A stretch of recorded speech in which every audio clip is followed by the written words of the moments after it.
completely submerged in water for 20 seconds. So, thank you. We now have another evil one in chat. Thank God. 8, 9, 10, 11, 12, 13, 14, 15, 16, 17, 18, 19, 20. No. Worth a shot. Okay. Ah. Wow. Amelia, what? Amelia, the fuck? So toxic. Run into a cactus again for 8.5. That's the same thing you did before. And another fucking finish the job, order execute by Finn. Okay. Oh boy. Do the next order twice. You're a Crusader. Okay.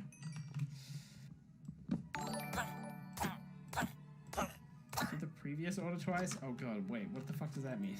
So I have to... Why would you make me do maths on a Minecraft stream? I got nothing, I'm completely worn out. Wait. Wow, Amelia, what the fuck? Try me, run into a cactus for 8.5 seconds 5 times. This person's just cruel. And also, I think I'm kind of done with this. Let's see where I can go with it. Okay, fuck it. I'm tired. My throat's sore. We've achieved nothing over the past 3 hours. So, it's interesting. We got to this at the end here, and there was like, there's like 3 like consistent donators who have maintained. Again, delete the world. Can't do it. It's part of the settings.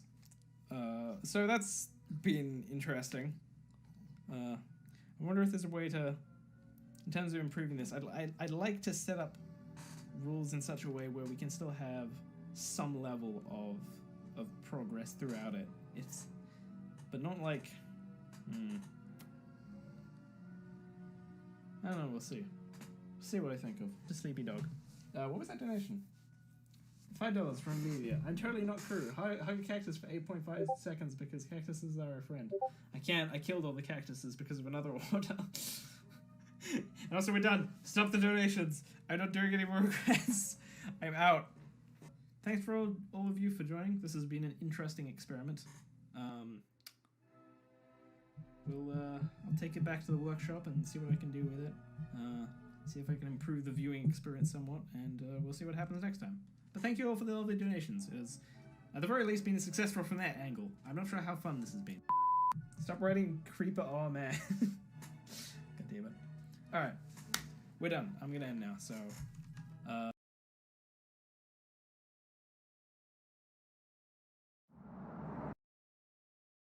I hate this movie. This is the worst film I've ever seen. No hyperbole. Shark Exorcist is actually the most terrible piece of shit in this series so far.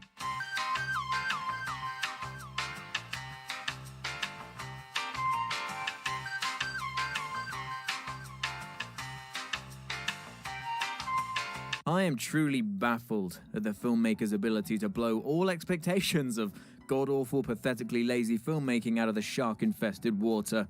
Whatever.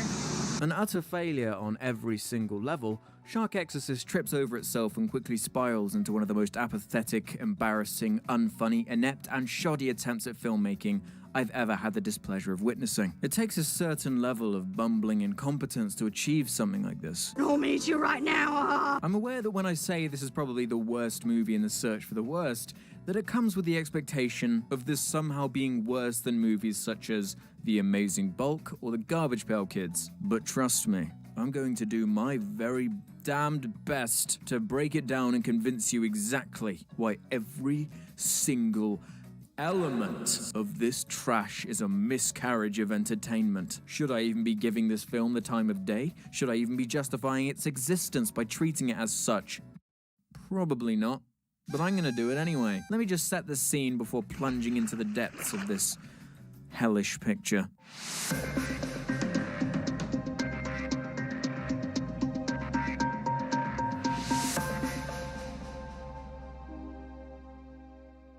After I reviewed the also-terrible Amazing Bulk, a review I would highly recommend you also check out, the production company named Wild Eye Releasing got in touch with me via email. Surprisingly enough, they thanked me for my review, saying that it helped get the word out despite the scathing contempt I showed towards it, and offered to send me a custom bulk bust, which I gladly accepted. It's a neat little thing. This reminds me of the horrors I've experienced. But sneakily packed inside the package was an extra, unintended surprise. As it turns out, one of the executives at Wild Eye had recently had a tumor removed. I am very glad to announce that they survived the operation and are very much on the road to a full recovery, and kindly must have placed their tumor inside the package as a special gift for me. It admittedly is quite strange that the tumor took the form of a B-movie called Shark Exorcist, but I wasn't going to complain. After all, I got a tumor in the post for free. So I thought to myself, ha! That's cute, if not just the tiniest bit desperate. Fine, I'll go ahead and review this other garbage movie you've released. I mean, the cover looks pretty neat. This could be some hilarious on-the-nose exploitation. How bad could it be? Just how bad could it be?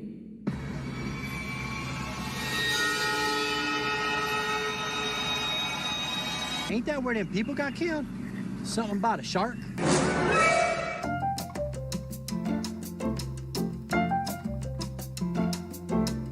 I'm an idiot.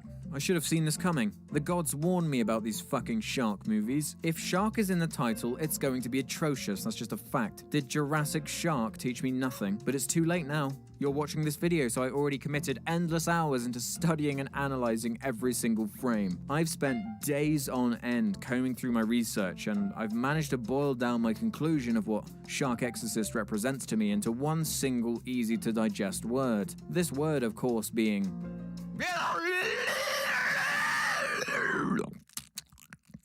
That's not a word. What do you mean that's not a word? And it's just a collection of disgustingly loud mouth noises. Yeah, that's what I said. Well, you see, no word in the English language can summarize my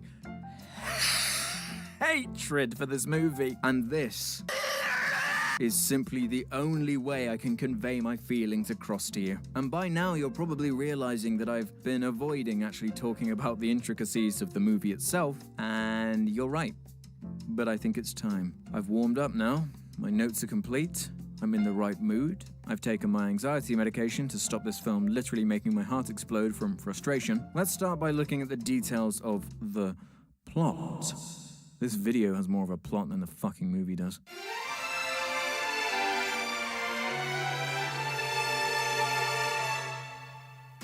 Telling a story shouldn't be that hard. I know making a movie isn't easy at all, but telling a story is simply ingrained into human nature. It's what we're best at, really. What do we talk to each other about? About how there was that cashier that was rude to us that one time? Or that memory you have with a friend? Or how you're super excited about something that you've been planning for months and months? The point is, you'd think for a world of people who do nothing but tell stories to each other nearly every day of our lives, directors and writers such as Donald Farmer, who was both director and writer on Shark Exorcist, would have a bit more of a fucking clue. Because you see, Shark Exorcist has no story. There is no through line, no focus, no goal, no characters, no artistic value, no themes, no structure, no point. I really do not understand how or what the thought process behind something like Shark Exorcist was. What is trying to be achieved? I don't know, I couldn't tell you. From the DVD cover and the plot summaries on IMDb and elsewhere, it seems obvious. You'd assume it would be a tongue-in-cheek, cheap exploitation B-movie riding off the coattails of various shark movies and horror films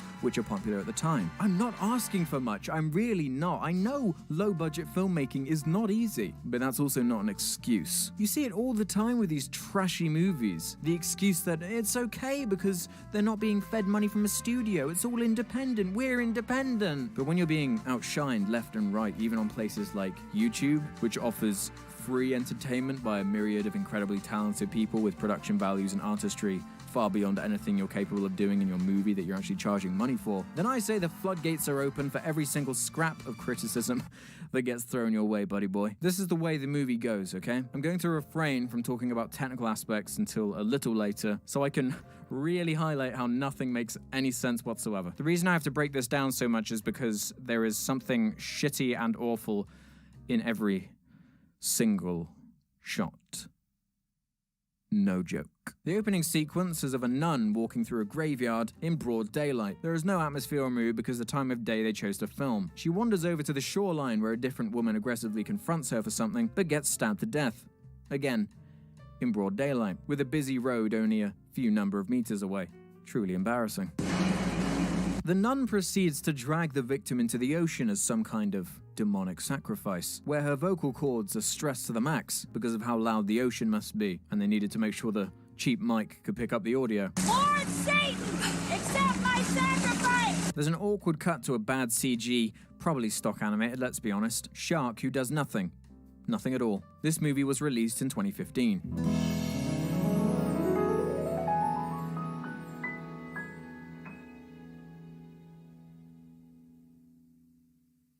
The shark swims towards the camera and it fades to black. Title card. The intro credits have the Zat style, unrelated stock footage. It's not unrelated in terms of sharks and jellyfish being irrelevant to the plot, but more that any sense of style or mood is lost when it's nothing but extremely obvious stock footage. Cut to a year later where we're introduced to the obnoxious three main people in the movie. I'm intentionally avoiding referring to them as characters, because they are not. 100 degrees outside and this car's got no air conditioning. Real nice. I like it hot. Well, you're weird. Every single interaction between two or more humans is the most stilted, awkward, and unnatural exchange you could ever possibly imagine in a movie. Well, I don't know why I'm going. The three women, on this wonderful overcast day, are going to tan by the lake, because this is a movie with shark in the title and we need an excuse for scantily clad beach babes.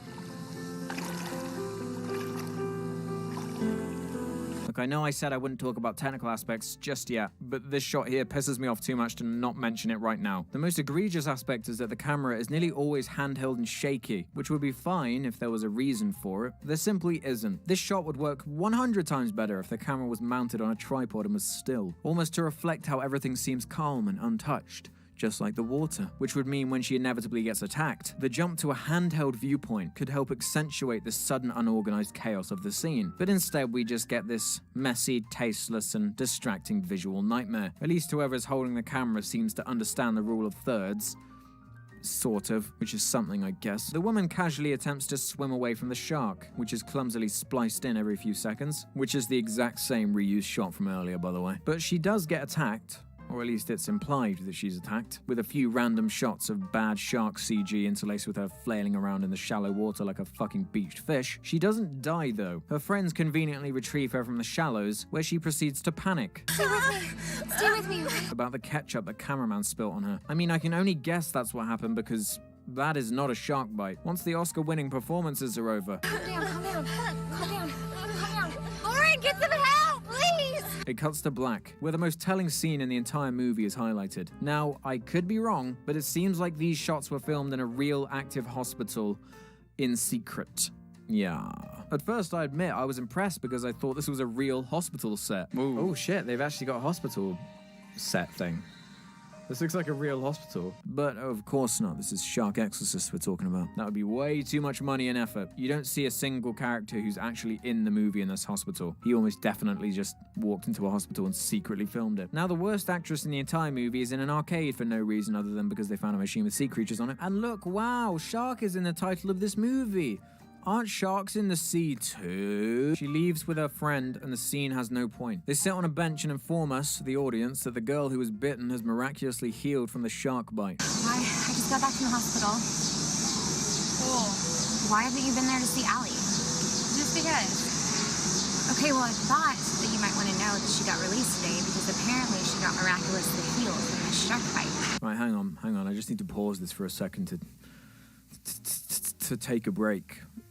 To rest my brain, because the scene that's about to ensue is the most baffling part of this movie. Okay, I'm ready.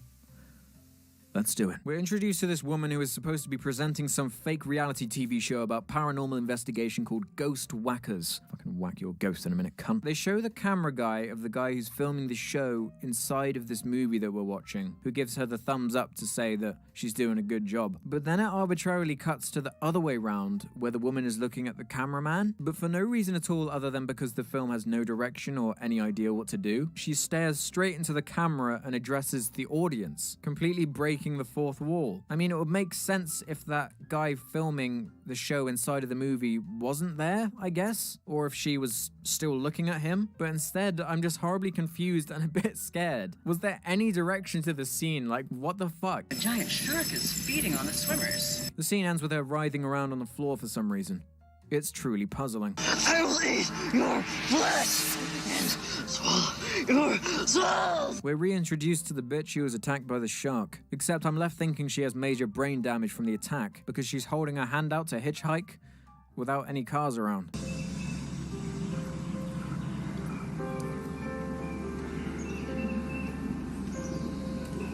Eventually, she does happen to stumble across a porn actor in a 4x4 who tries to finger her pussy, like they just met and he's just trying to finger her. But she's not into that. But that's okay though, because it transitions to them basically naked in a lake, getting each other nice and wet and flirting, so yeah. Unlucky for the porn actor man, the woman sinks underwater and disappears, and then a shark eats him. Again, this is only implied because we don't see anything at all. Like, come on, how could a shark even fit here? The water barely goes up to his waist. 20 minutes in and we're finally introduced to the religious side of this movie, where the priest gets... Wait, hang on. Isn't that the same actor as the guy who just got killed mere seconds ago?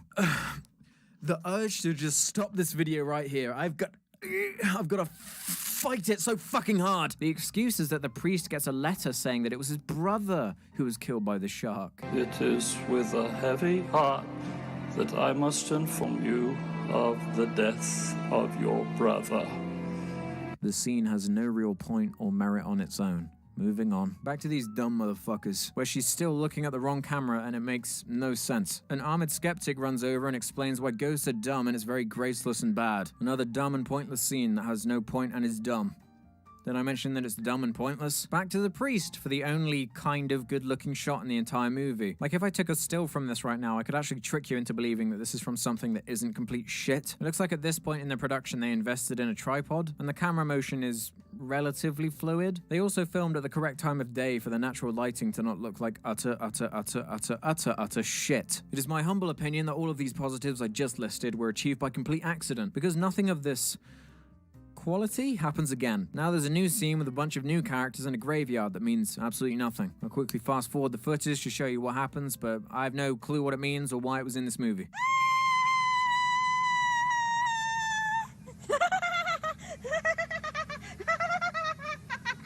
Oh no. Oh no. I forgot about this part. I forgot about this fucking part. I really want to skip it. I really want to skip. I really don't want to tell you about it, but at the same time I have to. A 35-year-old woman in a children's park is either pretending to be a child or a mentally disabled person. I'm not trying to be funny with edgy insults there, but there is no other explanation for this behavior.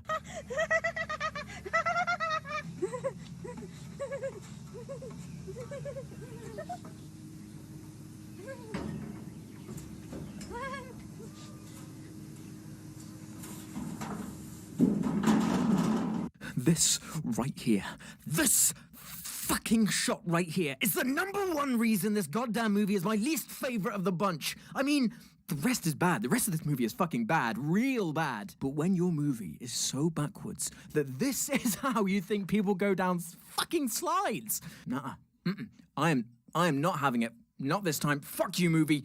Fuck you. Hi, I see you here. Wanna play? I like your sharks. Me too, sharks are so cool. No, please don't eat me! No, I'm gonna eat you right now! Awkward. So awkward. I have never been more uncomfortable. So what do you like to do, Allie? I like to get wet. Okay, scratch that. I've officially been more uncomfortable. The child, I guess, leads the shark bite lady to a swimming pool at nighttime. Surprise! You said you like to get wet! Where she undresses in front of this mentally handicapped child, and it's shot like a fucking porno. Literally to the point where she forgets she's in a movie and she looks straight into the camera, like a porno slut who's showing off her body.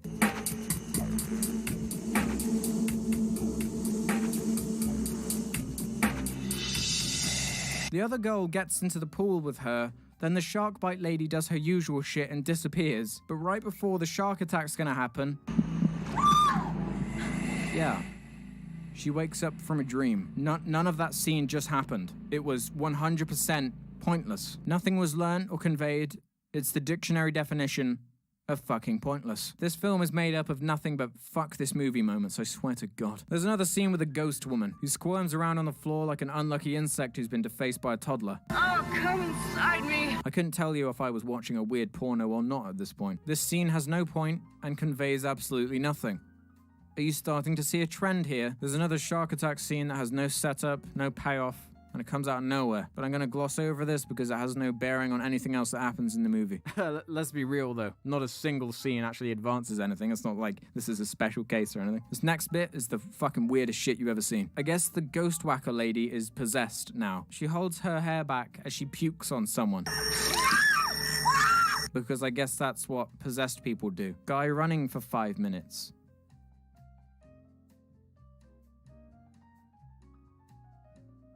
Guy running for 5 minutes. This character we've never been introduced to before.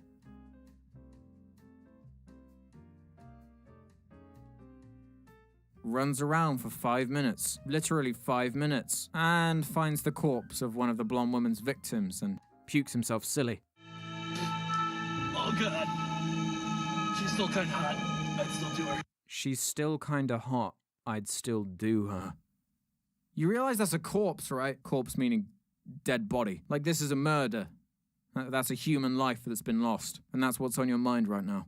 I guess it really is true that all men are pigs. Hey look, it's 3 more characters we've never seen before being introduced 35 minutes into the movie. The middle one is organizing one of those stupid American sorority challenge things and gets the other 2 girls to stand in water that's below their knees. Like, take note that it's below their knees. What a challenge. What an extreme challenge that's so difficult and taxing. But let's give credit where credit is due. This scene is fucking genius, I tell you. Because it's like a whole bait and switch scenario. You're expecting the girls in the shallow water to get eaten because that's how sharks work, right? But instead, get this, the girl on the pier gets munched. We are going to do this.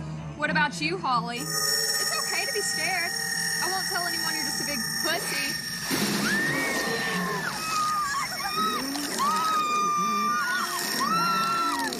So this shark attack is composed of 3 shots. Again, all of the violence is implied. The initial shot is of the girl casually standing there leaning on the rail. The actual shot of the attack, if I slow it down and you look really carefully, is of an unrelated woman being eaten by a shark. I guess that's to try and hide the atrocious visual effects. Right, before we move on, I'm just going to ask you, the audience, a question about the scene that just transpired. In your honest and humble opinion, do you think that this shark murder scene has a point, advances the plot, and or conveys something important to the movie? I'll ask again. Is this scene A, completely meaningless filler that has no point, doesn't advance the plot, and adds nothing to the movie? Or B, is this scene completely meaningless filler that has no point, doesn't advance the plot, and adds nothing to the movie? The porn star who's dressed up as a priest goes to investigate into the shark attack from earlier because movie. He questions the victim's friend, and the mystery continues to a fun fair that's in town and has no relevance to anything. One of the blonde girls from earlier is there with some boy we've never been introduced to. And the possessed woman who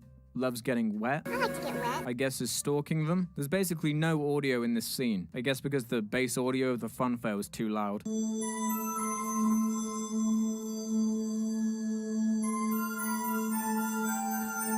Instead, we have to endure a seemingly endless mix of this film's atrocious soundtrack.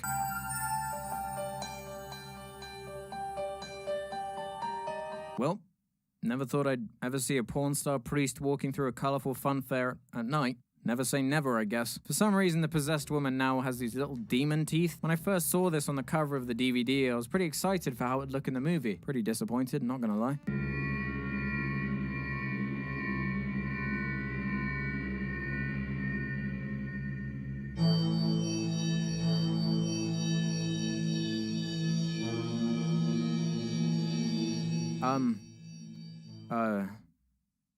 I have no idea at all what any of that was supposed to be. I guess they broke up?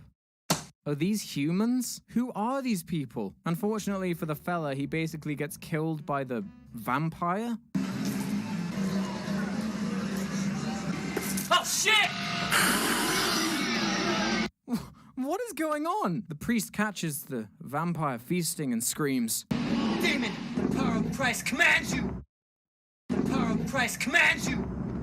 I mean, close enough. Right, so the priest ties the girl to a tree and shoves a cross in her face because that's how exorcisms work in the movies. The only somewhat goofy and entertaining thing that happens in the entire movie transpires, and it's just a much more worser scene than The Exorcist.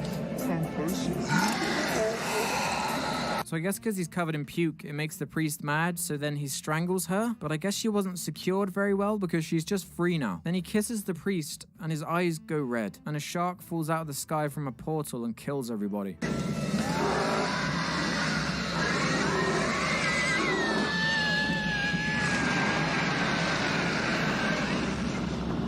Cuts to black, but the film is somehow still not over. We're introduced to yet another new character who drives to a lake by herself on an overcast day to sunbathe. Why she chose this area in particular to sunbathe, I'll never know. I mean, it's fucking gross. Look at him. She gets undressed and it's tasteless. Then, in the most because movie reveal I've ever seen, some guy who we never find out about, by the way, comes out from hiding behind a tree and takes a bunch of creep shots of her. Then after taking all of these pictures of her, he stands right over her and has a double check through all of them to make sure they're suitably creepy. Then he leaves and he's never seen again. Not one single bit of any of that had any point whatsoever. Not one fucking point.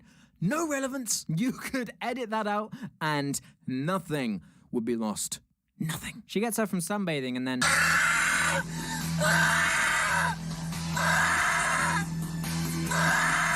It's the nun from the beginning. I remember you. Who am I kidding? Who is she? Who violently stabs her to death for some reason. But then, inexplicably, I think the girl who got killed at the beginning suddenly rises from the lake and battles the nun into the water in broad daylight with boats everywhere. I guess this is symmetry for the scene at the beginning, like a bookend. I really don't know. And don't forget the shark gameplay that is spliced in for no reason. I have no idea what's going on. We go back to two of the girls from the beginning. I guess we find out that this one somehow survived the shark warping out of the portal in the sky. Please tell me what's wrong. You don't want to know. Yes, I really do. Forgive me.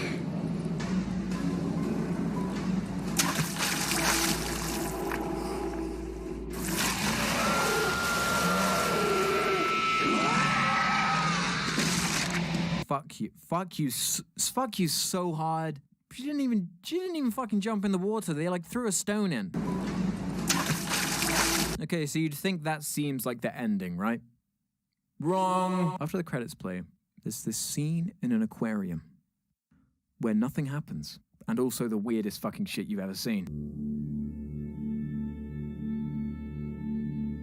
And this shit right here, this shit, it goes on for nearly 7 fucking minutes! Without this scene right here, I could have forgiven the movie and moved on with my life, but this scene proves to me that the filmmakers wanted me to fucking hate this pile of shit, pathetic excuse for entertainment. But wait. Wait. There is more. More credits are shown. And there's another after credit scene, which means nothing and makes no sense. Fuck you.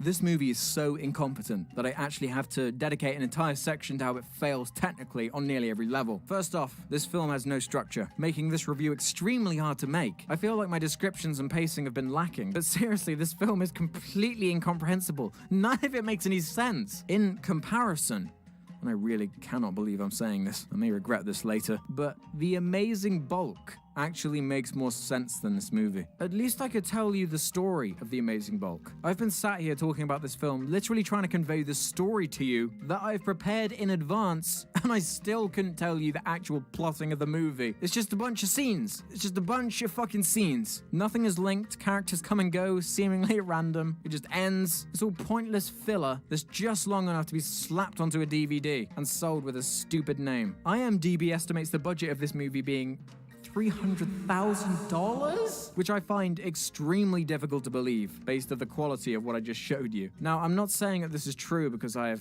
no evidence whatsoever, but this film does come across to me like some kind of cynical tax dodge or money laundering scheme. I don't know. I almost hope it is. Then at least there would be a reason for how bad this is. It's extremely difficult to pinpoint everything this film does wrong when it would simply be easier to list off the fleeting things that are done properly. Let's quickly do that.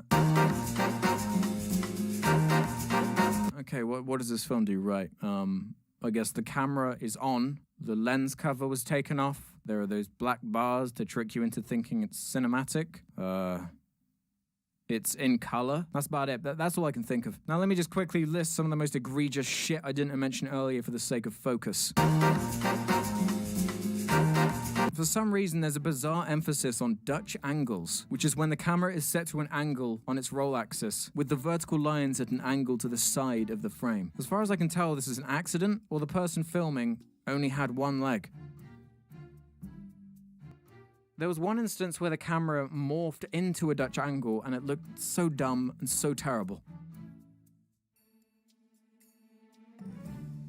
All the camera work is bad, and constantly reminds you that this guy is probably filming everything. It's beyond amateur. Everything's amateur. From the acting to the set locations. I use the word set very lightly, because there's not a single set. Everything's filmed on location. There is no narrative. Nothing happens for any reason that makes any sense. It's driven by the idea of an and then story. And then a nun appears and stabs somebody. And then a woman gets creeped on. And then a portal drops a shark out of the sky. And then you get the idea. The sound, in particular, is atrocious. There is a scene with the priest where he's dubbed for some reason, and somehow they managed to completely fuck up the sync with his mouth movements. I swear to you, I have not messed around with this footage. Like, this is actually in the movie like this. Watch. It was kept quiet. That's why I'm concerned for your friend. Just wondering if this is the same shark that attacked her. Normally, but we're not talking about a normal shark here. That's why I'm concerned for Allie. Yes? Yes? At random intervals, you can actually hear the cameraman breathing, because I guess he's so fat that he's out of breath.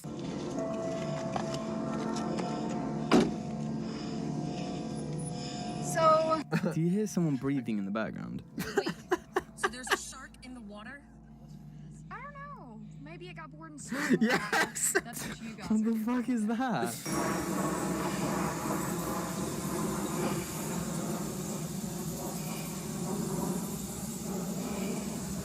You hear that plane?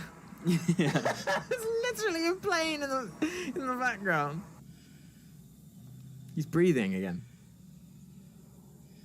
Why? you can just hear him breathing really heavily. You can see a fucking nipple, that's why. Oh yeah, got a boner, so he's like, oh yeah.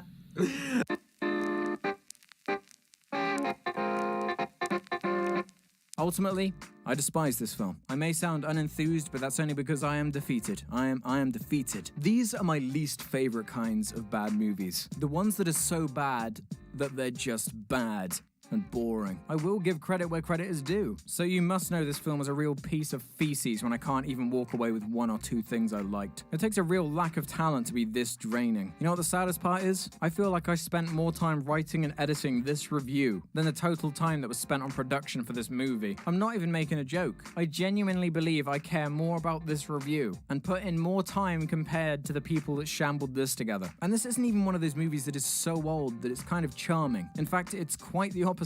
I remember watching the J.J. Abrams TED Talk about filmmaking, where he talks about how technology has advanced to the point where anyone and their grandmothers could make a movie if they really wanted to now. And Shark Exorcist is one of the sad, deplorable side effects of that fact. The most incredible sort of mystery, I think, is now the question of what comes next, because it is now democratized. So now the creation of media it's everywhere. The stuff that I was lucky and begging for to get when I was a kid is now ubiquitous. And so there's an amazing sense of opportunity out there when I think of the filmmakers who exist out there now who would have been silenced, you know, who have been silenced in the past.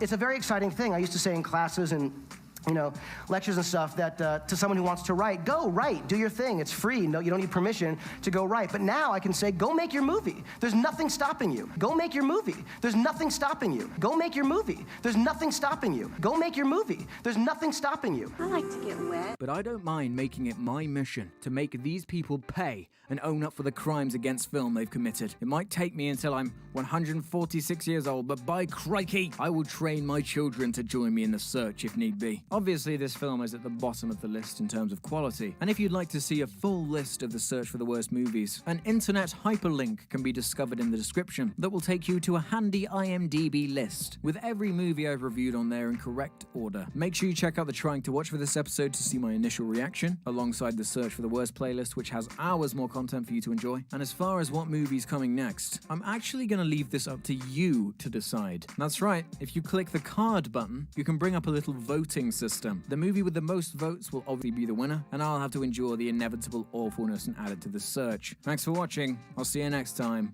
Bye!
Malfunctioning.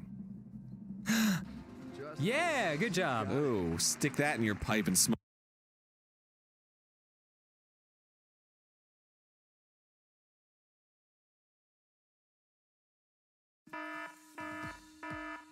Think you let me off this leash, bro? Absolutely not. Logan Paul is an easy target, almost so easy that he's boring to talk about. Everyone is so ready to jump on this guy that there isn't much else to even comment on. Then he made a movie. Airplane Mode. I'm so fascinated by YouTuber movies because they're usually ungodly terrible. And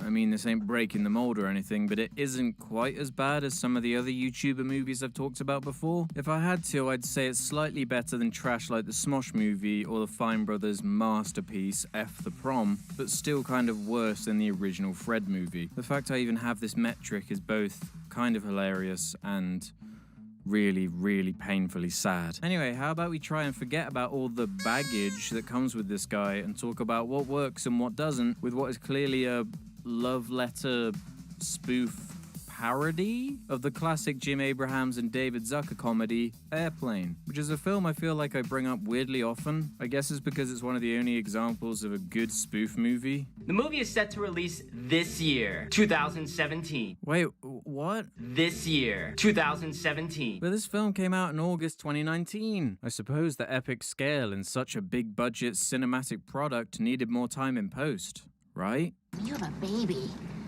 You're supposed to have 7 of those, but, you know, taking care of business.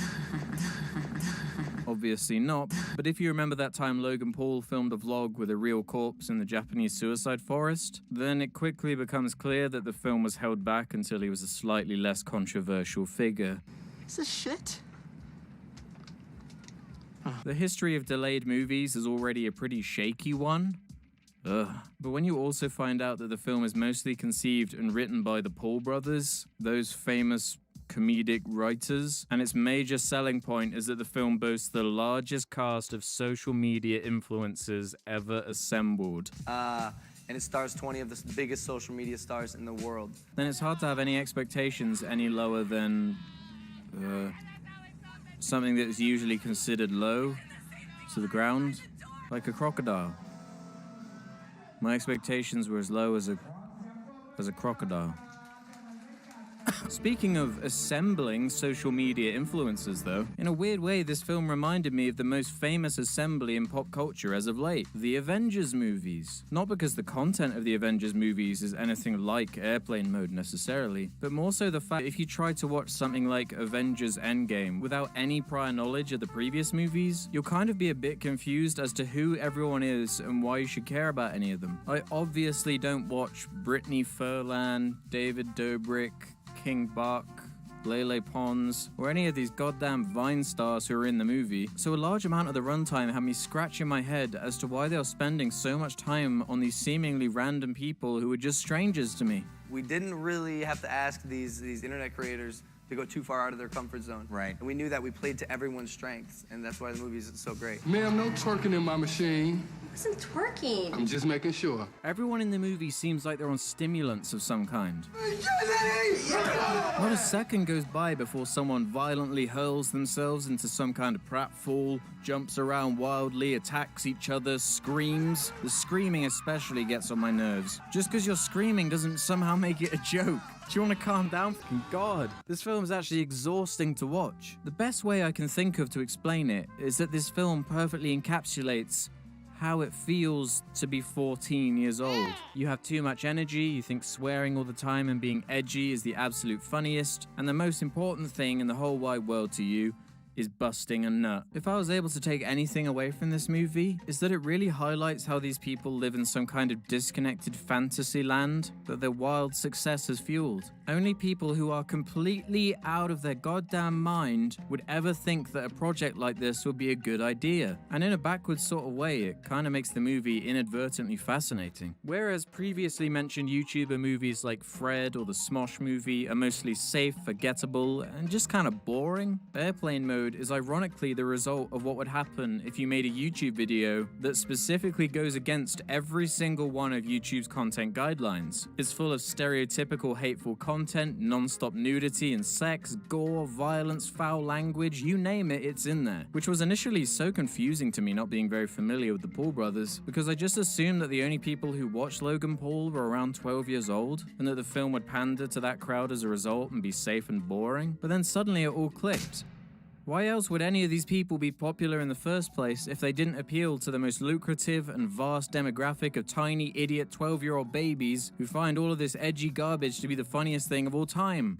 There's nothing more I could possibly learn about your balls. I probably would have loved this crap as a 12-year-old. It's the same type of manic, energetic, relentless humor as the very content that made them famous in the first place. So instead of being toned down by directors, writers, producers, and controlled by powerful production companies to make limp, easily digestible products that are marketable, these guys have been left to run completely rampant. And the end result is just a feature-length mental YouTube video / Vine that has been produced with slightly more people involved. I honestly would have no problem with this thing existing if they just didn't try to pass it off as something that it isn't. You know, a movie? Upload this somewhere and let people watch it for free, because as soon as you add a price tag and try to sell something as a product that is on the same shelf as actual professionals, then you open yourself up to a new level of scrutiny. Oh, damn. My bad. Airplane Mode has no real story, and when it does, it's just stupid. And no, not in a good way. Do you know how to drive a 767? The plot is that Logan Paul wants to go to an influencer event in Australia so he can finally bang his online girlfriend, who happens to live there. He's also scared of flying for some stupid reason. But the flight goes wrong and he has to save the day because whatever. It is so distinctly similar to Airplane at points that I really don't understand the point of it. Multiple times going as far as to pretty much steal jokes verbatim. They even updated the poster to look like it's a sequel to the classic movie, except this time the plane is dabbing. That is the worst shit I've ever seen. What are you doing? If I had to guess what their intent was, their goal was to try and modernize the same premise as the original with their unique social media slant, which is already such a terrible idea that should have been shot down instantly. But no, they doubled down so hard that most of the characters in the movie are just influencers playing exaggerated, or not exaggerated at all, versions of themselves. And everyone plays an exaggerated version of themselves. So we didn't really have to ask these internet creators to go too far out of their comfort zone. With the plot revolving around how they all use their phones so much that they make the plane go wrong and kill the pilots by electrocuting them, with all of this anchored around the most dull romantic comedy plot points of all time. The typical story of a guy who is pining for someone he thinks he loves, but in fact his true love was by his side all along. In this instance, a random person who happens to be sat next to Logan on the plane. Huh? Honestly, there isn't even much point focusing on the plot because it isn't important. The movie basically admits it itself. The real point of the movie is to be a comedy, to make you laugh. The plot is literally nothing more than a backdrop for the jokes. So how are the jokes? Well, I'm not a liar, so I ain't gonna lie to you guys. Surprisingly, I did laugh a fair few times. That Vine style of comedy is completely hit or miss and totally reliant on catching you off guard with mostly random nonsense humor. And when the film stays silly and nonsensical, it can actually be surprisingly over the top and funny. However, though, listen, before you get too excited and try to watch this film for yourself as if I'm endorsing it, just because it got a few cheap laughs out of me doesn't mean I think it's even remotely good as a movie. It's kind of like if you got a pizza that was covered in pineapple, aside from one single slice. Most of the pizza would be sickening and utterly inedible, but at least you could say, oh, at least there was one nice slice despite itself. The jokes in the movie are all over the place, but let's talk about some of the best and worst examples. The slapstick pratfalls and physical humor ranges from being strangely committed to just kind of annoying. Are you okay? Some of the more wacky, absurdist stuff can be okay. Like when Logan has a conversation with his bottle of lotion, which I realize, it doesn't sound funny when I describe it, but I don't know, it just caught me off guard because I wasn't ready for what this film was going to do to me. But often it just goes for shock value more than anything clever. I'm just racist. I do respect the queers, though. Shock value is easy, and it's boring after a while. One of my favorite ridiculous moments was when, for no reason at all, a passenger has tiny arms, and I don't know why that got me, but it did. Look at all this leg room.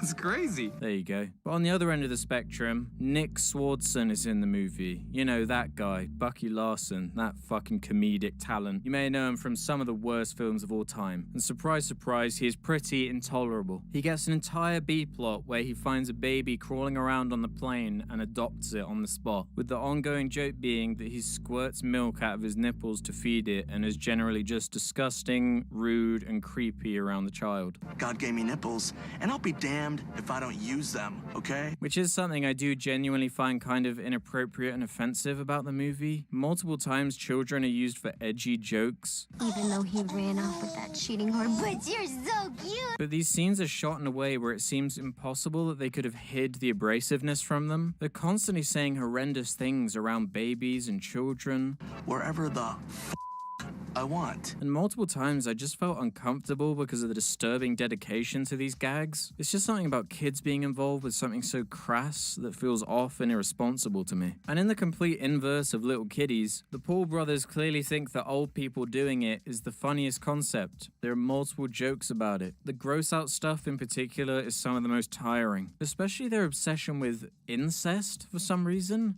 There are multiple jokes built entirely around it. It's really weird. And seeing as we're already talking about some of the more offensive stuff, obviously a lot of the humor is at the expense of various ethnic groups and stereotypes. I have to admit, a couple of them were so over the top that they were kind of funny to me. The best one probably being when Logan thinks he's relating to this woman who's just told him that she's been cheated on by her boyfriend, and he idiotically says, "You know, I know what it's like to be cheated on.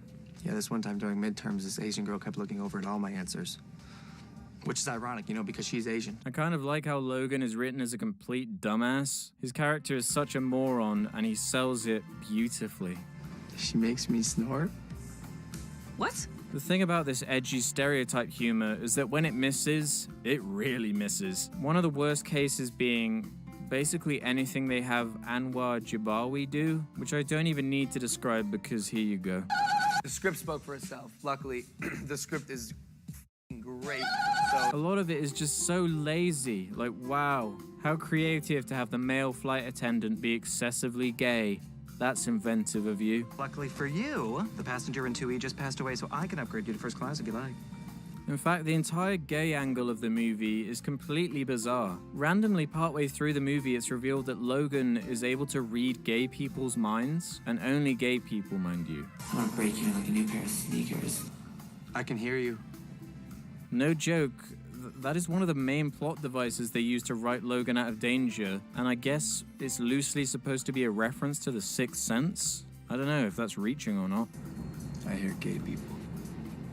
Is this some kind of reference to his YouTube content? I really don't know, but it comes out of nowhere and is bafflingly strange. A lot of the humor is mostly pointless like this, with little more than the most surface level value to it, all completely random strands that are barely related to one another. The thing I appreciate so much about a comedy show like Always Sunny is that yeah, it is full of a bunch of crass and abrasive humor, but it cleverly uses the exaggerated nature of it to mock and point out the absurdity in the people who genuinely act and believe the outlandish things the characters do. Here, you're often left questioning if this is supposed to be offensive for offensive's sake, or if they are supposed to be mocking people who act this way, or if the Paul brothers are just kind of dicks, which is made extra confusing because most of these people are playing themselves, so they just wind up looking like a bunch of insane assholes. Dude, I am one. Like, social media stars, they have egos, they have their own agendas. It's like, oh, I don't want to do this, I don't want to do that.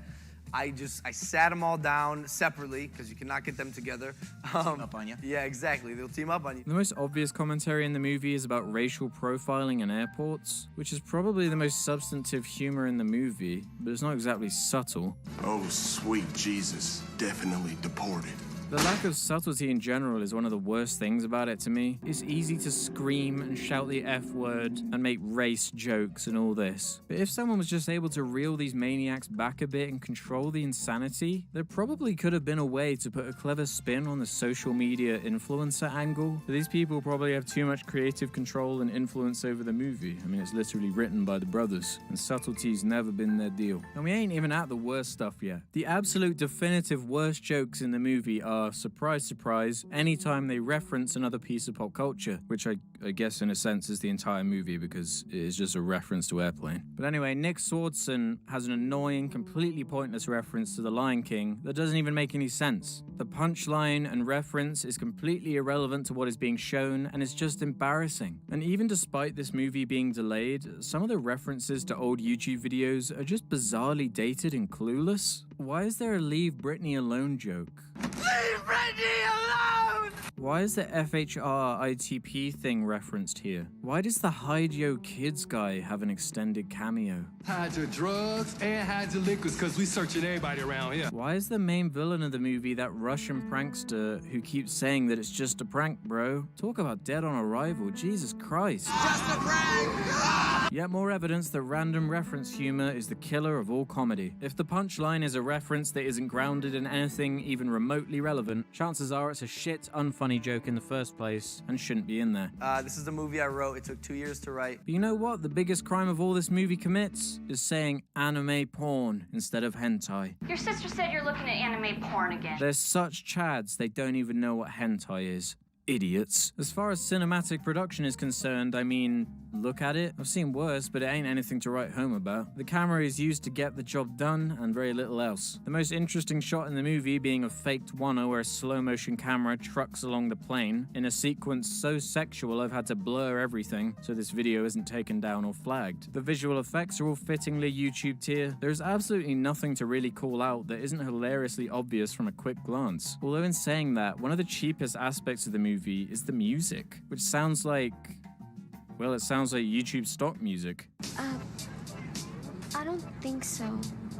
The production is so YouTube tier that it almost seems intentional, or accidental. Honestly, the most professional aspect of the entire movie is Logan Paul's performance. He really applied himself to this shit. There ain't nobody ready to go and get this thing, get me! His energy, commitment, and enthusiasm is genuinely infectious at times. He clearly belongs in front of a camera. This guy has charisma. He's so cartoonish and over the top that he literally looks like a character design from The Incredibles in real life. I can withstand about 30 minutes of this movie before it really starts pissing me off, which is actually quite decent considering some of the awful shit I've talked about before, but it really is hard to defend or justify a lot of decisions here. You might be able to get something out of it if you have certain substances that can switch your brain off a bit, but I'd never praise this movie beyond calling it the bloated YouTube video that it is. It really is not surprising that this is what a bunch of ex-Viners think a movie should be like. As far as where it sits in the overall ranking list though, I'd sooner watch this again over most of the other films, so it's currently the 22nd lowest out of 69. Don't worry, I haven't forgotten about Elf Bowling the movie, which won the popular vote of the last video, but I've been meaning to do something on this movie for a while, and I put it slightly ahead of Elf Bowling. I don't know if I'll do Elf Bowling next or cover the new Destiny expansion. I'll have to play it first and see what I think. Anyway, as I always say, thanks for watching, and don't forget to subscribe.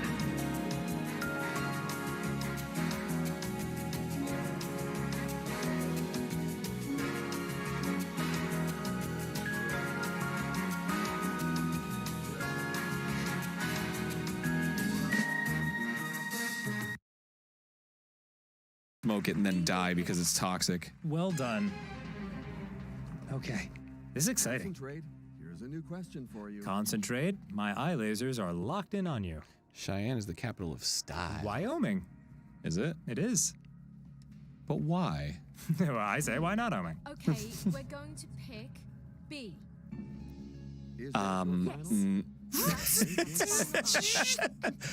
Still haven't nailed the timing yet. He reminds me of, remember that game where you have to like try to pretend to be human while like your teeth are falling out and Yes. malfunctioning? Yeah. Person simulator or whatever. The Katkins of Hazeltree. What?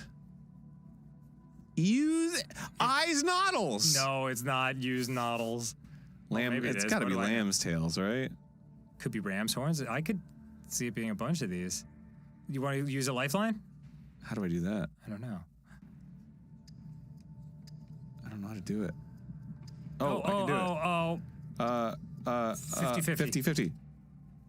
It's gonna narrow it down to ram's horns and lamb's tails. You better believe it. And leave the right answer and the one remaining wrong answer. You gotta pick fast. Okay. Oh, lamb's tails. Lamb's tails. Nice. The most plausible one. If it's used noddles, I'm gonna be very. Yeah, awesome. That's an answer I can get behind because it's Now right. Close to the threshold that I wanted to reach. Okay. Yeah, great. Are they both robots? Yeah. He asked a new question now. Now. Tetragrammaton. I'm assuming it's for something. Oh, no. Shit. Tetragrammaton. That sounds like a lot. Like 40, right? Let's try 40. That would What be is my- a tetragrammaton, though? I don't know. I have to make a decision. But tetra's 4, right? That's what I feel like I remember from school. Sure. Now it's That's time my to final find out the answer. correct Oh, okay. answer. Cool. Stop! Everybody stop!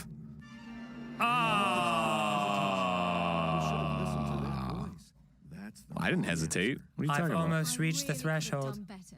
That's too bad. Oh, that's too bad. Oh, we got 1,000 though. That means we can unlock it. Oh. $1,000 only equals 40 neurons.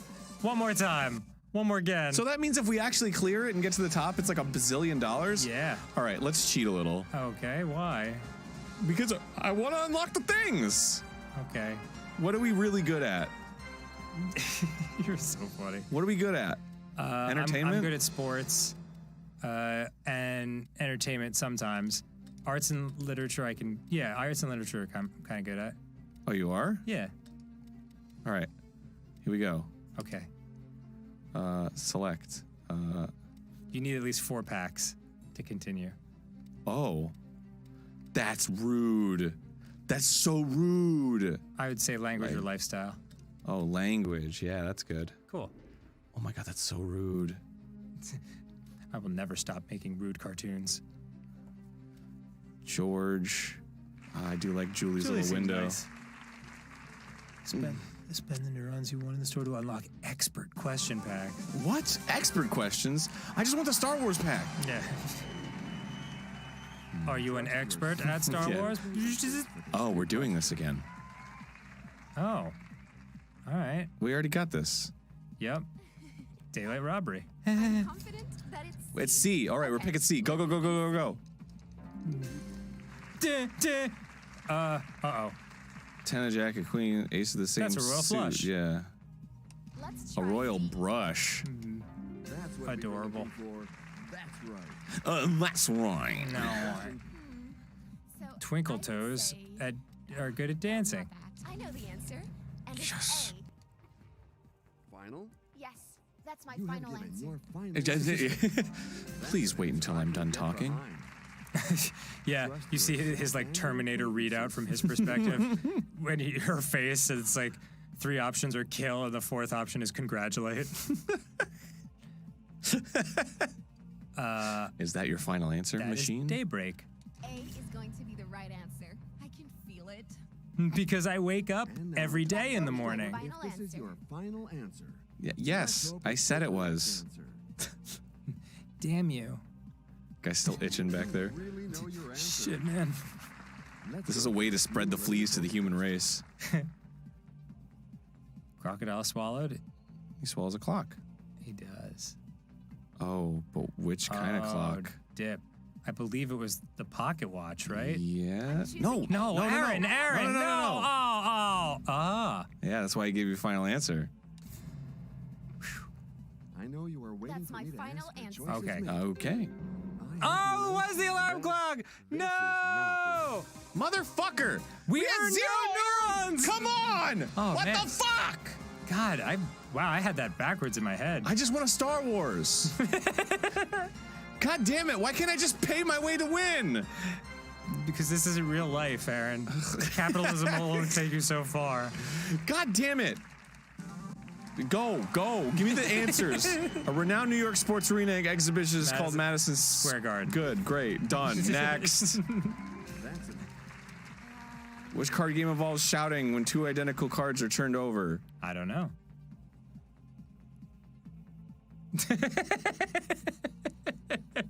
Canasta. I'm confident that it's C. Okay, we're picking C. I feel like that might be a dice game. Oh no. Okay. Well, We're going again! man, some of these easy questions are a little rough on us. So yeah, it's easy for like a 60-year-old. I've never heard of Snap before. I think it's war. Oh. They call it war now. Interesting. We call it war. Home and...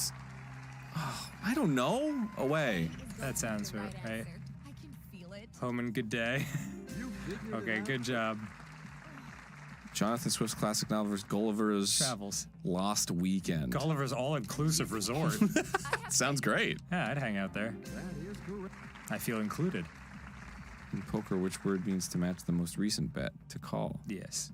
I would say To shout, yell, and cry. Snap. That's what I do. Yeah. To scream and accuse. Fairest of them all.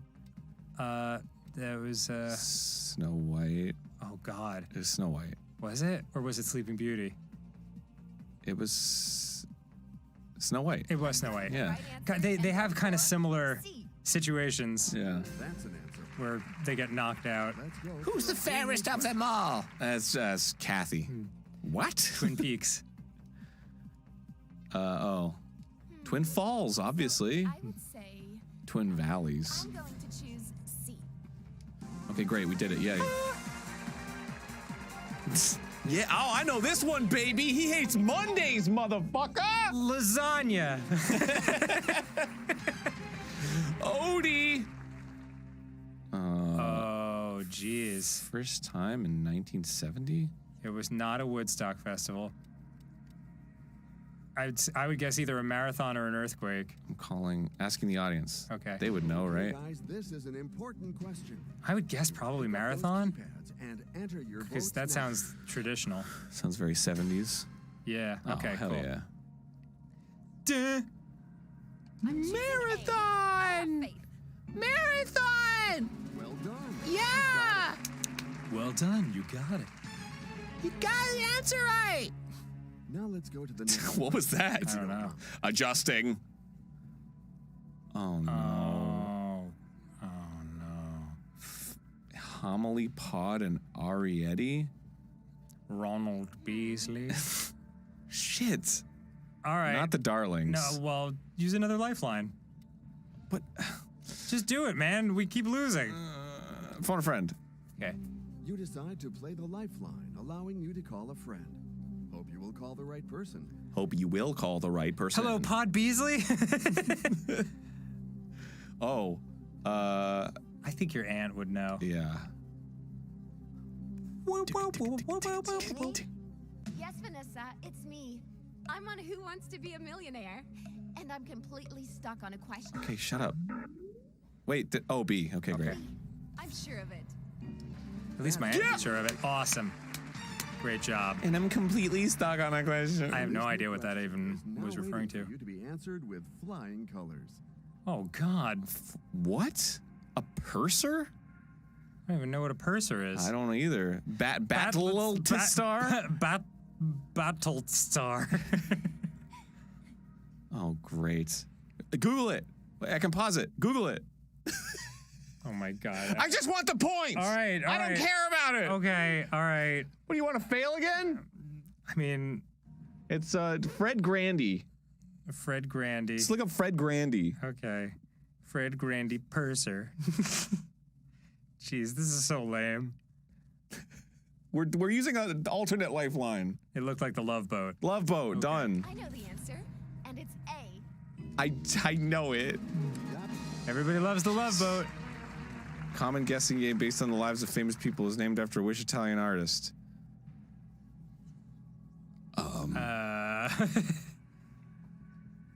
Apparently it's not that common. Yeah, geez. 50-50 it. I want to say Botticelli. But why do you want to say I don't that? know, man. It just feels good. Because I know it. I know that name. You've heard it. Canaletto. I'm gonna Canaletto sounds more like a game name, though. Do Botticelli, I guess. Come on, come on, come on, come on, come on, come on. Yes! Yeah! Yeah! 32,000! That means we're gonna unlock Star Wars! You've achieved the path of glory. Or Harry Potter. Help. You will be asked a new question. How many plays are there in Shakespeare's First Folio? Oh my God. How am I supposed to know that? I don't know. What is a folio? It's like a portfolio, but like not on the sea. We couldn't have had that many. Well, if I fail, then I just get 32, right? I think. Maybe you have to quit to get 32. Well, it's the because you got to make it up to the threshold. Oh, I see. So it like saves your. I'm just gonna say 12 because that seems like already too many plays. Yeah. Well, he was a productive guy. Or people. Ah. That's the theory, right? Oh, 36. You should have listened to that voice. Oh, shut your fucking trap, you robot. Just because you have somebody in your ear doesn't mean I have somebody in my head. Holy crap. But you're still leaving with your... Yeah, guaranteed cash prize, 32,000. All right, How let's many get points? some neurons. Oh my God. Next time on Game Grumps. What? Oh man, we're gonna have to fucking really rock this. All right. Goodbye. Bye, everybody. We can get there. We can do it. What? Oh God. Harry Potter's the most expensive one. God, no. But manga is 2,000. Soccer is even cheaper. Do you know soccer? I'll rock a soccer. Rock that sock. Gotta unlock. Disney would be fun. Next time on Game Grumps. Goodbye. 240 neurons. Fuck my life. Did you know? Raycon is making great sound for everyone at half the price of other premium audio brands. Did you know? Everyday E25s have 6 hours of battery life, seamless Bluetooth pairing, and more boost. Did you know? Everyday E25s come in a variety of fun colors, have different fit options, and the other one, a 45-day free return policy. Did you know? Raycon was co-founded by Ray J, and celebrities like Melissa Etheridge love the heck out of them. Did you know? I'm listening to Melissa Etheridge right now. Crawl inside, wait by the light of the moon. Come to my window, I'll be home soon. Did you know? Click the link in the description right now, or go to buyraycon.com/GameGrumps to get 15% off your Raycon purchase. Did you know? Did you know? Did you know? Did you know? Did you know? Did you know? Did you know? This video is sponsored by Raycon. Last time on Game Grumps. Dude. Find out the All right, dude. Jesus. Yeah! Good job. Well, why would she want to stop the music? Then you wouldn't be listening on your iPod. Well, you can't stop the beat either. That's part of the music. What, the guy just staring into space? Yeah, I know. Like the dramatic music, and he's just like, I guess you can't stop the beat without the music. Dude, I swear to God, if the episode's not edited, where it like slowly zooms in on his face, like, yeah, I'll be very disappointed. A classic film starring James Dean. Absolutely. We're very smart. They have my son. Sorry, I was thinking of other fish. The State Duma is the lower chamber. I'm glad. Come on! Oh, what?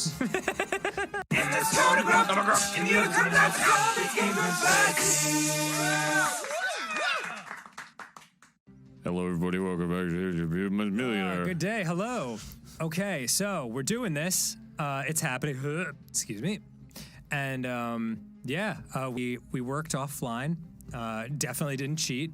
But we opened the Disney pack. Yay! So we're gonna play this with the that Disney we both questions. Kind of know. Yeah, a little bit. So let's do it, man. You and me. You and me, Rick and Morty, 100 years. Where's your controller? Oh, we're gonna do. I see. We're gonna do one of those. Bro, we're gonna do it. Okay. Yeah, we gotta compete, bro. I want to see who wins the ball. Who wins it all? It got this. The cable came out. Oh God. It's right there. Oh, jeez. It's right there. Oh God. This. Yeah. Oh. Just plug it in already. Shove it in the hole. I'm sorry, this gentleman. Can you do this? I can't. Are you a cockney? I got it. Thank you. You freak. Okay. It might fall out if you don't pay attention to it. Cool. Sounds very stable. Yeah. Okay. I don't know why that one slips and slides. Hit A, bro. All right. Oops. That was not A. Noted.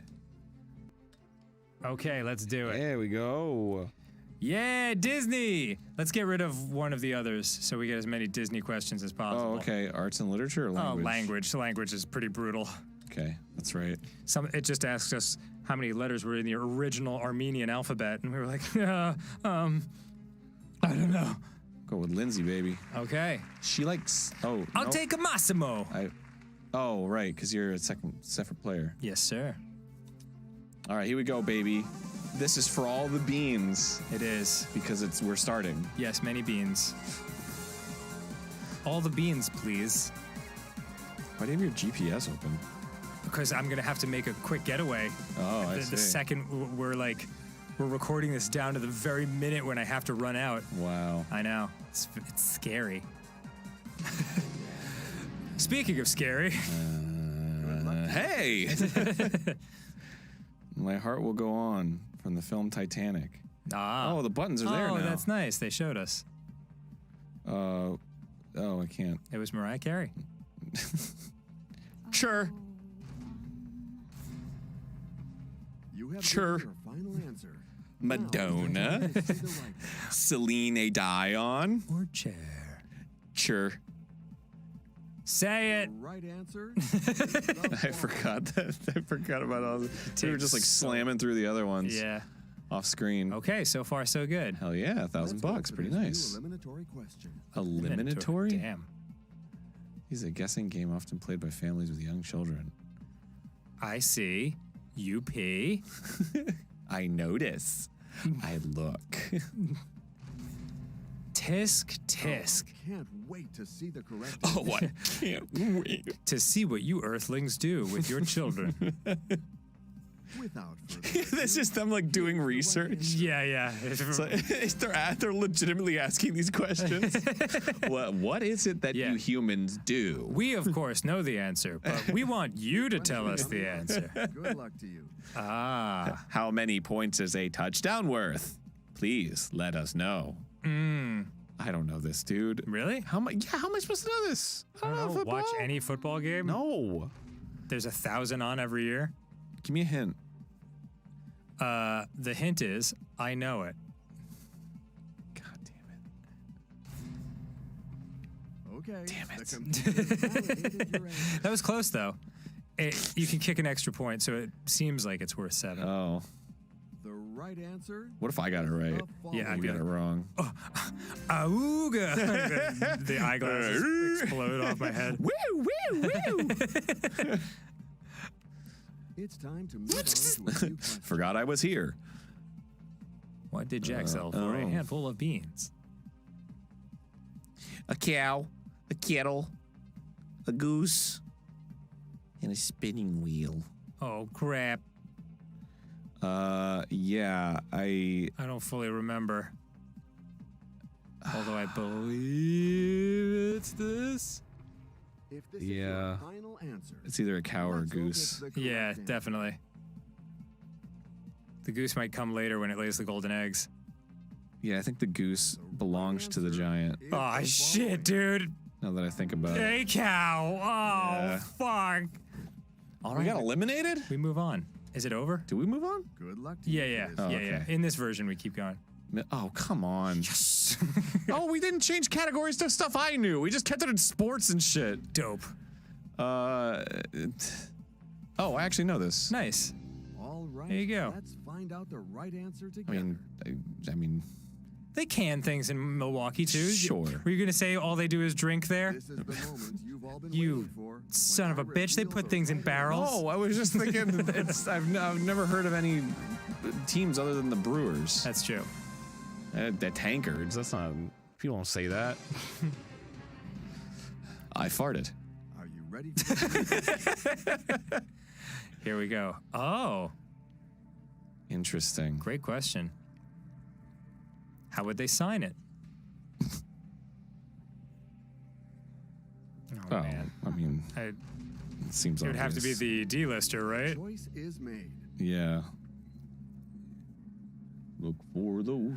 Winnie the Pooh, Tinkerbell, Donald Duck, or Seventh Pirate from Treasure Planet. Incorrect. It was Mickey Mouse.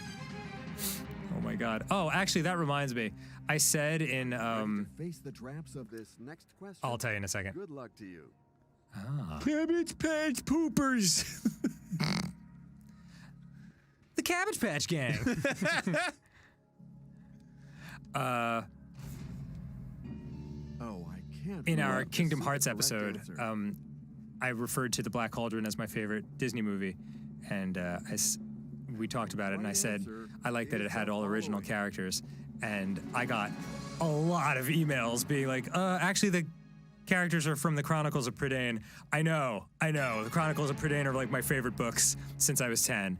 I just meant original in the sense that they weren't from, like Hercules or something like that. No. Yeah, but I used the wrong choice of words there. What does that mean? Look how many fucking, look at this. It's X, which is blue, A, and then blue. I know. A, which is green, C, and then yellow. I know. What a nightmare. It's a disaster. You should just like take a screenshot of that and be like, make a choice. Millions will be killed. Hello! We'll be asking a new question. For 2 or more groups of words? Are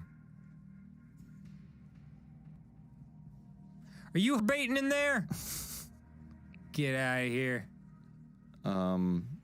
Repeating the same sound for 2 or more groups of words. Oh, Yeah, it just feels right with the root word. With the nimi. And the meto, like meter. Without further ado, here's Or the metonymy. right answer. I like hyperbaton. Alliteration? Damn. What? No, it's not. I did not know that. I guess it has 2 meanings. Here's the question. It's now waiting for you to be answered with flying colors.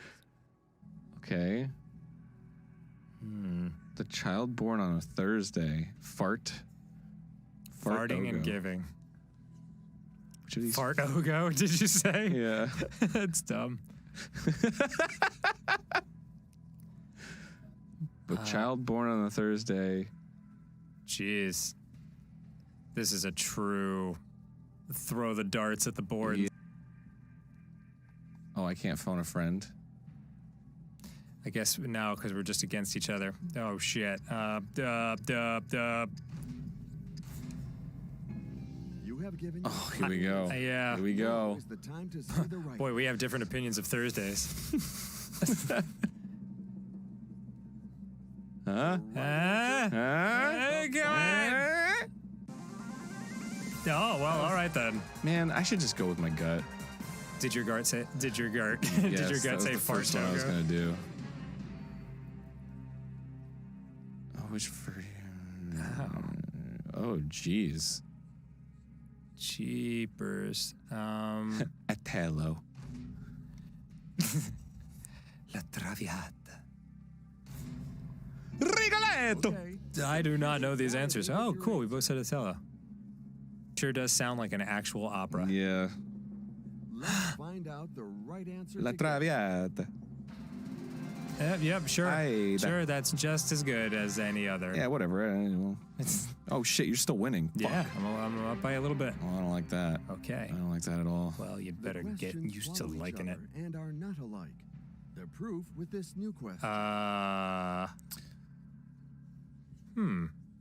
Oh, get out of here. That's funny. Yeah. Yeah, I guess that would be hard for some people, but Well, not for nerds like us. I just did an interview for them. Choices Yeah, made. we've attended It's that a time bunch to of times. discover the right answer. 3PO? E3PO? C4. Yeah. That's a great thing because it's like a further ado, real thing. You'd say, here's oh, the I've heard of C4. Yeah, it's an explosion. Like an explosion of gaming. An explosion of passionate gaming. Demos and more. Their names will not be on the protected scrolls. Have you noticed that his hands are floating above his Yes, legs? it's the weirdest. Here is a new question. I guess he's... Oh, the I Huntsman. thought his name was just the Huntsman. Yeah, geez. Herbert Huntsman. Herbert, Hobart, Humbert, Elmer. Oh, crap. Ooh, we locked it in at the same time. I think it's Humbert, but it could easily be Hobart. Hobart sounded the coolest.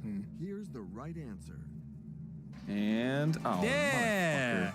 That must have stuck in my brain from watching it recently. Humbert, where are you going, Humbert? I think his arms are resting on the armrest. Will you be able to answer? Oh, I don't like that he smiles as soon as he starts.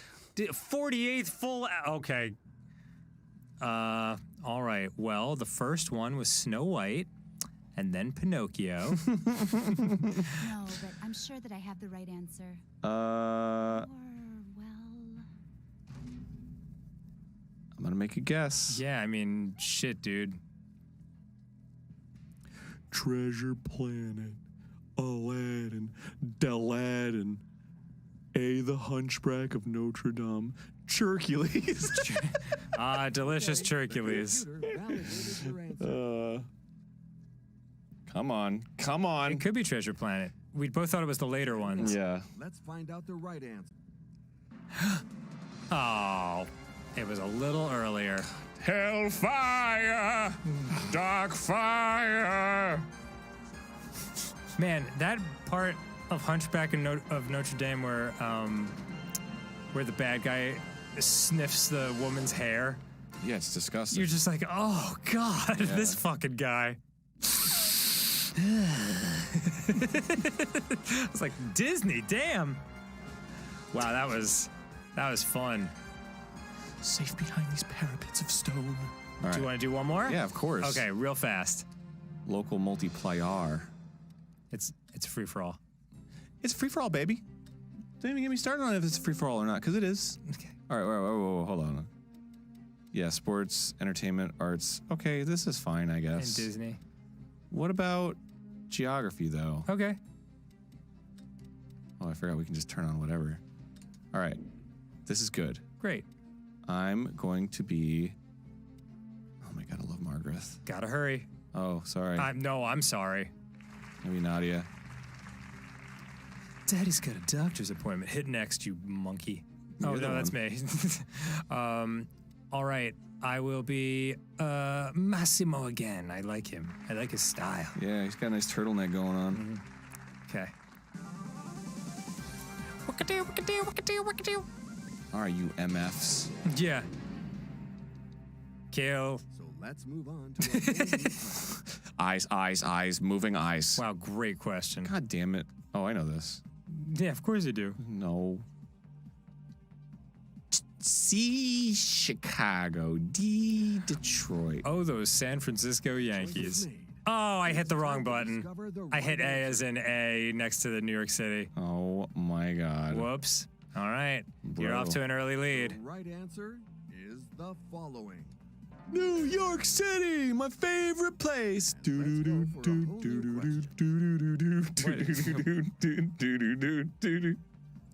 Wow, Aaron. What? We're singing The Devil Inside? Yeah. Yeah. In excess. Every single one of us.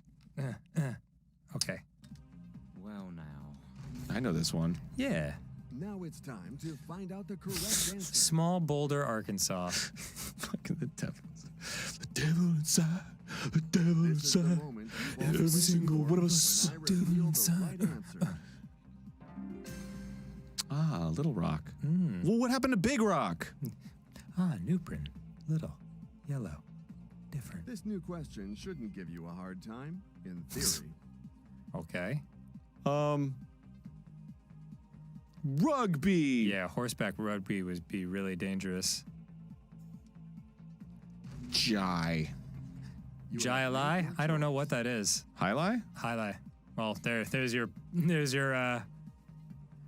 proof that I don't know what it is. Highlight's cool. Yeah. It's like they have like these long like scoop hands, and then they have a ball and they like throw it at the wall. I have seen that. Yeah. I never knew the name of it. I'm learning. You can gamble on Highlight. The only reason I know that is because I worked at a dog track. Don Quixote had a sidekick? Yes, he did. Well, it seems pretty obvious. It was Samwise Gamgee, the Hobbit. It's like... Without further ado, here's the right answer. Yeah. It's like Jesus Hernandez's friend was Frank, Bill, Pete, or Pedro. It's like, I don't know, man. New question. Ado has to be one of those words you only hear in reference to it not being the case. You know what I mean?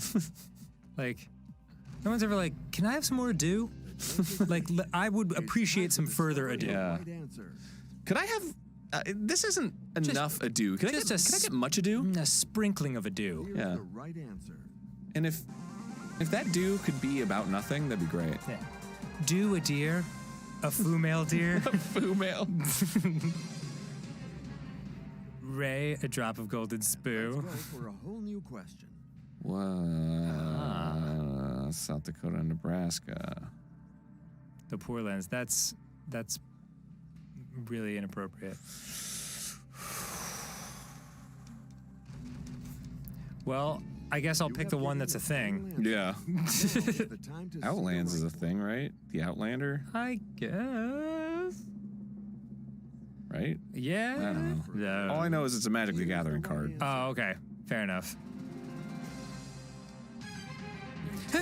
Did you see it? Like, I have been startled. A loud noise must act startled. Yeah. Area that compromises the state of California? Comprises. Okay. I mean... The choice is made. It's time to discover the right answer. Go, I don't know. Who's it gonna be? Right? What? Who? There's still a place in Mexico that's called California. Ah, yeah. But you picked United Kingdom. No, I picked United Kingdom. Damn it, I hit the wrong button again. I was you like, fool! I was like, this dumbass picked United Kingdom. Shit. The game is off to a good start, but you shouldn't stop there. Here is a new George question. Louganis hit It's his Greg head. Louganis. Greg Louganis.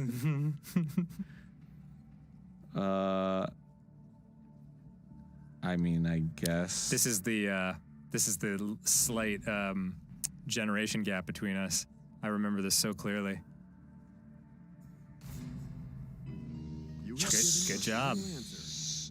I was like, what would someone hit their head on in the Olympics? Yeah. He was a diver, but he somehow hit his head on the pommel horse. You've all been waiting for when I reveal the right answer. Okay, dude.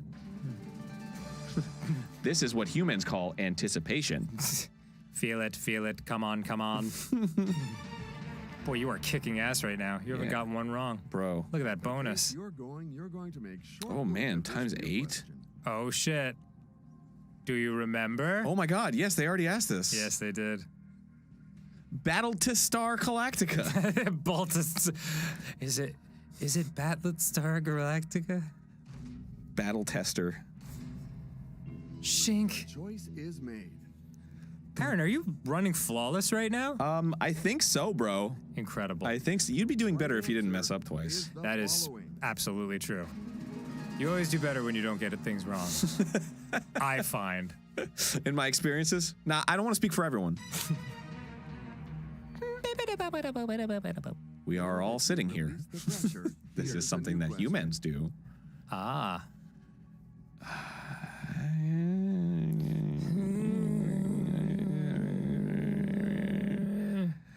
I don't remember. No? No. I'll never tell.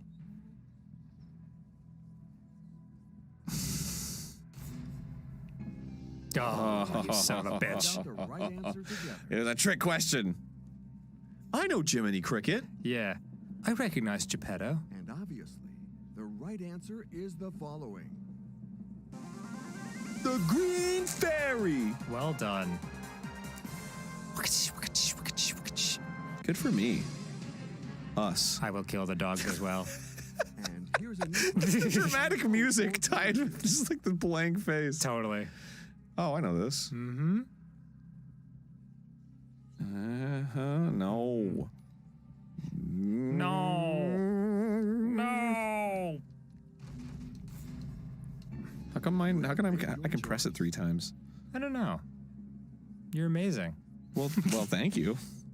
Here's the right answer. Minnesota. Yep. Oh, dude. 4 more for a flawless run for you. Oh my God, this is amazing. Yeah, you're doing very well. I'm feeling pretty good right now. And are not alike. The proof with this.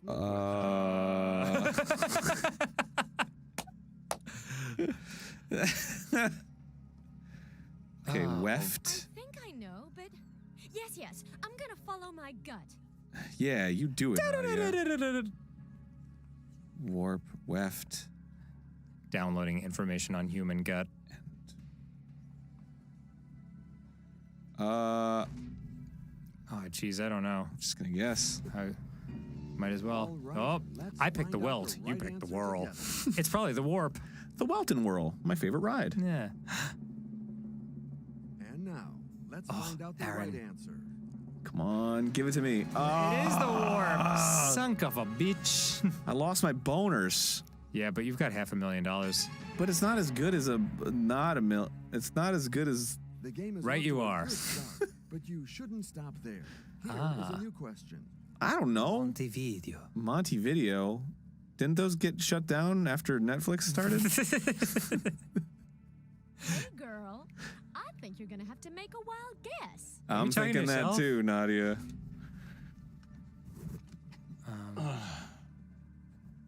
He's like, I wish I were dead if I could be dead. I have no You idea. got the 50s. Without further delay, let's find out Come the right on, answer. come on, come on. Oh my God. That was the first one, I think. They don't care. They're just happy to be there. No one's happy to be there. Look at them. Do these chairs lean back? No. Wilkins. Oh, I remember this. Yeah. I forgot what the answer was. I remember what it was. Brownlow. It's the one that sounds better. Yes, that's correct.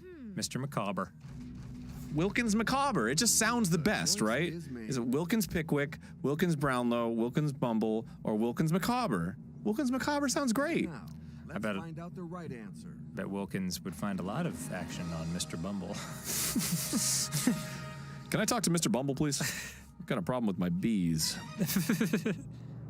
Last question. This is for all the whatever. All the bees. All the bees in the hive. And here's a new question that I miss won't my worry wife. you. Which TV Oh. series?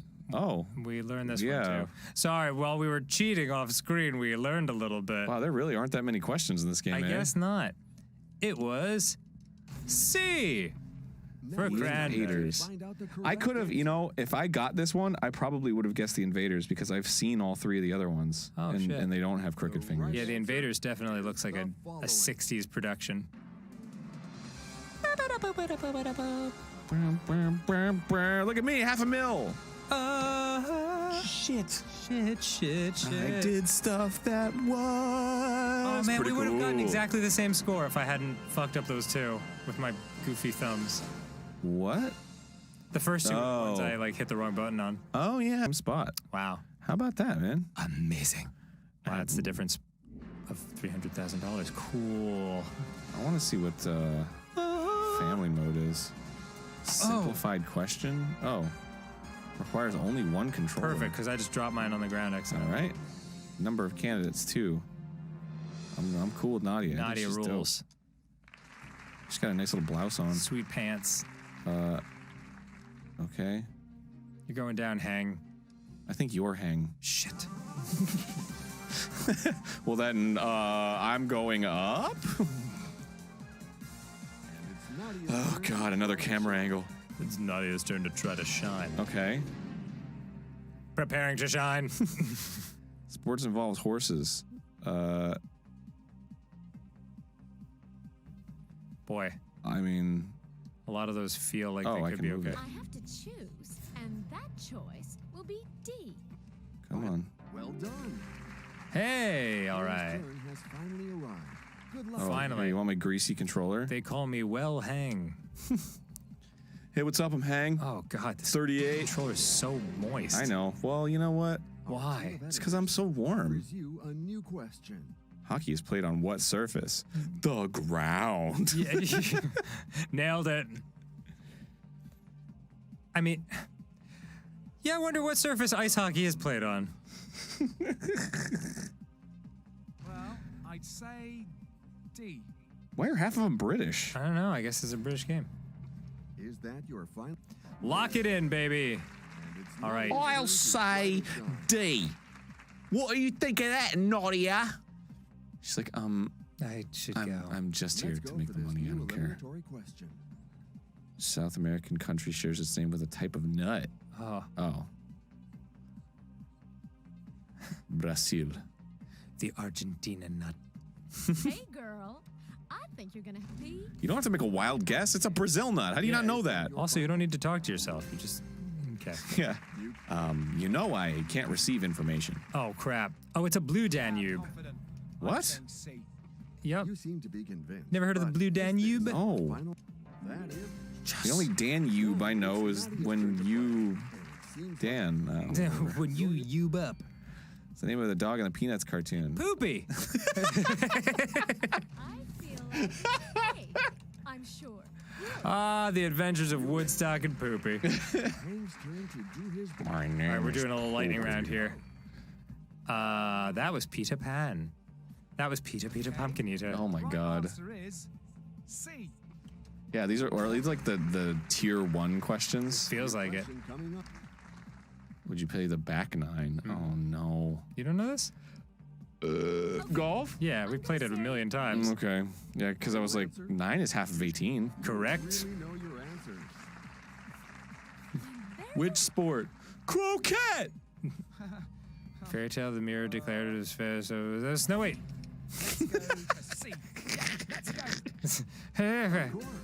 Okay. Yeah, how many questions are there? I don't know, but one of us has to get eliminated soon because I gotta go to the doctor's. Which of these sports you most likely to get sacked? Football. Done. Good job. Next. Complete. Bend it like Bird Camp. Bend it like Beckham. I love birds. Bend it like Amanda Beardsley. John Fogerty, the Creedence Clearwater Revival. Done. Yeah. Next. Damn, Aaron. We're killing it. D. Is that your Smash that A button, bro. Is it elimination? Oh, yeah. It's like whoever loses first? Dr. Zoidberg. That's from Rugrats. Dude, it is. It's just a back and forth. Lansing is the capital of what U.S. state? Oh, no. You got it, baby. Yeah. Son of a bitch. Mormons. Oh, it would have been Salt Lake City. Yeah, it's definitely not Miami. You know, where all the Mormons hang out. Yeah, we're home of Pitbull. Simpson. Oh my God. Okay. She likes to make TikTok videos where she does the voice for people in person. Cool. Alicante. Ooh, I don't know. I'm going to say Costa del Sol because I know that is actually a coast. D. Unfortunately, Oh my God. It all ends here for you. Charging laser. Looks like using the power of the sun. All right. Good games, Dan. Yeah, you too, Aaron. That was super fun. Thank you for joining us, lovelies. Next time on Game Grumps, something completely different. Kisses. Goodbye.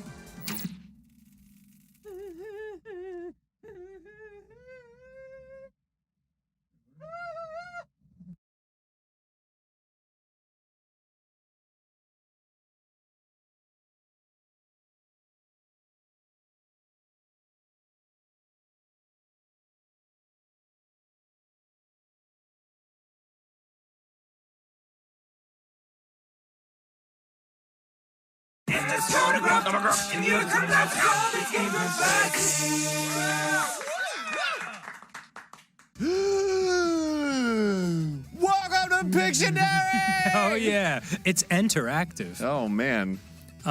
You can enter the activity. Oh, there you go. So, yeah, we have a lot of history with this game now. Oh, you really want to tell the story? Sure. I mean, real quick, my friends, shout out to Carson, Dana, and Jeff.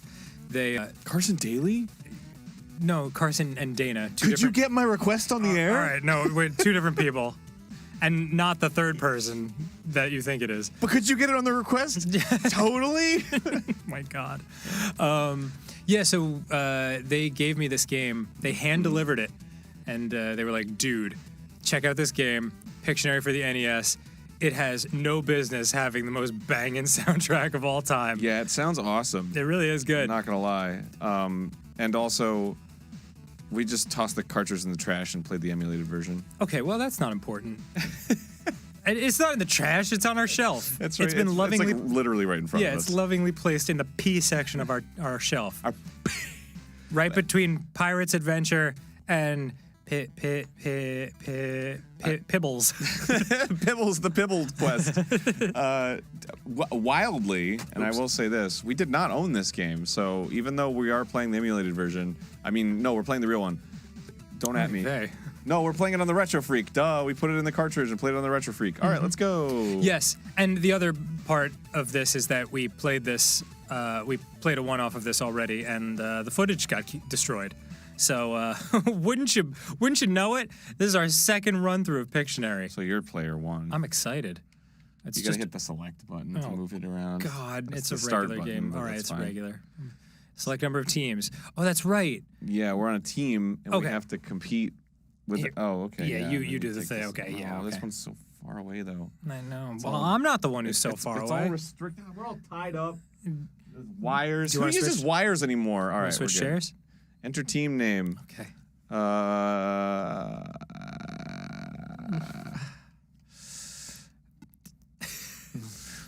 All right. Bun. Bung.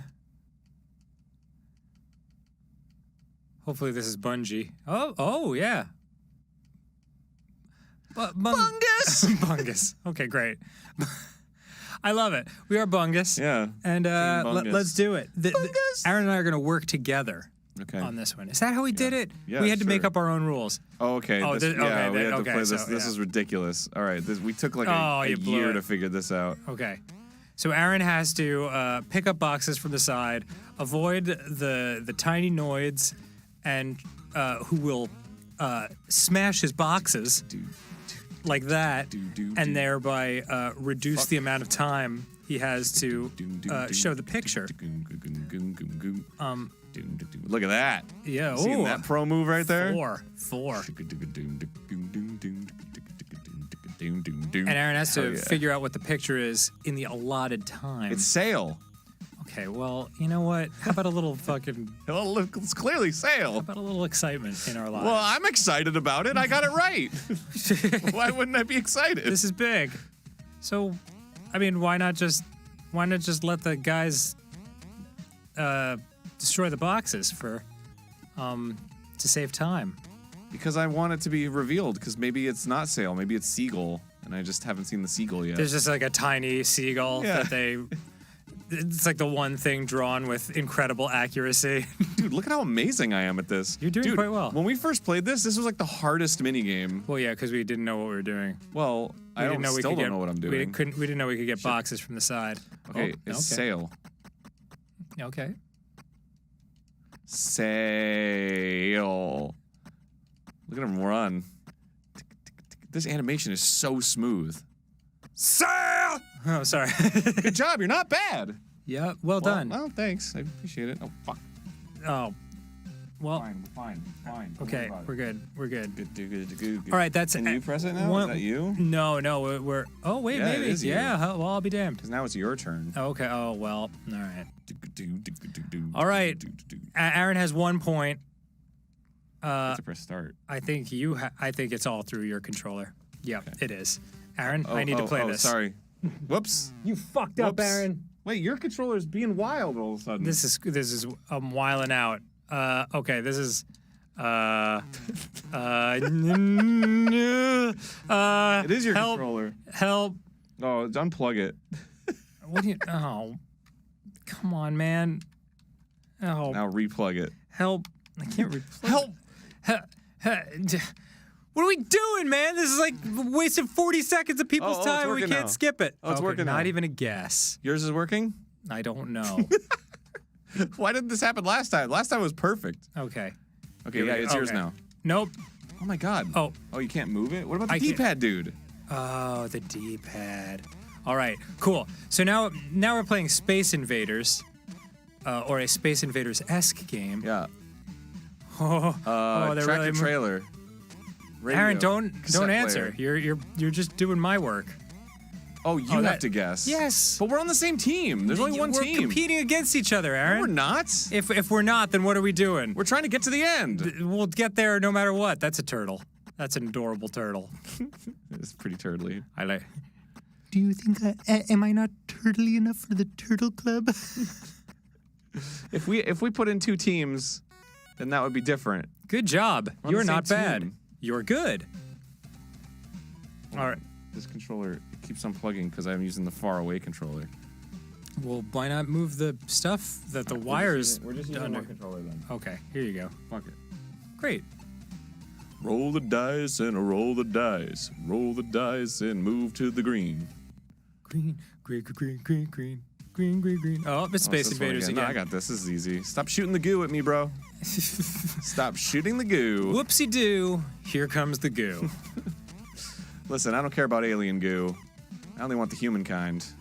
I don't know exactly wow. what you mean by that. That just like obliterated my time. I got hit with 2 goos. Double goo. Up! What? That could be many things. Is it flour?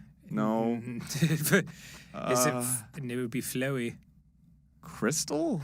Petal. Petal. You think so? Yeah. Is it T? The flower one is T, right? Petal. I don't like PE and then dash. Hey, nice going. That's right. Boy, they really mashed those arrows way in there. 2-1. Aaron leads. Aaron has taken the lead. Dude, we're doing much better than we did last time. We were awful. Yeah, we were quite a shit show the last time we played this. Press start when ready. Oh, this is the best one. They're all dying. Okay, yes, this is our... It's so rigged. You can't get all those. No, you can't. That's ridiculous. But look at these boingy men. They're all dying. All of them. Why do they all look the same? Who knows? Get your sexy on. Get your sexy on. I'm bringing sexy back. Yep. You motherfuckers don't know how to act. Yep. They're falling at the same time. I know. It's unfair.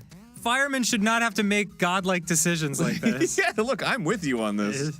I think it's bullshit. It's hard enough being a fireman. Yeah, you have to control 2 people at once, and you can't even save 2 people at once. As a 27-year veteran of the fire department, you have to make the choice. Look at how many people are falling out of this building. All right, you die. You have to die over there. Yep. I've chosen. We're too far. You have to die. What am I looking at? Can't you just tell them to stay in there for like a minute? Like it's just like 1 Can you second. guys just stay in there for a minute? That's a card. That's got to be a card. Is it? Yeah, I think so. Watch as look at me. Look at me. I'm a bad boy going to the other alphabet. It looks like a dice that like got stretched out. You know when you get like a JPEG of a dice and it's like the wrong aspect ratio? Yeah. All right, that's the way. 2-2, homie. Wait, we've gotten all of our guesses so far. Yeah, we're doing quite well. I'm very proud. All right. We're doing the name of Bungus quite proud. This one. God. Oh, they're all out of sync. That's the hardest. That's why the other one was so easy. They were like perfectly in sync. Oh. Well, you can manipulate them because they respawn when they hit. What? Get your sexy on. Get your sexy on. Shit. You are playing. Wow. Boy, that's not helpful at all. Meow, meow. Meow. Meow. Meow. Okay, they're synced up pretty much. Fuck. Damn it. Now they're perfectly out of sync. No, there's no empty spot. All right, cool. Oh, come on. Ah, this sucks. Oh. All right, that's fine. It looks like they might be synced up now. Kind of. Damn it. Come on. Damn it. Stupid green blobs. This isn't a problem at any shipping facility. Yeah. FedEx has gotten weird. Dude, what is that? Yeah, it's like, need to lift at least 50 pounds. Oh, boy. Good luck. It's a dumbbell. You think so? Yeah. Yep, that's what it is. Wow. I would not have gotten that. It could be a nipple spelled with 3 P's. What? Oh, dip.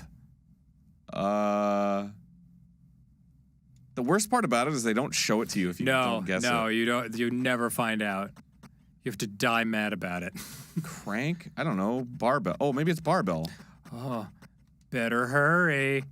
Run it out of time. Oh, fuck, you got it. Yeah. Oh, son of a bitch. You're pretty good at this. Yeah, you are pretty good Thanks, at this. Pictionary. You're supportive. My friend is not supportive. Well, we're in competition. Oh, did you notice the spray can moves by, fissing out and pretty cool. Yeah, they thought this out. Oh. Whoa. Oh. Oh, you got to get the blue balls. Yeah, well. Story of my life. Yeah, not so hard for me. Wait, how did you get it last time? What the fuck? Oh, it just disappeared. You took too long. Well, I don't know how to get up there. Oh, you gotta go from right to left, dude. Oops. Ooh. Oops. Oh, purple goo. Hate to see it. You get smacked with the purple goo. The astronaut goes, bye-bye. What in the world? They go up to the alien planet, right? No. And then they have to guess a picture by picking up the alien balls. Dude, it's a tale as old as time. The narrative of this is out of this world. Oh, come on. This is killing me. I have no idea what this thing is. Dude, come on. I know it. Do you? No. Damn Just thought I'd psych you out. Well, you did. Oh, I know it. Do you? Yeah. Son of a... Oh, what is that? A seesaw? A fan? A windmill? A... No, it's not what I thought it was. Okay. Boy, I don't know. Blade. Yeah, that's about as good an option as I got. Let's try it. Blade. Oh. Is it, It's like the barrel of a gun. Penis? Is it peni? Multiples? Boy, I don't know. That would be if penis was spelled with a U. It would be penus. Penis. That would be peni. Boy, I have no idea. And do you honestly have no clue? No, I don't know. Yeah. I thought it was a telescope and then... Yeah, I couldn't tell you. Time's up, folks. It looks like a gun. Gun with 3 ends? Gun. I'm just saying it looks like a gun. Oh, come on. Dude. Come on, I always get this one. I don't know. What's the score? 3-2, you. Oh, cool. Yeah. Well. So it would be 2-3 if you're the one saying it. 2-3. 2 and 3. Guess so. Oh, was it playing this like fucking like rhythm guitar part? Yeah, of course. You think they added in instruments as time goes on? That's not the Pictionary way. It's not the Pictionary way. I don't know, man. The music of this is pretty fucking dope. It's a sword. It sure is a sword. He's going crazy with the keys. It really is a matter of whether you get like those 4 central things knocked out. Because that's where the image is. Shit! Went straight for my goo. Oh, look at that. Look at that. They're synced up now. This is perfect. Yeah. Get out of here, you fucking green pieces of shit. Look at that. 4. I'm getting away with murder over here. Yeah. Get your sexy on. Meow, meow, meow. Meow, meow, meow, meow, meow, meow. It's a sword. You don't know that. It could be, It's an S word. Yeah. It could be a device that you'd find in... What? Oh, dip. Rapier?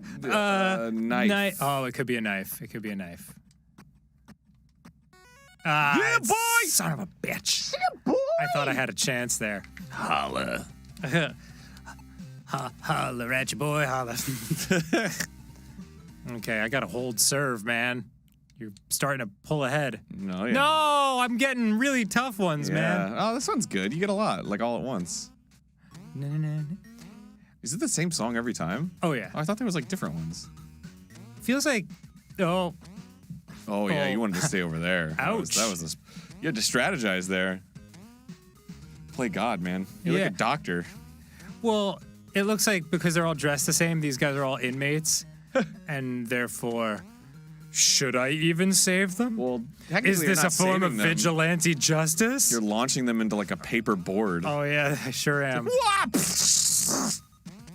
Oh, that would have been sorry, fucking Ted. Slick. Sorry, Ted. Sorry, Ted. Sorry, Ted. Sorry, Ted, too. Oops. Oh, my God, there was 2? Double Teds. Ted, and Fred. Oops. That's an anchor. No, it's not. Sure is. Well, that's a fishing hook. Bro. It's a double arrow with a like an eye coming out of it. I know it's an anchor because I've got one tattooed on my left shoulder to honor my time in the U.S. Navy in 1945. Really? It's 4-3. Take it, Aaron. 4-3 me? Yeah, 4-3 you. Then you would say 3-4. Wow, you're really stuck. Oh, I get it now. Yeah. Look at that. Meow. Saving everybody. Meow, meow, meow, meow, Staying meow. over Get here. sexy. Car. Car. Anchor. Nope. That man can die. Staying over here. That man can die. I have chosen the death of that man. Does that make me a murderer? Yep. It's just that simple. That's my favorite part. What the hell is that? I have no. Oh, it's a cupcake. Oh, okay, yeah. Ashtray. Yeah. Wow, that circle on the top was really all it took, eh? Yeah. Makes a big difference with these Commodore 64 style graphics. Dude, I'm about to fucking rip shit on this. Yeah, you're about to get the whole image. Oh, if it weren't for that guy blowing it. Look at that. I got the whole thing. Hey. What the hell is it? It looks like a monster with one eye. It's, yeah. It's a seismograph of an earthquake with a small scale model in the sun orbiting above. Right, type that in. 5-3, baby. It sure is. This is delicious. You're about to get a rickety rick. Wow. All I did was miss one game. Yeah, well, that's all it takes, man, sometimes. Kill me. This is the best one. Damn it. Whoa, dude. It slows you down when you get that many? I see that now. That's ridiculous. What's even the point then? I guess if you just want to show Look what at a that. big swinging dick you are. You had 2 and you couldn't even make it. Wow, Aaron, you are. Oh, man. I'm not going to let you get to me. I'm not going to let you bully me. I'm not bullying you. It's friendly banter or whatever. Except it's the kind of friendly banter that makes you feel shitty and makes me feel great. Yeah. You know, like bullying. It feeds my own insecurities. Awesome. While putting someone else down. What the hell is that? It perpetuates a cycle. I don't know. I'm getting some weird ones, man. Is that a chicken? Looks like a chicken head. That's inappropriate. I guess it's... Oh, I don't want to say. No, I don't need the black area around the image. I need the image. There you go. What? I have no idea. Southwest? Oh, I think I... Oh, true. Could be. That does fit. It seems awfully weird, though. I keep getting ones you need to figure out, and you're like, cupcake. Shit, man. What? Direction? I have no idea. I mean, I have an idea. I have something that I would put in, but I don't think it's right. Boy, this is hard to... Oh my god. Oh! I don't know what it Time's is. up, folks. I don't know what it is. I would have put clockwise, but I don't think that's right. Jeez. All right, cool. Yeah. The concept of hope. Make sure it's a 28-letter word so it takes a lot of time to guess something. Meanwhile, you're like, bike. Yeah. Cake. Knife. By the way, for those of you who didn't see the first one, which is everybody, we had a hell of a time trying to figure out how to play this one. Yeah, because it's not at all clear how to get boxes. Yeah, or even that you have to get boxes. Right. We just sort of wandered around. I mean, we saw the arrows in the back, and we were like, do you leave? Do you just kind of leave the area? Yeah, do you go in the door? But you don't automatically get boxes when you hit the left side of the screen. You have to push you up. have to go up. Yeah. It's Among Us. Sus. Boom, boom, boom, boom. It looks like it. Look at how sus that is. It's a toe. I agree. Oh, you think so? Yeah. Me. Oh, God. I think it's a toe. What else could it be? I don't know. I do not know at all.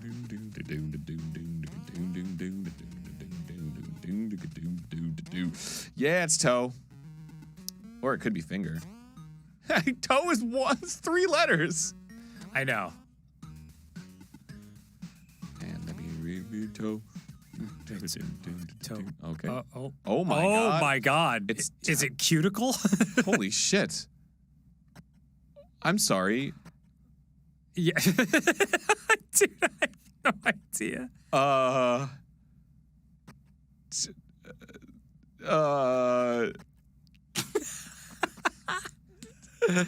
That's really funny. Oh, I got it. Yeah. Yeah. Okay. Yeah. Dude, we got it at exactly the same time.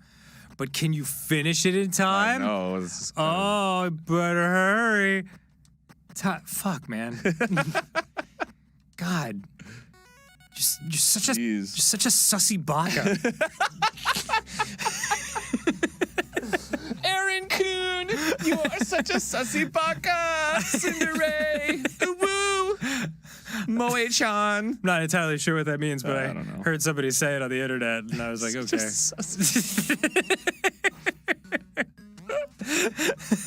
How dare you? I know, yeah. How dare you enter my world? Yeah, how dare you use terminology that is far beyond your generation's understanding. Stay out. Stay out of my weebdom. Not allowed. I'm gatekeeping the weeb. I actually learned a lot of terms from our apple banana sex playthrough. Oh, that's right, yeah. Whoa, that guy fell really fast. Oops. Jeez. I like that it says "ouch" when it hits the guy. My God, you what am I? Picasso over there? What the hell? Yeah, that is insane. What is the answer? Multiple tape decks. Type it in. Oops. Type it in. Oops. You gotta commit, dude. You just gotta choose a side. I know. I got excited. What the hell is that? It's obviously it's the fucking, what do they call it? V-hold? It's the H-hold and the V-hold. Oh my God. I'm gonna guess microwave. Oh. That's not gonna work. What? Microwaves have antenna? Television? No. Toaster?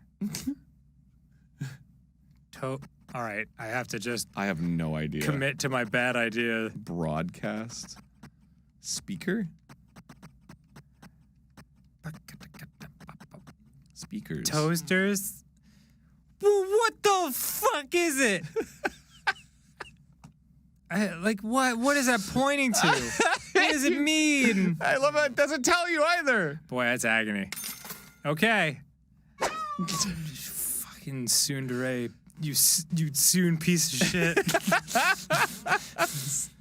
You can't. You're not allowed. Whoop. Scooby-Doo, save the boys. The boys are gonna die. Whoops. That's okay, you know. Sometimes you gotta break a couple eggs to make an omelet. You know what I'm saying? This isn't an omelet. These are human beings, and they're dying. Toilet paper. I think you're right. I think that is a roll. Le fil de papier. The poop paper. Oh, God. Oh my God! How does there two? That's not fair. Yeah. Maybe it's a combo, like a pretzel with peanut butter, or some sort of cheese whiz. Yeah, it's a ho-ho cut in half. Type it in. And then it's like slightly unraveled, you know, when you can do that. It's a quartered ring ding. I lost Lock it up. Train of thought for a second. You know when you get a ho-ho and then you like grab the end and then you unravel it? Oh. And then you eat it like a sheet? I've never successfully done that, but I have dreamed of one day. I would not want to wipe with that. So what are we at now? We're I at, don't like, know. It's a slaughter. 7 to 5. We or don't need to something? keep track anymore. Well, you know, I guess I would have to lose 2 for us to be even. Right. Which is not going to happen, obviously. We're 1 away from the end. Look at that perfect rotation of goo blobs. You really just have to do that, yeah. Shit sucks. Oops. Oh, man. Oh, you're good, you're good. Look at that perfectly synchronized goo blobbage. Is this why FedEx takes so long? Of course. This is what they're doing all day. Yeah, they're talking about the Backstreet Boys reunion tour, but really it was just the goo blobs. Yep. No. Your package might take longer due to goo blobs. The global goo blobbage. Maybe this is symbolic of the illness that was striking the country, nation, world. Yeah. Wow. 1990s Pictionary for NES really predicted a lot of things. It sure did, man. Oh, it's like that Nostradamus text or whatever, where it's like the steel mountains will fall or whatever. Yeah. I hear a lot of stuff like, oh wow, it's a door. Oh, good, the door. No, that stuff is all bullshit. They like cut together bits and pieces of his writings. Oh yeah, of course. The world will fall into chaos. It's like, yeah, well, I know it is every day. Like, it probably was back then too. Depends on who you ask. Oop. Okay. What could it be? Really wanted to go easy on you. Door. Door.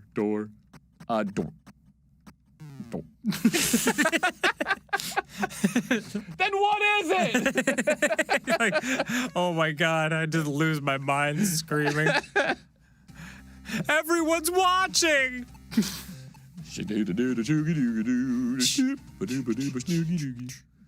All right.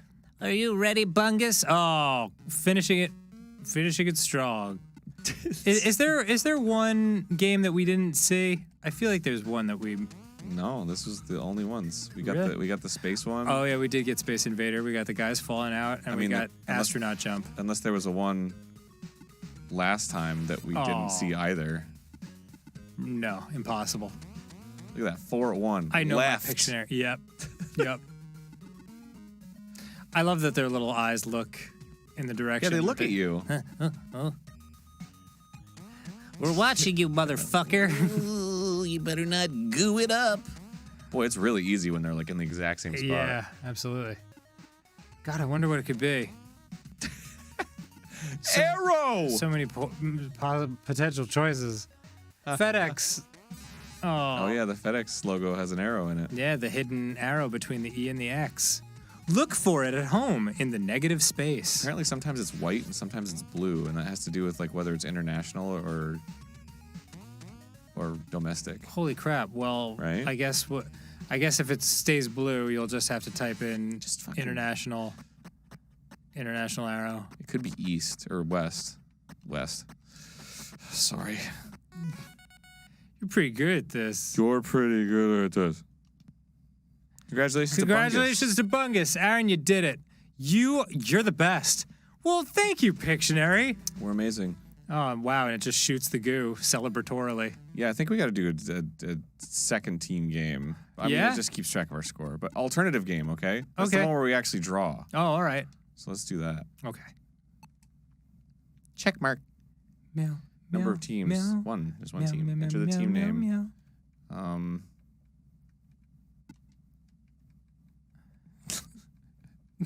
Yes. Grr. Gurf. Gurfed. Gurfty. Gurftist! Gurftist. Hey, Gurftist. All right. All right, here we go. Yeah, you ready? This is it. This is the one. Okay, so I have to get. Okay, here we go. Oh, right. We have to draw it, actually. Whoops. Oh, that's right. And then we use the honor system to decide if the person was correct or not. This is not going as well as I thought. George Washington.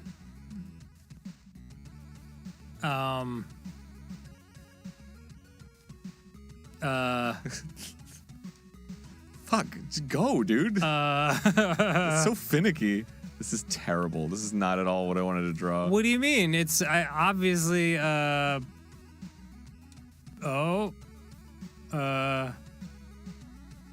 tree? Yeah, you got it. Wow, really? Yeah, dude. Nobody did. No, you Gerftis. Gerftis. We did it. Bro. Excellent job. Bruh. All right, guess you gotta get something in your head. Okay. Got it. Mm-hmm. You got it? Yeah, how do I move? The B is to actually draw, and A is to move without drawing. Okay. Line. George Washington. Square. Oh, it was George Washington. It was? Yep. Hold on. Texas? No, it's a little tough. Let me get his wig. Oh, yeah. Okay, curly wig. It's looking pretty good. Curly wig on one side. Last time you did that in the footage we lost, I didn't even guess George Washington, and you wrote GW. I sure was like, did. What is it? I sure did. Boop. Oh, no. Oh, well, it's an angry George Washington. I can save this. Oh, now he's a scheming George Washington. Okay. I'm going to rule the nation. Yeah, yeah, his head. Like, we don't need to. What is this? God, this song rules. I know, it's so good. Us. No. Wow, this is a technically fucking perfect USA. Wow, look at you. Wow, you finished it. Look at that. Amazing. That's beautiful. That deserves to be on the wall. Father of our nation, baby. USA. USA. All right, you guessed it. George Washington. Well done. Well, technically, John Hanson, my great grandfather, was the first president of the Continental Congress. The to serve first a presidential. full term. I'm sure he'd be very proud to know that his great grandson. Great grandson. Yeah, knew that he was the first presidential. Oh, I have to pick something. Yes, you do. Better hurry. Running out of time. Okay. Shit. Forget that line. Okay. Whoop. God, listen to how awesome this music is. I know, it's so good. I believe our buddy Brent Weinbach, who runs the Legacy Music Power podcast. There. I think that's it. It's done. Oh, Orange? No. Apple? Yeah. But hey! Apple, baby. Gosh, I forgot the name. What's the name of Brent Weinbach's podcast that he does with Rob? I don't know, but it was awesome. It was awesome. I think well, I can't remember. But we were on 2 of his podcasts. Yes. It was the same podcast. Well, what? No, you're right. No, you're he has right. a game music one, and then he has one where he just chats and makes jokes. Okay. Do shika-da-doo. Shika-doo-doo, shika-da-doo. Shika-doo-doo, shika-da-doo. Wolf. Dog. Camilla. No. That'd be very cute. Frog. Screaming frog. Horse. Of course. Alabama. What the fuck?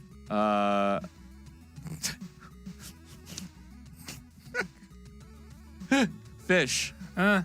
Marlin. Dolphin. Shark. Great white shark. Goblin shark. Why didn't you just pick shark? Why'd it have to be a specific shark? Hammerhead shark. Tiger shark. Whale shark? Whale. No, fuck. Shit. What are you doing? Sky shark.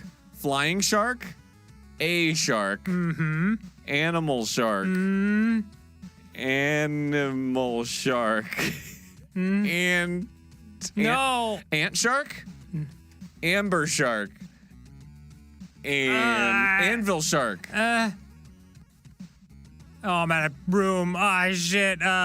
What? Continuing up here. Anastasia. Continuing up here. Anjanath. Monster Hunter? And Jam. What the fuck? Damn it! It was Weeaboo Shark. I was trying to write anime. Nobody did. Shit! All right, fine. Weeaboo Shark. You remember on the 10-minute Power Hour? That was one of the things that we miraculously got somehow. Oh, yeah. Oh, God. Why did that? I know. I always forget. Okay.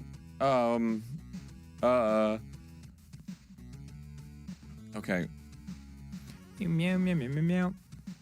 Meow, meow, meow, meow, meow.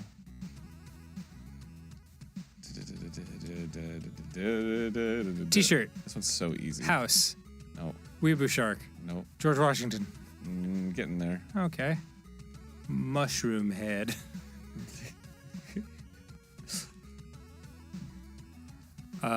Skinny arm sticking out of shirt. Nope. Three-dimensional house. No.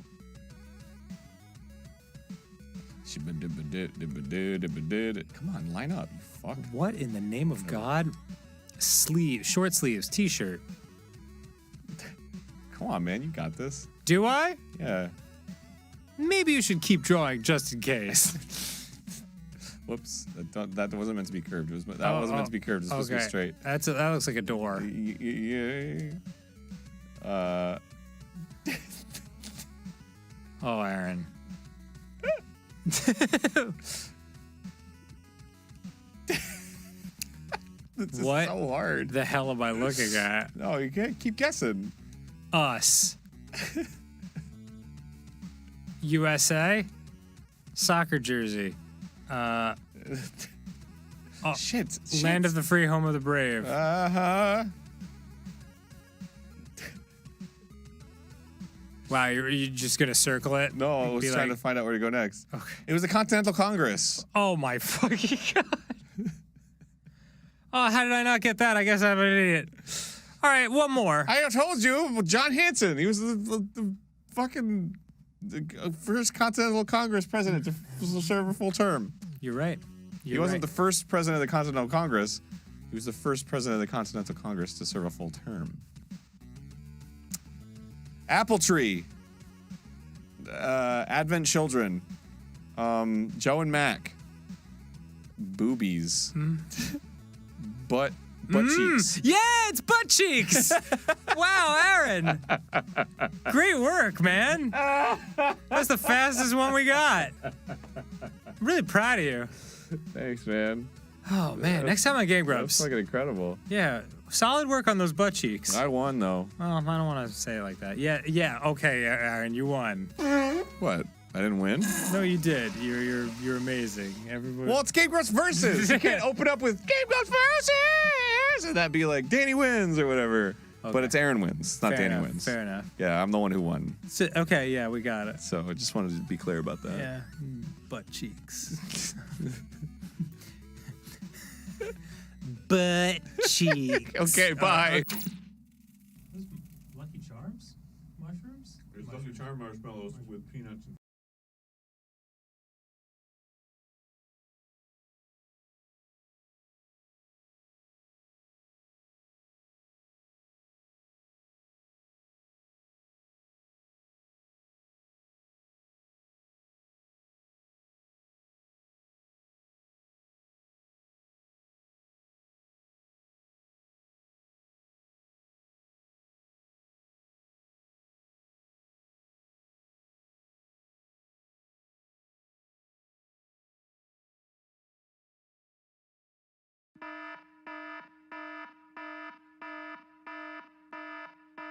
Cute, yeah. Yeah, cute. Great. Cute.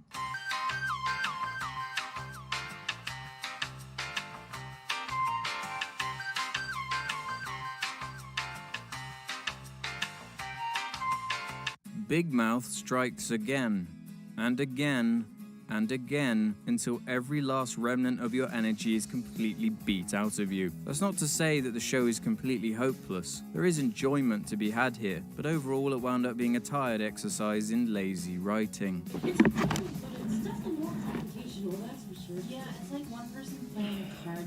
Just about everything that annoys me is present in the show. It almost seems specifically designed to contain every little thing I am averse to when it comes to animated entertainment. You know who's funny? The Big Bang Theory. Loud, obnoxious characters who scream all the time. Shut up, Matthew! An American high school setting. Constant breaking of the fourth wall. Please tell me they put a Walgreens in this Netflix. Oh, hi there. Thanks for tuning into this YouTube video that you are watching. And you probably already know the other thing that pretty much everyone is in agreement on when it comes to Big Mouth. Seeing as Netflix has already renewed the show for a second season, I think now would be as good a time as any to point out some of the more egregious, hormone monstrous problems, so hopefully we can see an improvement for the second season. She's just like a minion. The initial reception to the trailers for this show were largely quite bad, because it admittedly did look pretty awful in more ways than one. Everything seemed to be going against it until it officially released. Currently, Big Mouth has a perfect 100 from 15 critics on Rotten Tomatoes, or Tomatoes, doesn't really matter, as well as an 80 from 6 critics on Metacritic. No sentence should have the word critic in it so many times. Overall, pretty positive, you have to admit. Were those people hating on the original trailers just being reactionary? Or is the coverage on the show just too minimal to be conclusive on if it's good or not? Why didn't you guys get champagne? It's free. Well, I've sat through the show twice, as well as more viewing time from editing this video, and I have to say, I do not like this show for a myriad of different reasons. I've never covered an entire season of a show before, so for simplicity's sake, I've split up my key points into sections. Let's begin with the first one. That's how numbers work.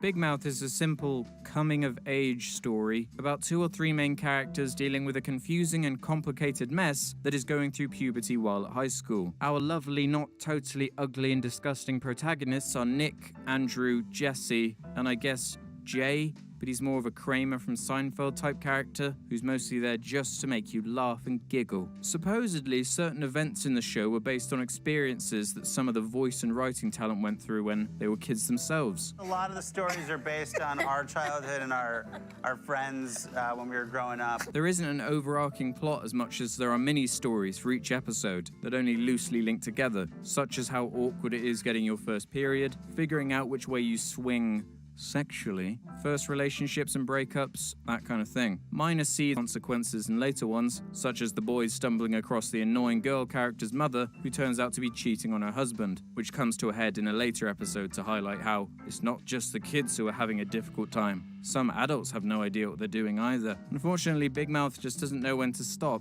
almost entirely throwing any ounce of subtlety out the window, relying mostly on gross-out stories and humor of a suitably juvenile nature. And yes, I do realize that's kind of the point, but the problem for me is that it simply cannot figure out what kind of audience it wants to appeal to. When I was 13, coincidentally the same age as the main characters in the show, my parents gave me a book called Living with a Willy. It was effectively the book version of Big Mouth, but designed as more of a learning tool to explain and rationalize some of the strange changes and feelings you're going to go through as you start going through puberty. It was also full of plenty of humor because it's inherently a funny and awkward topic. Everyone has their own stories about these kind of experiences, so it makes it that much more relatable and humorous because we've all been there. Well, based on my analytics of who watched my videos, most of you'll be there soon. Unfortunately, outside of the 13-year-old kids who are currently going through the same thing as the ones in the show, I don't really know who else this show is for because of how superficial the storytelling is. There are no greater themes you have to take a moment to think about that are even remotely interesting or new. There's nothing that satirical about the setting aside from a couple of examples. It's all simplistic enough for a 13-year-old to understand. In fact, this is the kind of thing I probably would have loved as a 13-year-old boy. It's edgy, out there, offensive, and rude, but I've already gone through everything in this show in my real life already, and that was awful enough on its own. Why would I want to be reminded of all that horrible torture if you're not going to put a clever spin on it? Big Mouth's idea of being clever is having a loud, obnoxious monster show up who can make intercourse jokes and be crude. I'm sure loads of 13-year-olds absolutely love the Hormone Monster because it appeals so much to their 13-year-old sensibilities. But in the end, it only ends up being a huge missed opportunity. A teenager's hormones being personified into a physical monster for the characters to talk to is honestly brilliant. This idea, if used properly, could be really hilarious. And there are some decent scenes where they scratch the surface of what they could do with this. But more often than not, they just fall back on the all-too-safe and predictable, crude, gross-out stuff. Aside from the odd thing I've mentioned, I'm sure a lot of this sounds fine. I think the setting's a brilliant one if you're wanting to tell awkward stories about growing up, but where it all falls apart for me, and where my biggest problems lie, are all down to the execution and how it's all played out.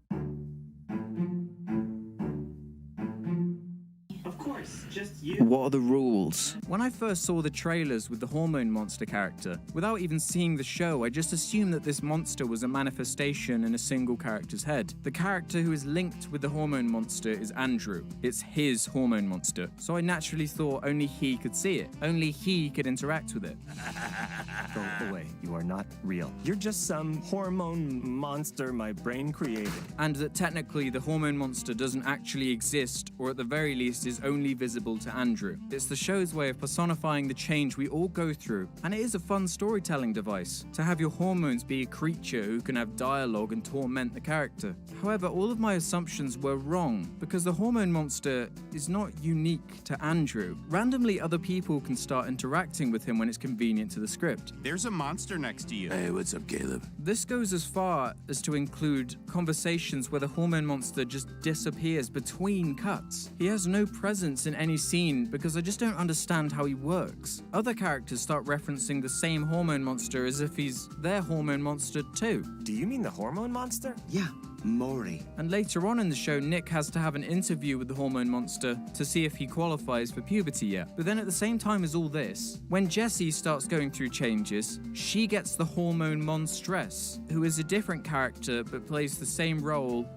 but for women. But then to make it even more confusing, a character called Coach Steve, who I cannot stand by the way, he's just too stupid for me. He has his own Hormone Monster, despite being a fully grown adult. Surely it'd be a lot more effective and creative if everyone had their own Hormone Monster that was tailored to their personality and desires. There would be so much potential for humor, and you can give the silly cartoon world a sense of internal logic that would ground the ridiculous humor a little bit. For a show that's supposed to be linking chronologically and telling a story with characters who are consistent throughout the series, you need rules to organize the chaos and absurdity to stop it from coming across as complete nonsense that appears to be completely random without a sense of direction or deliberate thought. For as absurd as shows like Rick and Morty, BoJack Horseman, or South Park can get, the purposeful nature of the absurdity sells you on the world and makes even the most ridiculous thing just work and feel natural. This whole thing is actually a really difficult concept to describe because to me it seems like an unspoken rule you just automatically write into your material. I've never witnessed a show do something like this to quite this extent. Come on, get your asses. Thanks for standing in the way of Big Mouth Arg. Do you have anything to say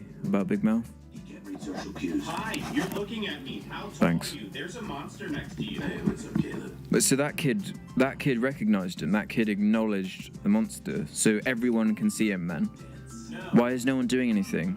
I just don't understand. It's really confusing. You can be as crazy and nonsensical as you like, but if you can't be bothered to establish the cause and effect of these wacky, strange, and confusing elements, then why should I give you the benefit of the doubt and trust you if you don't think I'm intelligent enough to consider this kind of thing in your show I'm desperately trying to get into? I shouldn't have to do the work to find out how this world works and find it entertaining. It's literally your one job. And as if that's not bad enough, one episode begins with the backstory of how the Hormone Monster was born. That, of course, being the result of an alien creature coming down to prehistoric Earth and having intercourse with the planet itself. Meaning that the Hormone Monster is an alien? Like, what? What a bizarre and unfunny way to ruin and make such a good concept so contrived. There are smarter ways to make fun of Scientology. Honestly, if it was just the 3 Hormone Monsters who did this, I wouldn't really care that much. But these preposterous rules you're just supposed to ignore just keep stacking on top of each other. Early on in the show, it's established that Jay does nasty things to his pillow. Okay, that's fine. That's the kind of gross thing teenagers do. Makes sense. But then a few episodes later, it's revealed that this pillow is in fact pregnant with his human pillow hybrid child. I'm pregnant. What? Nice. I mean, how would that even be possible? Come on, don't be naive, Jay. I told you to use protection. What? For the entire episode, I was waiting for it to be revealed that it was all a dream, or he was high, or something. But no. There's straight up an episode where a 13-year-old boy gets a pillow pregnant. They even call back to it in the last episode. Who are these pillows? We're his family. So, like, that's the thing that can happen in this universe, I guess? Is this one of the stories that's based on Nick Kroll's childhood experiences? Like, is this the only way you could make humping a pillow funny? Despite that, parts of the pillow episode are one of the only episodes I genuinely enjoy, because it's just completely absurdist, and feels like it has absolutely nothing to do with the premise of the show, aside from the horny teenage boys link. If the entire show was illogical as this, it probably would have been way more entertaining, in a how weird can we make this kind of way. Like on the same level of how South Park have done entire episodes about people eating with their butts and pooping from their mouths. Kind of absurd. But the problem is they seem scared to commit to this weirdness. So when it shows up, it's completely jarring and doesn't show up again for ages. Until, now some scallops on a plate are talking. Okay. And as if that wasn't enough, there's a recurring character who is the ghost of American composer Duke Ellington. Randomly in the first episode, the dad character says that Ellington died in their house. The sounds of Duke Ellington, a great African-American American. Andrew, did you know that Duke Ellington died in this house? So for some reason, the kids keep going into the attic and asking him for advice. Duke, I wanted your advice, and I guess I still do. So as well as the weirdness of the hormone monster, it's also established that ghosts are also a normal thing for this world. Like, this ghost basically fills the same role as the hormone monster, but for Nick instead of Andrew. Why didn't they just give Nick his own hormone monster? One of the most telling signs of how little the team cared about this making any sense is how the kids who are supposed to be 13 mostly sound like fully grown adults. Okay, can we be excused? You have a really big mouth. Thank you, I think. Andrew is kind of okay because he's developing a bit faster, and that's part of the story, and his voice is suitably pathetic for his character. So, I know your parents aren't going to be home, but Nick sounds like a 30-year-old man. Well, you're clearly too busy for me. Nick is supposed to be the one who's developing slowly, and he's tiny. That's a big part of the show, that he's underdeveloped. Did you shave? Is that ornamental? The boy just hasn't hit puberty yet. Is this appropriate? So why on earth did they choose to use this voice for him? I think there's a reason that every single one of the kids in South Park has a high-pitched baby voice.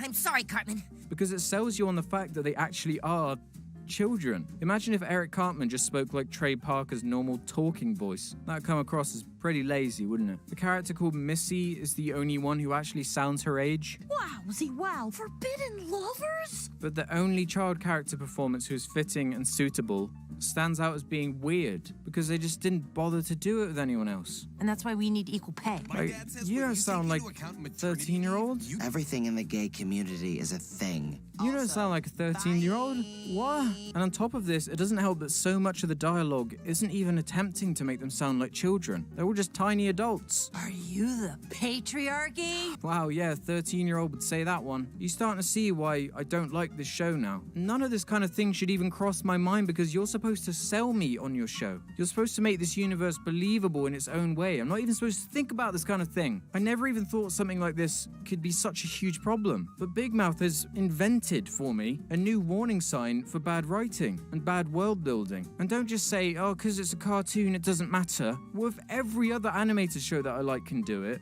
why would Big Mouth get a pass? It's just confusing to me. And just because it's animated doesn't mean it should be held to a different standard. And all of that is really annoying. And that's without even mentioning the big, ugly mouth. I cannot believe I've gone this long without talking about how unbelievably bad the character design is. You look great as always, you post-racial power couple. No one looks great. They all look like horrible creatures, don't they, Max? Every frame somehow finds a new way to make me feel uncomfortable because of how hideous the design of the characters are. I think it's all to do with their creepy gem-like eyes and overly large foreheads. They're just not pleasing to look at. They look horrible. I found some rough animatics on YouTube, and without the gem eyes and scaling down the foreheads, the style actually looks okay. But the final look of the show is this clinical, flat and lifeless look. There's a musical number in the latter half of the show which really highlights how horrible it looks. It's like corpses are singing at you. As well as the overall unattractive look of the show, the actual animation is most comparable to Family Guy, and that's not a good thing, visually. This stiff, pivot style of animation can only really work for me when either the writing is brilliant or you're creative visually, or both. This isn't quite the level of the Nut Shack or anything, but they never use the animation for visual humor apart from shock value, and the hormone monster being funny and random. South Park has shitty simplistic animation, but they've managed to make it part of the charm of the show. Every time the animators break the usual two-dimensional angle, it's visually very funny. The only time I noticed something visually funny in Big Mouth were the various shot reverse shots where the main character's lips are so ungodly swollen that you could actually see them poking out from his fat head even when the camera is behind him, and that's more me laughing at the show instead of laughing with it. Speaking of, part of the appeal of Big Mouth is the vulgar humor. It's what all the critics seem to like about it. It's revolutionary that a cartoon does something edgy and over the top with children as the main characters. I've never seen such a unique and fresh idea before. The way this show is written, like living with a Willy for half the time, then Nick Kroll funny voice stand-up for the other half, gives this show a really weird comedic tone. If you're aiming for a slightly younger audience of people who are currently going through puberty, why is Duke Ellington's ghost a character? I didn't even know who he was, and I'm 10 years older than the kids in this show. Like, he died in the 70s. It's nearly half a century ago. Yeah, I'm sure Duke Ellington is what's all the rage with 13-year-olds at the moment. There are so many out-of-touch jokes that only adults would understand, that only reinforce my point about the show having no idea who it wants to appeal to. In one episode, they have 2 cutaway gags. 2 that simply won't make any sense unless you know what Seinfeld is. Seinfeld ended 2 decades ago, nearly double the age of your main characters. So why are you referencing it in your Netflix show about puberty? What a strange decision. And for every joke that does work, I just think to myself, yeah, that would be funny.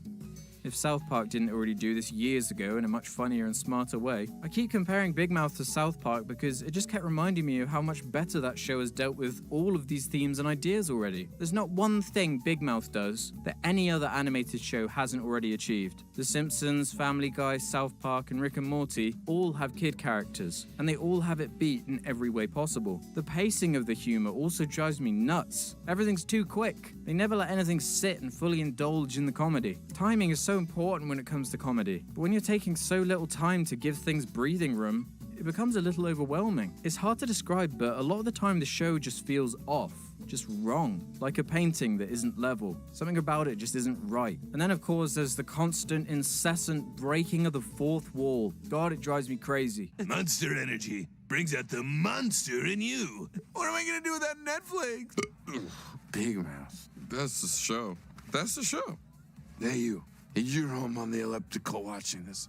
I see you. Why even bother writing jokes when you can just be self-referential and break the fourth wall for no reason? Isn't it funny that you guys are watching a YouTube video right now? Isn't it hilarious that I'm telling you that you're watching a YouTube video right now? God, this is so meta. This is cutting edge. We're breaking new ground with this one. Multiple characters directly address the audience for funny jokes such as, lol, I bet you're lol binge watching this because it's on Netflix, lol. Am I right, lol? You're binge watching it, right? There was this one joke that really annoyed me where they had the gall to take a jab at The Office, another show that hasn't been on for years, saying that the interview-like structure is a crutch. So what, this is gonna be on The Office, or Modern Family, or what, you know?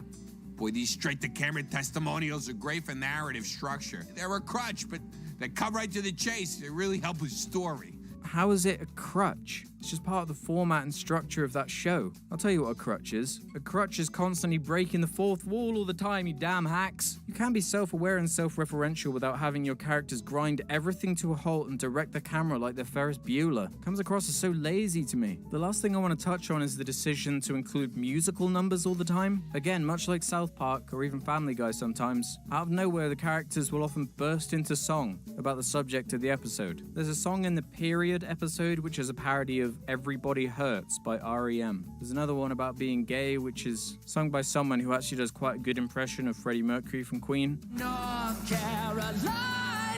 I actually kind of like that one. That one's okay. But there's one at the end that's about life being a mess, and that one totally highlights the lack of subtlety in the comedy. Never share your feelings or life will kick you in the face. Sometimes everything moves so fast you throw up all over the place. Children grow up and abandon you to die broken and alone. Instead of having a song where every character suddenly just says exactly what the themes of the show are, why not actually be I don't know, clever without spelling out every single nuance and leaving me with something to think about? I'm genuinely curious to hear from people who like the show to tell me why they like it. All the critics say the same nonsense that doesn't mean anything, and I don't agree with any of it. Like, is this the first edgy animated comedy you've ever seen? You realize there's so much better than this out there, right? Big Mouth is a show that only appeals to children, or adults with the mind of children. I got nothing from this show. All the messages and themes are things every adult should already know, and the comedy is nothing more than tired and predictable, or already straight up been done before, in a form that isn't horrible to look at, alongside characters who are actually likable or funny. If you still think you might like Big Mouth, load up the first episode on Netflix and watch the very first scene. If you think it's funny and sharp and great, then chances are you're going to love the entire thing. But if you're like me and it makes you feel weird and uncomfortable, not because of the subject matter, but because the pacing and visual style and characters and writing make you want to be sick, you should probably just give it a miss and put on something that doesn't suck. Just watch BoJack Horseman instead. The first episode stinks, but after that it's great. If you're looking for an animated show that's all about life being a mess, that'd be a good one to start with. I'm fed up of staring at this ugly show now and I want to end the video. So now I'm going to end the video. Thanks for watching. Bye.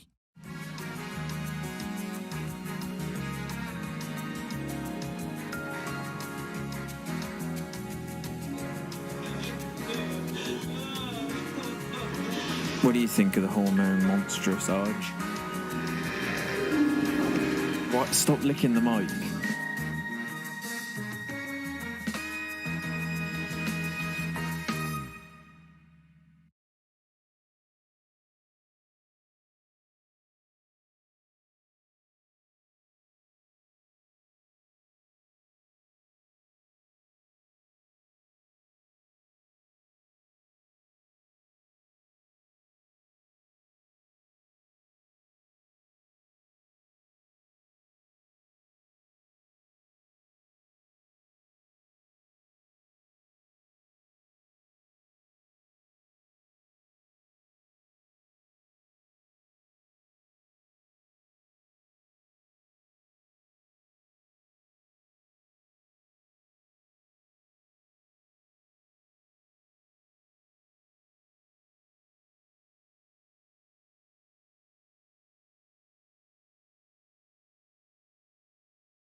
First addition is that there's now an extra health bar that's now much smaller. You hit 0 on the first, your Pokemon is knocked out. Hit 0 on the second, and the Pokemon is dead. Now, I know this seems pretty contrary to the Nuzlocke run, but stay with me, I think you're gonna like what I do with it. Now, if you think this bar is supposed to be some kind of moral choice where you try not to kill the enemy Pokemon, it's not, don't be fooled. You're going to have to very carefully decide whether you want to aim for a knockout or a kill shot, because of a little thing called Vengeance Mode. I'm not gonna go over how exactly just yet, but Pokemon will form bonds with their teammates. If a Pokemon with a bond dies, its special one will enter Vengeance Mode and get a heavy stat boost. Every time you kill a Pokemon, you risk triggering Vengeance Mode, but even so, you're going to want to consider aiming for kill shots regardless. The biggest reason is that in this game, the currency of the world isn't Pokédollars, it's Pokeballs. And removing the Pokemon inside is the only reliable way you can get them. Because your ability to catch new Pokemon is directly linked to a finite resource that you must take risks to earn. Except for every trainer's last Pokemon, that's the only safe kill. There are no hard restrictions in this game about which Pokemon you can or can't catch, or how many per area. However, depending on how many Pokeballs you have, you're going to have to weigh up whether going for rarer Pokemon is worth it, or if you're just going to end up tanking your supply trying to catch it. Pokemon catch rate is much more sensitive in this game, by the way. It will also go down on Pokemon you've caught before and is generally higher for unpopular Pokemon or Pokemon you've never caught before.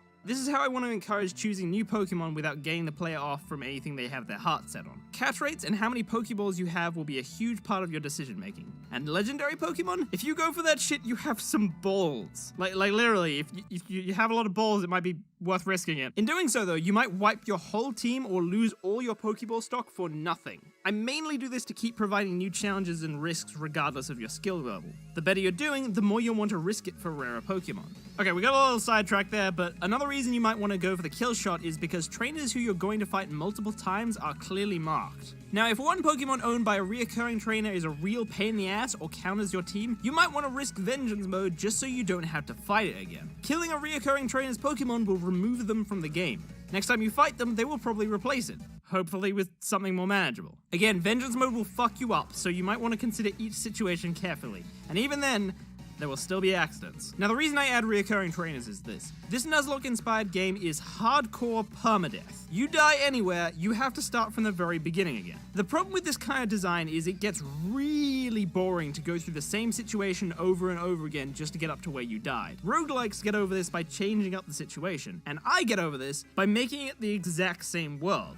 Let me explain. When you die in this game, you restart as a new usurper, but the world is the same. Every Pokemon that died stays dead. Not only does this mean that all reoccurring trainers are going to be different to fight this time, it also means that the catch rates will still be down on the Pokemon you caught last time, encouraging you to change it up. As a result, the challenge will be different enough that it won't get boring, but it won't be so different that everything you learn has gone to waste. Also, this means a couple of really cool things. Firstly, that thing I mentioned in the title, choosing where you bury your Pokemon, means you have the fun of walking past all the graves of the Pokemon you lost on previous attempts. The other cool thing is this.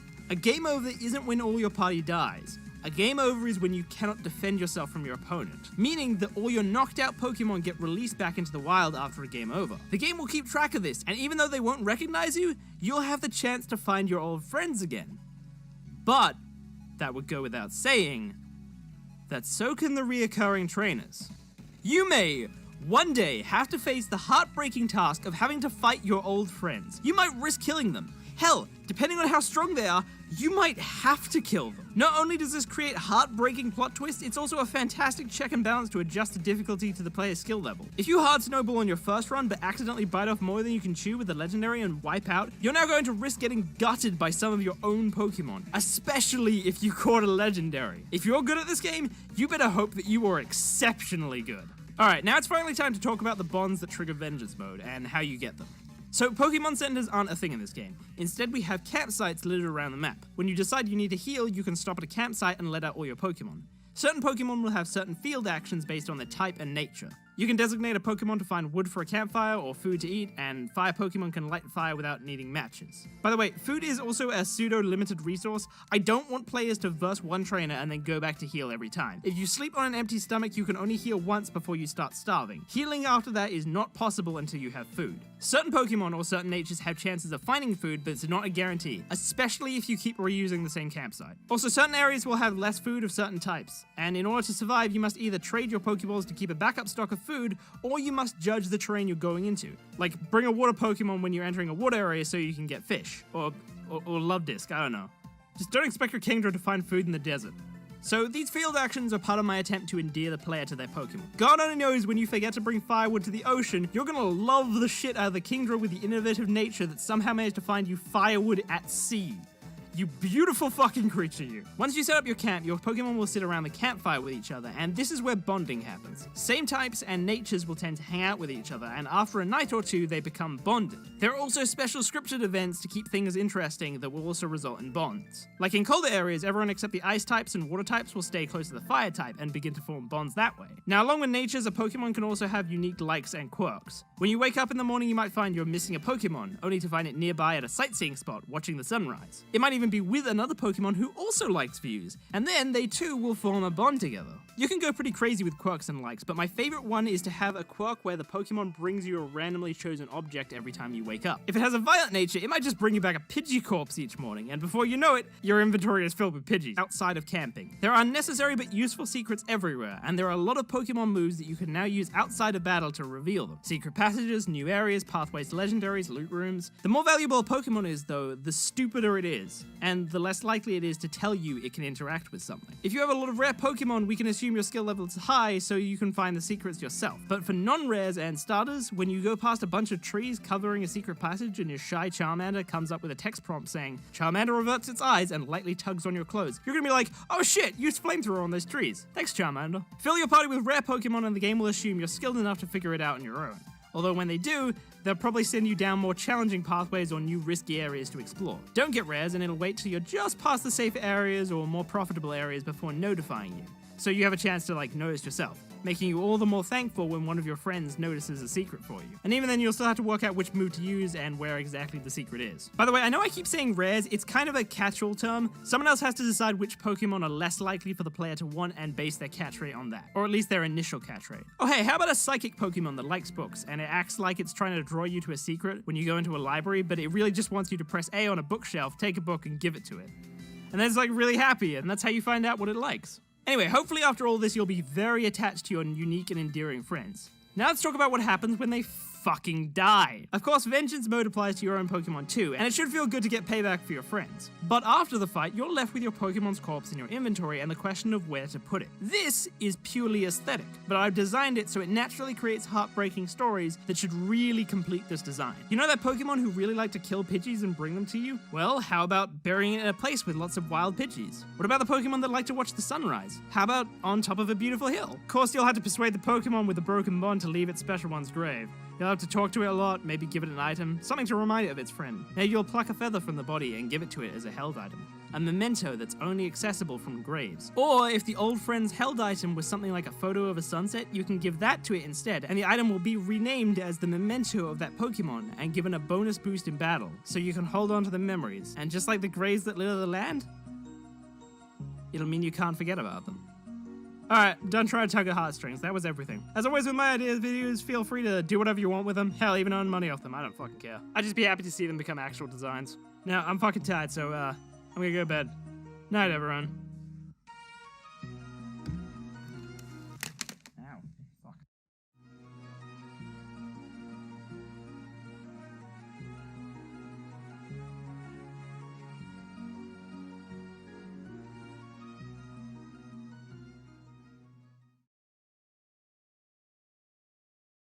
I think one of Avatar's greatest strengths has always been its world building. Everything is so fleshed out with types and tiers of different ideas that are constantly being switched up and changed around, which is why I think it's pretty criminal that the show has only had 2 series. I mean, I know the writers are moving on to different things, but I don't know about the IP. So with that in mind, here's 4 original ideas for a new series. I'm not completely sure if these are going to be shit and I'll look like an idiot, but whatevs. For a community built on telling creators that they're wrong, we certainly don't offer a lot of alternatives. So fuck it, I ain't no pussy. Bring on constructive criticism, bring it the fuck on! Idea 1. The villain Avatar. No, not that one was dumb. No, I mean like the Avatar. The true Avatar is born into a situation away from the White Lotus and everything else that's supposed to find out who the next Avatar is, and so ends up on a walk of life that makes him or her a bad person. So for a good 16 to 20 years, no one can find the Avatar, and then when the series starts up, she shows up in the role of an antagonist. And now there's a couple of interesting things you can do with this. Firstly, this gives you the opportunity for a twist where one of the main characters you establish not only turns out to be an antagonist, but the Avatar as well. Secondly, this setup would require a new main character that's not the Avatar. And you could have a Bender, but the progression of a Bender learning their craft is something we've seen before. Instead, I would have a non-Bender, and instead of learning bending, their arc would be learning chi blocking. I mean, we've seen so much of the philosophy of all of the bending arts in their history, but what about chi blocking? I mean, there's potential for a lot of world building there that we haven't seen before. Okay, I just want more Ty Lee. Just give me more fucking Ty Lee. God damn it, why did you disappear? You're a chi blocker, not a cock block. There is the question of what these characters' roles and motives would be in the story. The best way of setting it up would probably be to have the main character searching for the Avatar. They could potentially be in touch with the spirit world, and the spirits are all like, hey, so, about that bridge between the human and spirit world? Yeah, so our bridge just kind of grew legs and walked off, and it doesn't seem to be coming back. Can you, like, can you go get that? And his character could be like, oh god, I don't want to be the chosen one. But he goes anyway and quickly finds out how helpless he is from, like, bandits and such, and finds a master to teach him chi blocking.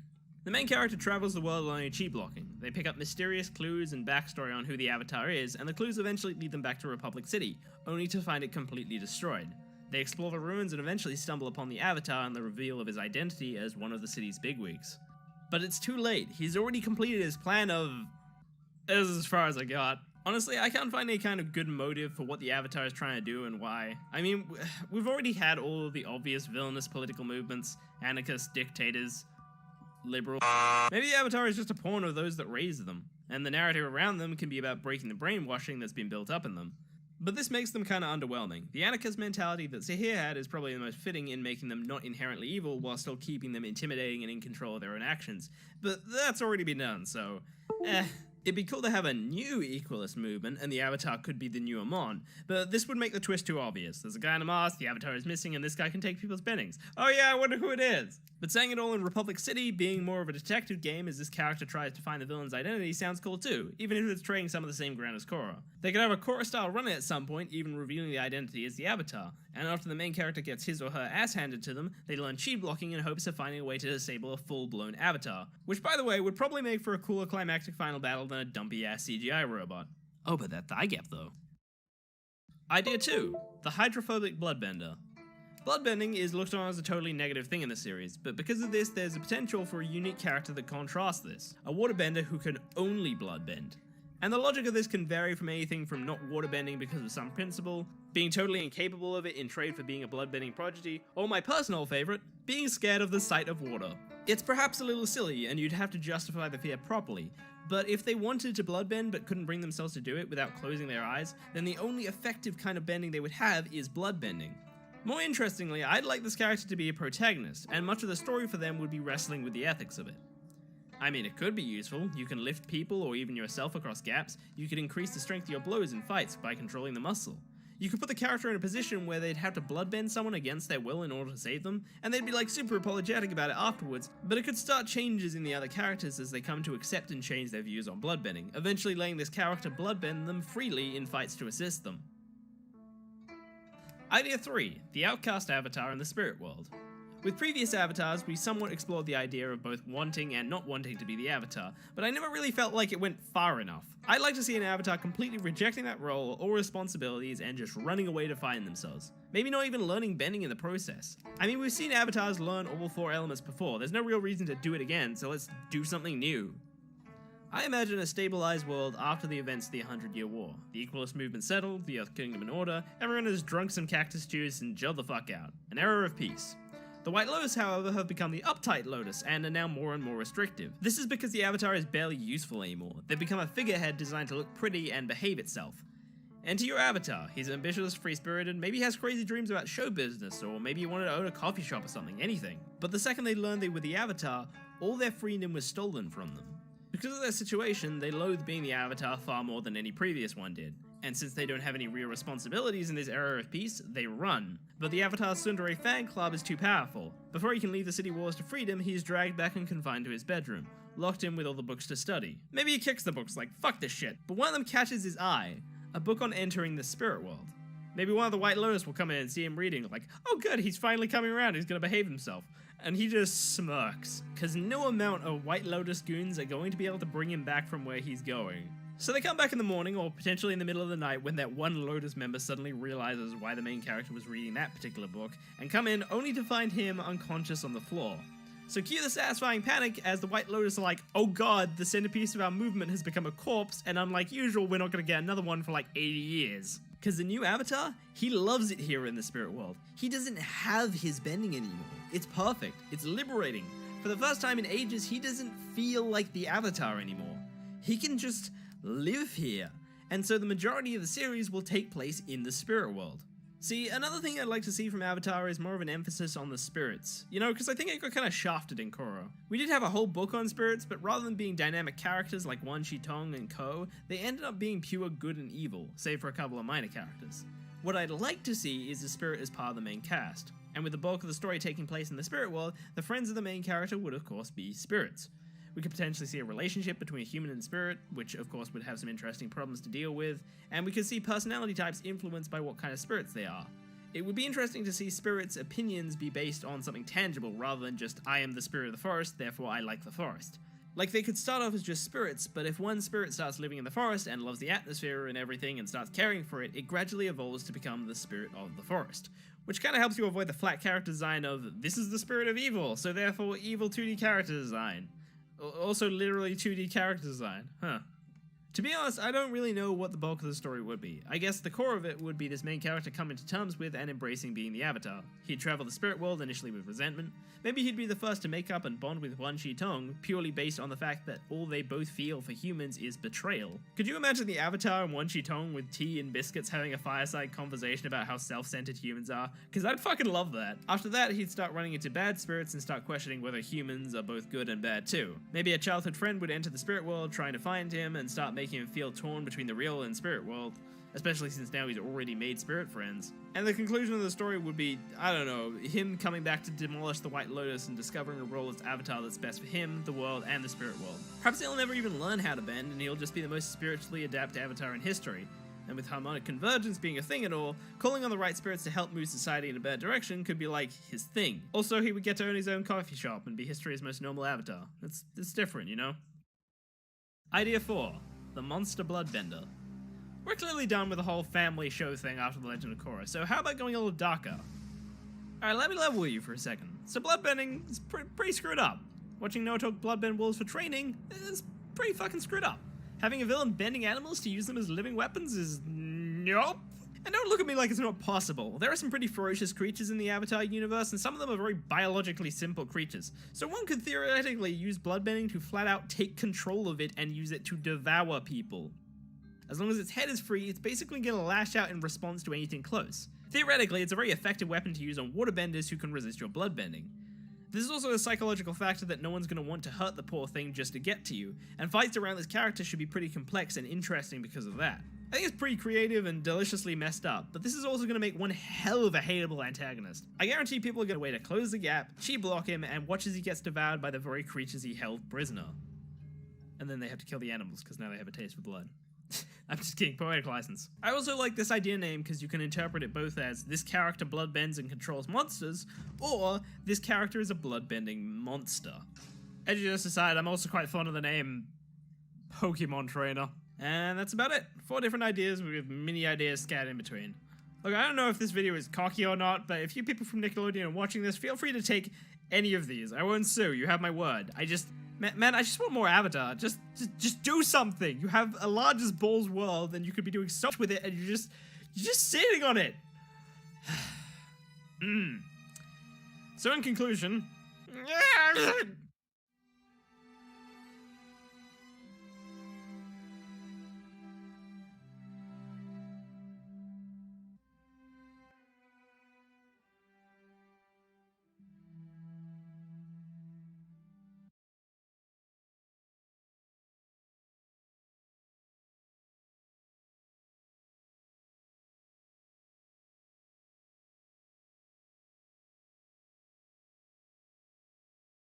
Hey sup Furies, today's video is brought to you by the fabled and prophesied Mishkarian Legion over on Patreon. They helped me pick the topic and the villains, link down below. Designing villains is fascinating and difficult, so today we'll be taking an in-depth look at one element of designing them, their motivation. Authors can have their villains' motives motivated by almost anything. Greed, love, jealousy, self-righteousness, ambition, power, trauma, revenge. Unlike sand.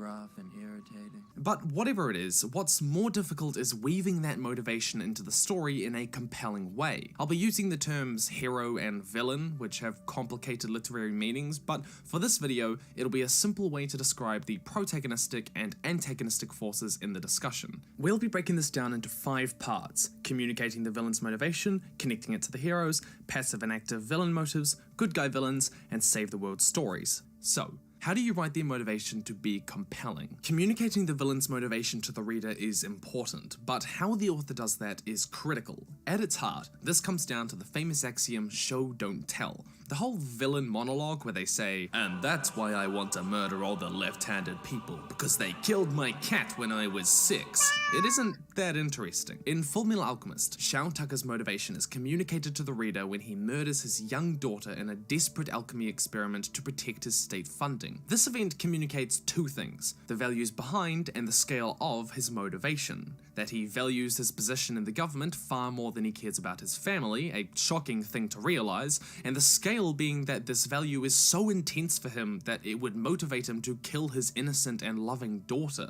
Demonstrating what they value their goal over can set them apart as the villain, especially if it creates a sharp contrast with the values of the hero. It's not the worst thing in the world to want to be powerful, unless the author demonstrates that they value power over justice. Likewise, showing the scale and what kind of a threat they are. What are they willing to do? In contrast, it can also make a villain more multi-dimensional by demonstrating something they are. This is particularly effective if the villain is shown to be willing to risk or not willing to risk something that the reader would usually care intimately about. Family, friends, or social acceptance per se, rather than something like money. In Avatar: The Last Airbender, we learn that Zuko is unwilling to risk his crew almost certainly dying in a storm to pursue the Avatar, giving layers to his motives. It's also important to note that villains can have multiple goals and priorities in a story, some more important than others, and it can be interesting to have those goals conflict. Zuko wants to be loved and accepted, but he also wants his honor.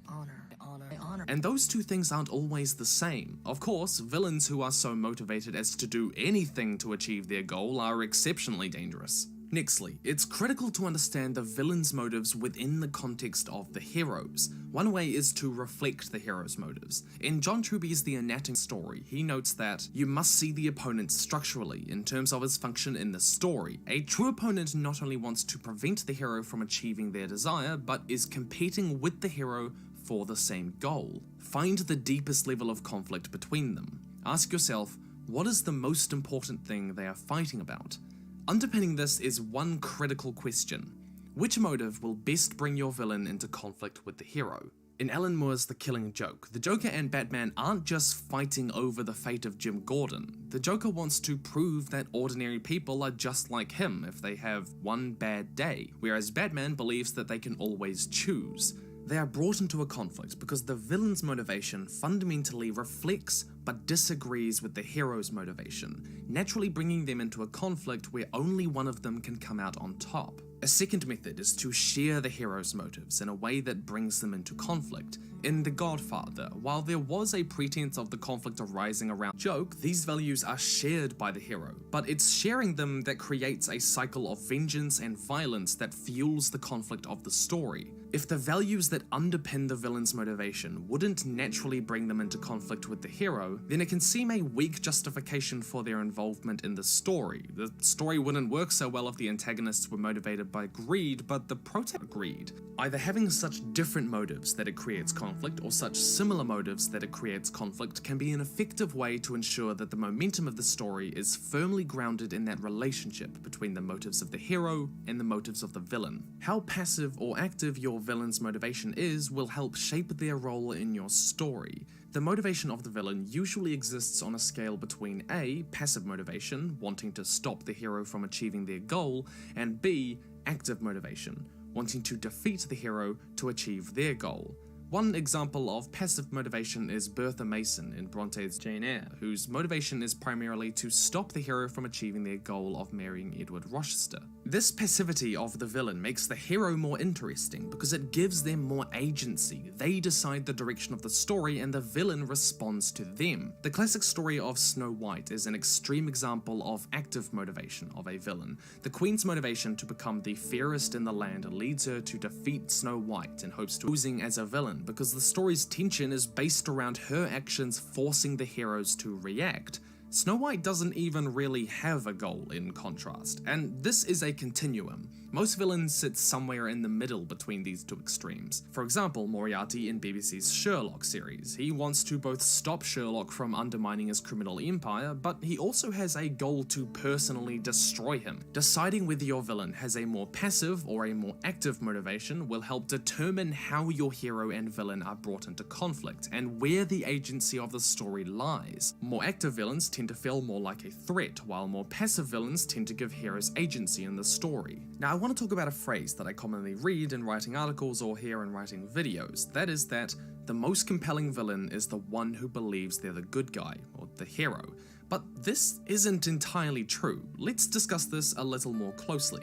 This idea rose to prominence with the recent trend beginning with the grittier comics of the 1980s and 1990s through to the rise of darker fantasy like Lawrence's The Prince of Thorns, and now what we see in the deconstructive realism in stories like The Last Jedi. That is, to set aside the binary morality of good and evil heroes and villains in favor of a grey morality that makes the audience respect or even agree with the villain. From this comes the assertion that the villain must believe that they are the good guy. And there's nothing wrong with having such a villain. It can create incredibly compelling Milton's Paradise Lost, who he makes out to be a sympathetic villain that the reader can understand. This trend led authors to explore the experiences that made the villains believe what they do, to an extent that hadn't really been done before. In Alan Moore's graphic novel Watchmen, readers can relate to Ozymandias' disillusionment with authority and anger at how humans fight one another. Seeing this play out in the Cold War was an experience that motivated him to take action. The reason that the good guy villain motivation works is that it creates a more relatable and therefore more believable character, which can give the impression of complexity and depth. This is not only because that complexity often arises out of them taking a particular moral position on a nuanced topic that society is still discussing, but because that complex moral motivation can easily be tied to human experiences, love, greed, fear, or anything else. Good guy villains can also heighten the tension throughout the story in a way that other types of villains can't, and I want to talk about another phrase that I commonly hear. The best villain is the one that the readers cheer when they see them defeated, but this isn't true either. In the TV series Vikings, which by the way has some of the best screenwriting I have ever seen, go watch it, King Egbert and Ragnar are on opposite sides, with Egbert technically being the antagonistic force for much of the series, but the audience grows to understand, sympathize with, and love him, to the point that they want neither Ragnar nor Egbert to be defeated or killed. Good guy villains allow the writer to create a central point of tension where the reader wants neither the villain nor the hero to be defeated, giving the story a distinctly tragic undertone, one that Vikings masters. Another advantage to good guy villains is that it allows the author to more easily use their motivation to further develop a theme. To continue with the Watchmen example, Dr. Manhattan's decision to kill someone to prevent the world returning to chaos helps the reader question the inherent value of truth, justice, and the concept of the hero. Theme is primarily explored by how the hero confronts certain challenges in the story, but this exploration is often subtle and written between the lines per se. In Victor Hugo's Les Miserables,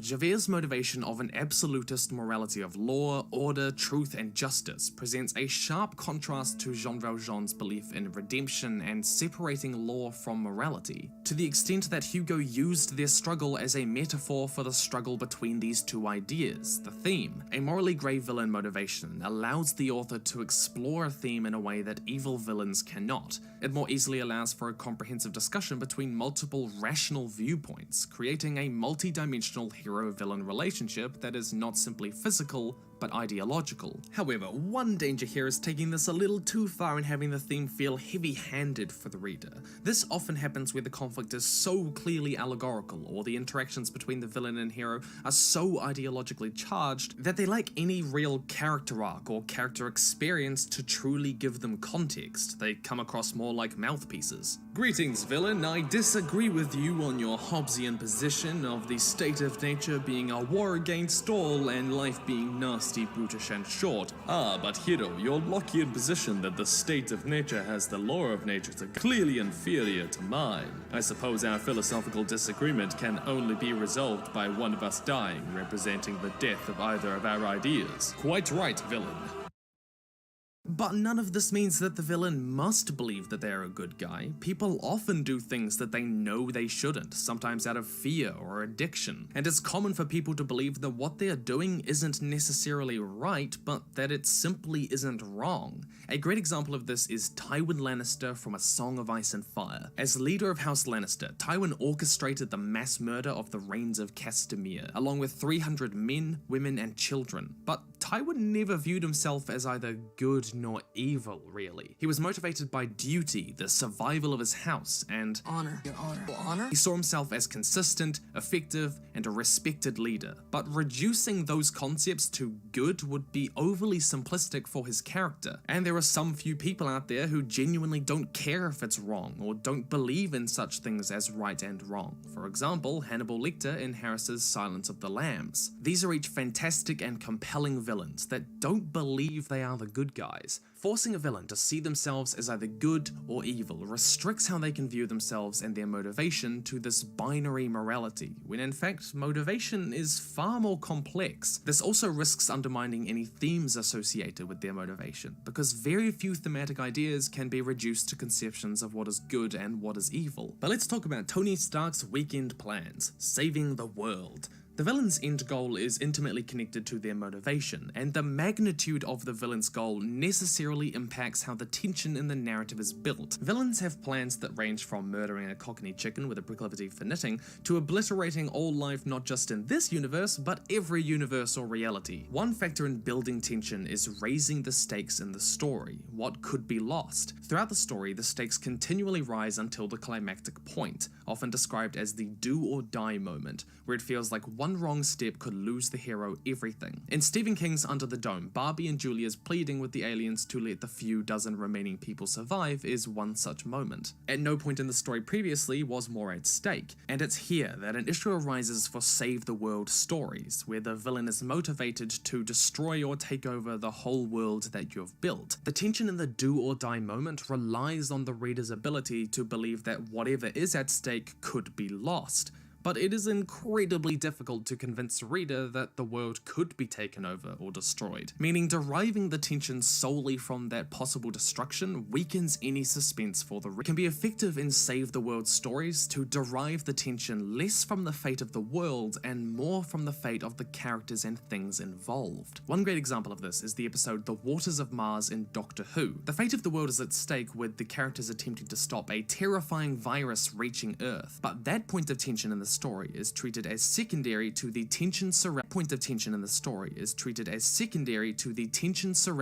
whether the Doctor can or should get everyone out alive, and whether the virus will kill them each individually. It does this in a few ways. One, the heroes spend far more time concerned with whether they or their friends will die than with whether the villain is getting closer to their goal of destroying the world. Two, even though the danger the villain poses is on a worldwide scale, its threat is primarily established by the danger it poses to individual people. If the reader never sees the lives of real people at stake throughout the story, they're less likely to believe that they can be at stake during the climax. And three, the obstacles that the Doctor faces during the climax are not integral to stopping the virus reaching Earth, but stopping the virus killing people. They actually establish very early on that they can blow up the base to kill the virus if they really need to. Where your villain's motivation and end goal involve the destruction of the world as we know it, deriving the tension from the fate of the characters or things involved can be an effective way to maintain tension. It also helps with immersion, because readers are typically attached to characters more so than they are to a thing they can't relate to personally. So, what have we discussed on villain motivation? 1. Showing the values behind their motivation helps set them apart as a villain, and showing the scale of their motivation helps demonstrate the kind of threat they pose. Beyond this, villains can have more than one priority in a story, and it can be interesting where those conflict. 2. Finding the best motive to bring them into conflict with the hero is important.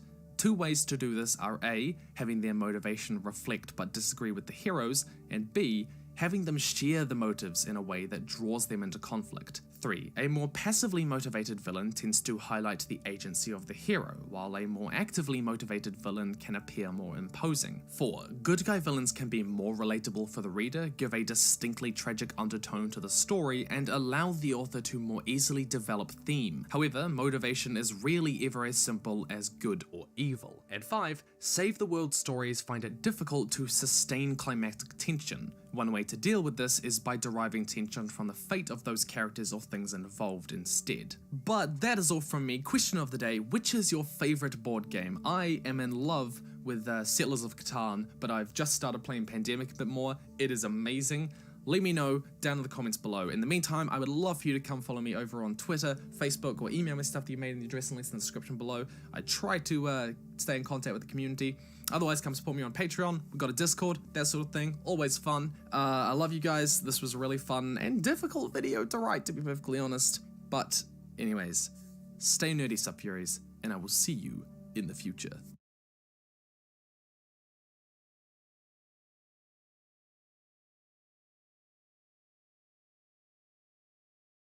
This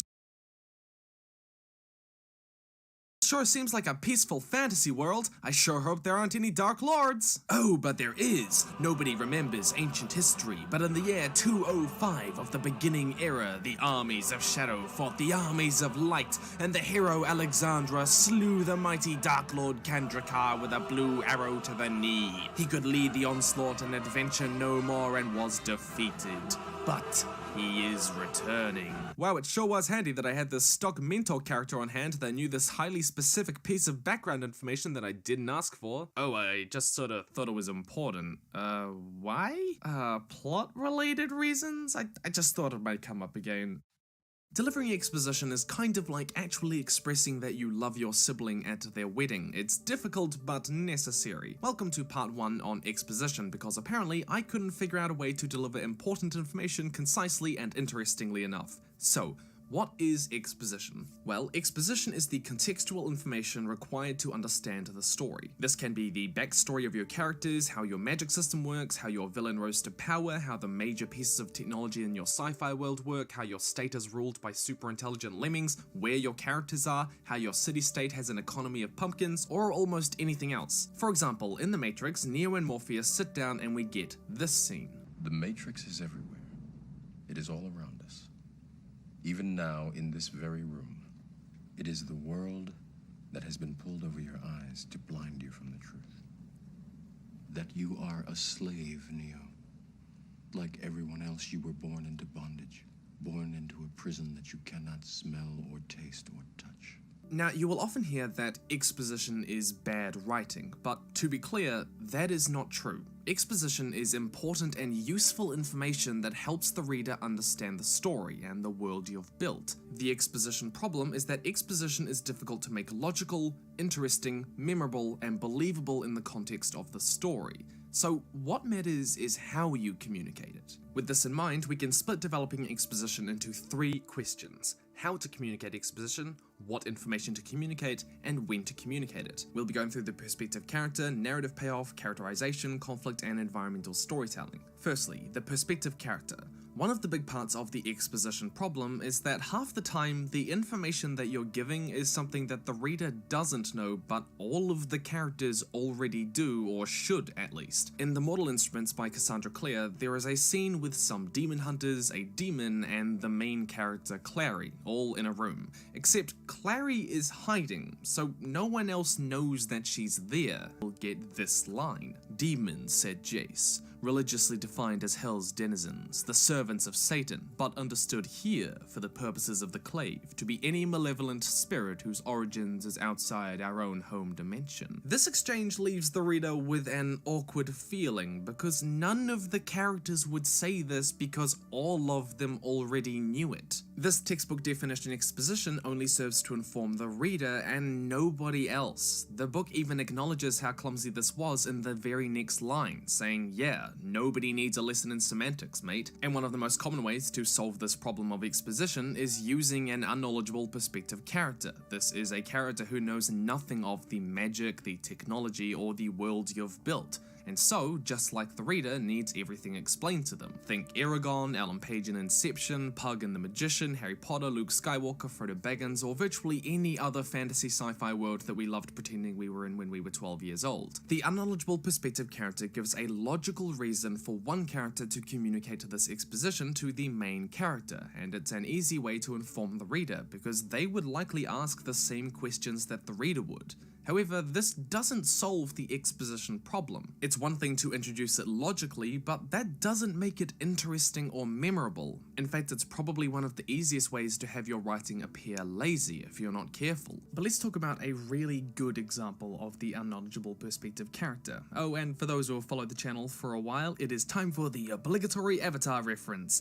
A major piece of exposition for the series is that 100 years ago, the Fire Nation committed genocide. They wiped out an entire people group known as the Air Nomads. For the purposes of delivering this exposition, Aang, the last remaining Air Nomad, is the unknowledgeable perspective character. This is a logical exposition delivery. He doesn't know that it happened, so Katara has to explain it to him, and the reader. But the writers frame it in a really interesting way. Throughout the episode The Southern Air Temple, Katara suggests multiple times that Aang might need to think about the idea that his people may be gone. The Fire Nation is ruthless. They killed my mother. They could have done the same to your people. Just because no one has seen an airbender doesn't mean the Fire Nation killed them all. But he refuses to believe it. He insists that they're out there until he finds the skeleton of his old friend, Gyatso. In seeing this, he is consumed with grief and rage and nearly kills his friends by accident. This exposition delivery isn't just logical, but memorable and interesting, because the real focus is on Aang's trauma, not the exposition itself. There are consequences to that exposition being delivered. In fact, Katara and Sokka disagree on whether they should tell him. There are emotional dimensions to this. Aang refuses to believe it. If that information were delivered to any other character, the story would have played out very differently. Using an unknowledgeable perspective character who is personally affected by learning this exposition helps the reader care about this information. Exploring the emotional consequences of them learning this means that the character doesn't feel just like a blank slate stand-in for the reader, and it means that the delivery isn't just logical but memorable and interesting, because who it is delivered to actually affects the story. One of the common lazier forms of the unknowledgeable perspective character is amnesia, where the main character conveniently forgets every relevant piece of information. It happens in Heroes of Olympus, The Maze Runner, and The Elysium Chronicles. It's incredibly common in game sequels as a mean to hold the hands of the player as they learn the ropes again, delivering bland exposition as to how you got like this, even if the reader or player already remembers. Now, amnesia isn't necessarily a bad plot device, but it's very often used as a plot device with no other consequences throughout the story. It sure is nice that once they remember, they never forget how to fight again in the middle of battle. Boy,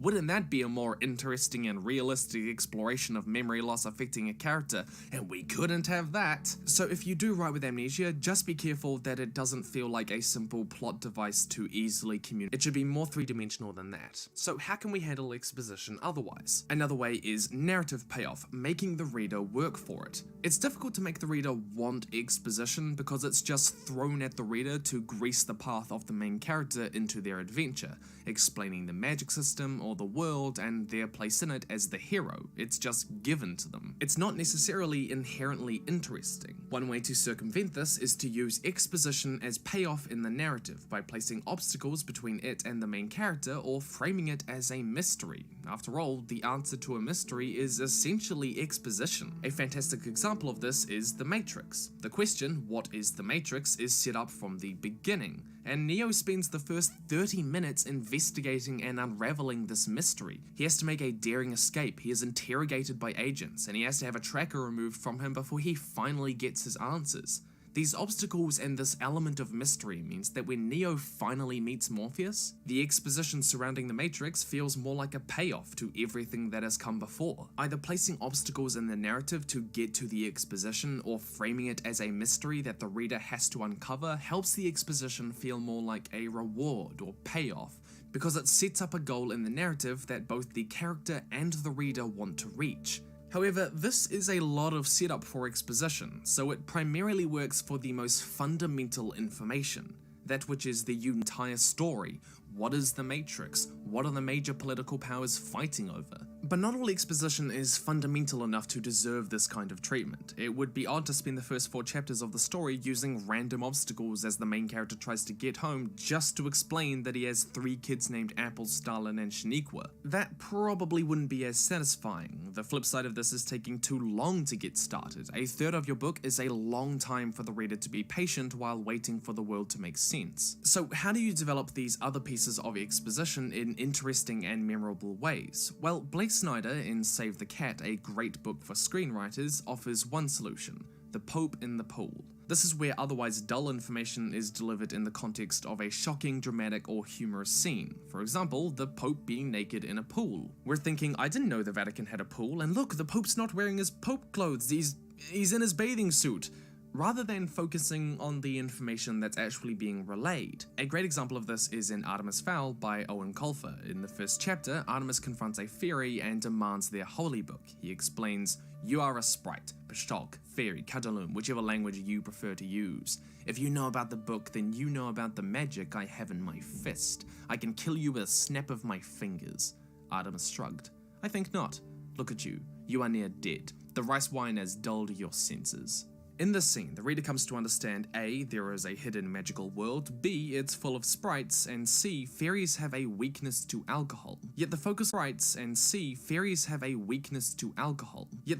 this dramatic scene is that the main character is essentially extorting and manipulating this weakened sprite, rather than on the exposition itself. The Pope in the Pool is a method to distract the reader from the exposition and make it easier to digest. It does this by overlaying exposition on a scene that is humorous, dramatic, or shocking. However, it's important to avoid making a scene shocking in a contrived way. It can be more effective to weave exposition to a point in the story that already needs to be dramatic. But let's break the Pope in the Pool technique down a little bit further into 3 categories: characterization, conflict, and environment. One way to deliver exposition is to contextualize it to characterization. This is one of the reasons that Harry Potter's first few chapters are so well written. Many writers know that giving a physical description of your character is difficult to make feel natural, but consider the following passage. Perhaps had something to do with living in a dark cupboard, but Harry had always been small and skinny for his age. He looked even smaller and skinnier than he really was because all he had to wear were old clothes of Dudley's, and Dudley was about 4 times bigger than he was. Harry had a thin face, knobbly knees, black hair, and bright green eyes. He wore round glasses held together by a lot of scotch tape because all of the times Dudley had punched him in the nose. The only thing that Harry liked about his own appearance was a very thin scar on his forehead that was shaped like a bolt of lightning.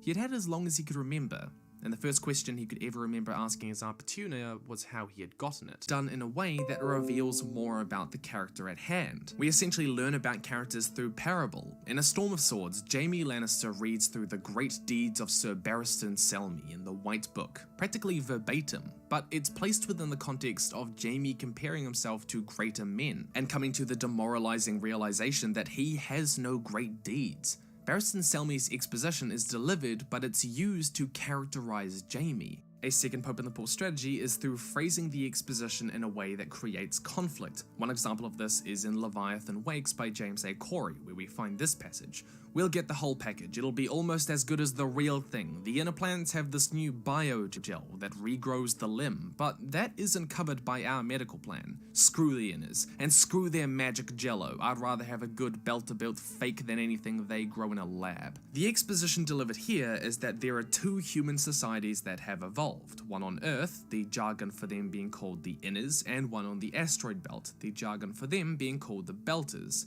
And there is a lot of tension between these 2 groups, which is somewhat characterized by the inners being more reliant on technology. Using conflict to deliver exposition can bring out the personal beliefs of the characters, depending on who explains it. It allows the writer to naturally introduce colloquial terminology used in the story, and how that character phrases the conflict allows the author to explore how different factions are related. And finally, I saved this for last because this is the one type of exposition that most writers actually understand pretty well, because it's usually the piece of advice offered when explaining the show don't tell rule, communicating exposition through your environmental descriptions.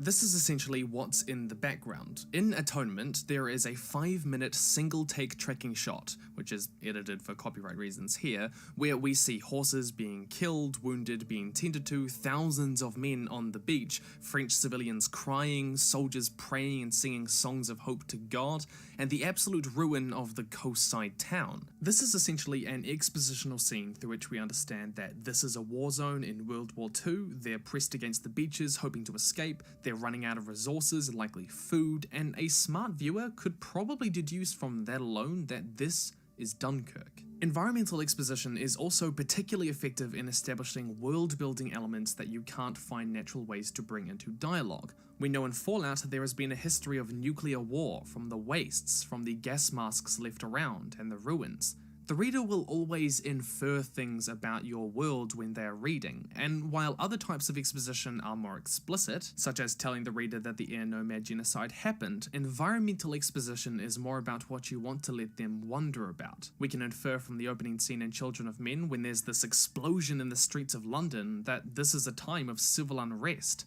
and other such things we can often see in the background. We're never told just how bad this world has gotten, but we are left wondering what this world is like by what the writer has allowed us to see. Environmental exposition frames what the reader can infer from your story. Environmental exposition is closely tied to imagery and can communicate anything, but it's particularly effective in subtly establishing setting, tone, and elements of your world building not central to your main narrative. What's important in environmental exposition is what you choose to highlight for the reader, framing what they can infer. So what have we discussed today? Firstly, the unknowledgeable perspective character is one way to communicate your exposition logically, but that doesn't make it interesting or memorable, and amnesia often comes across as cliché and contrived. Secondly, placing obstacles and mystery between the main character and the exposition makes the exposition feel more like a payoff, as both the reader and the character want answers. Thirdly, the poke and the pull method aims to distract the reader from exposition. This can be done by placing it in a context that helps characterize in a shocking environmental description or in a dramatic scene with conflict. But that is all from me until part 2, because this was going to be way too long to fit all into one video, where we will discuss what information needs to be actually communicated exposition-wise, and when to communicate it, as well as a little on magic systems, because you guys love that stuff. If you enjoy my writing content, then it would mean the world for you to come help me get towards financial stability and predictability as I head into doing this full-time by supporting me on Patreon. Link down below. We have a Discord where we chat about writing and we give each other advice. It's fantastic, amazing little community. Question of the day: what is the worst example of exposition delivery you have ever seen? Let me know down in the comments below. On a side note, I'm a bit weird and I will just read exposition dumps. I know most readers don't enjoy them, but if you've followed this YouTube channel for a while, then you'll know I love lore, and sometimes that just means reading info dumps, like A World of Ice and Fire. But not everyone is like me, and it's important to understand that. Stay nerdy, Subfuries, and I'll see you in the future.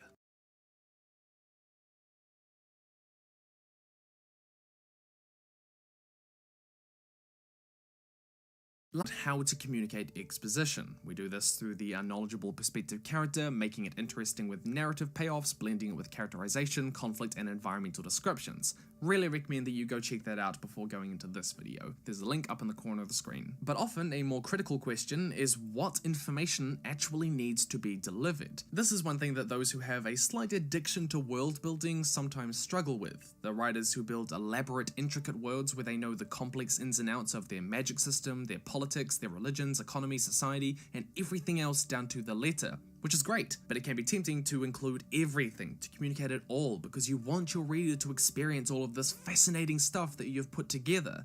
And that's understandable, but part of the exposition problem is that not all of this is important or interesting to the reader. So it's critical to understand this. Not every part of your world building needs to be explicitly communicated. So what do we need to actually include?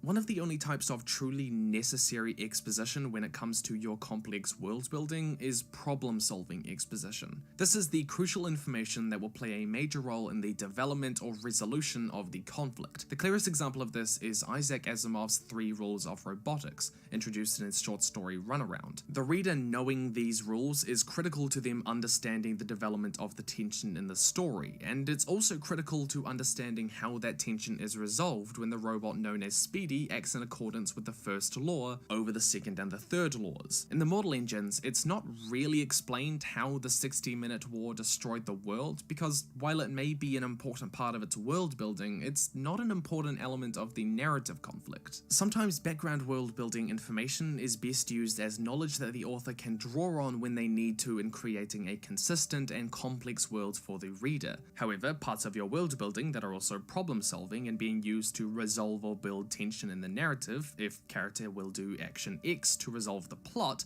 then the reader needs to understand why that works within your world building. And let's take a closer look at exposition and magic systems. It can be tempting to explain the complex magic system you have built down to the tiniest detail. It might be the amazing concept that makes your world unique. But in terms of experience for the reader, the real question is this: does it help establish a sense of consistency in the narrative by making the resolution to conflict more satisfying? In The Lord of the Rings, Gandalf's magic isn't usually explained because it's not often used to solve problems, and where it is, it comes with a great cost. the Fellowship loses Gandalf to the Balrog. Explaining this wouldn't actually create a more satisfying resolution to the obstacles that the Fellowship faces in the story. In contrast, Brandon Sanderson spends pages of Mistborn just explaining his magic system because it plays such a critical role in how the conflict is resolved. If you want more information on writing magic systems, then I recommend you check out my 3-part series that got the On Writing series started in the first place. An example of bad magic system exposition is this moment in Star Wars The Phantom Menace. I've been wondering, what are midichlorians? Midichlorians are a microscopic life form that resides within all living cells, and we are symbionts with them, life forms living together for mutual advantage. They continually speak to us, telling us the will of the Force. The problem here is that knowing this element of the magic system, the Force, doesn't help understand the problems that are solved later on in the story, so it feels out of place. This is also an example of the unknowledgeable perspective character, Anakin, who is meant to be asking the questions that the viewer would. What are midichlorians? They live inside me. Symbionts? But the problem is, no viewer is asking this question. Nextly, it can be, but isn't always, important to communicate exposition that explains why characters make the decisions that they do. This is most commonly in the form of backstory that we don't see in the narrative, past traumas or experiences that shift how they see the world.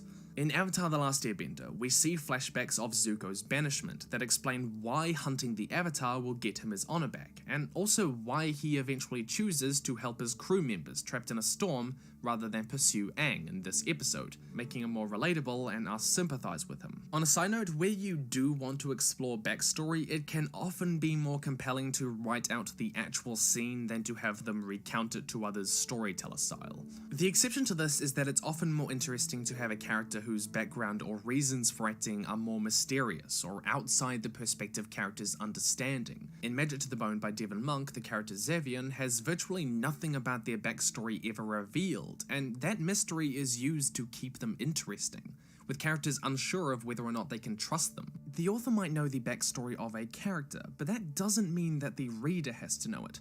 Mysterious characters can fuel intrigue in the story, like Snape, meaning this is exposition that doesn't necessarily need to be communicated immediately. In contrast, the backstories of characters like Zuko and Aang are shared in order to make them more relatable to the reader.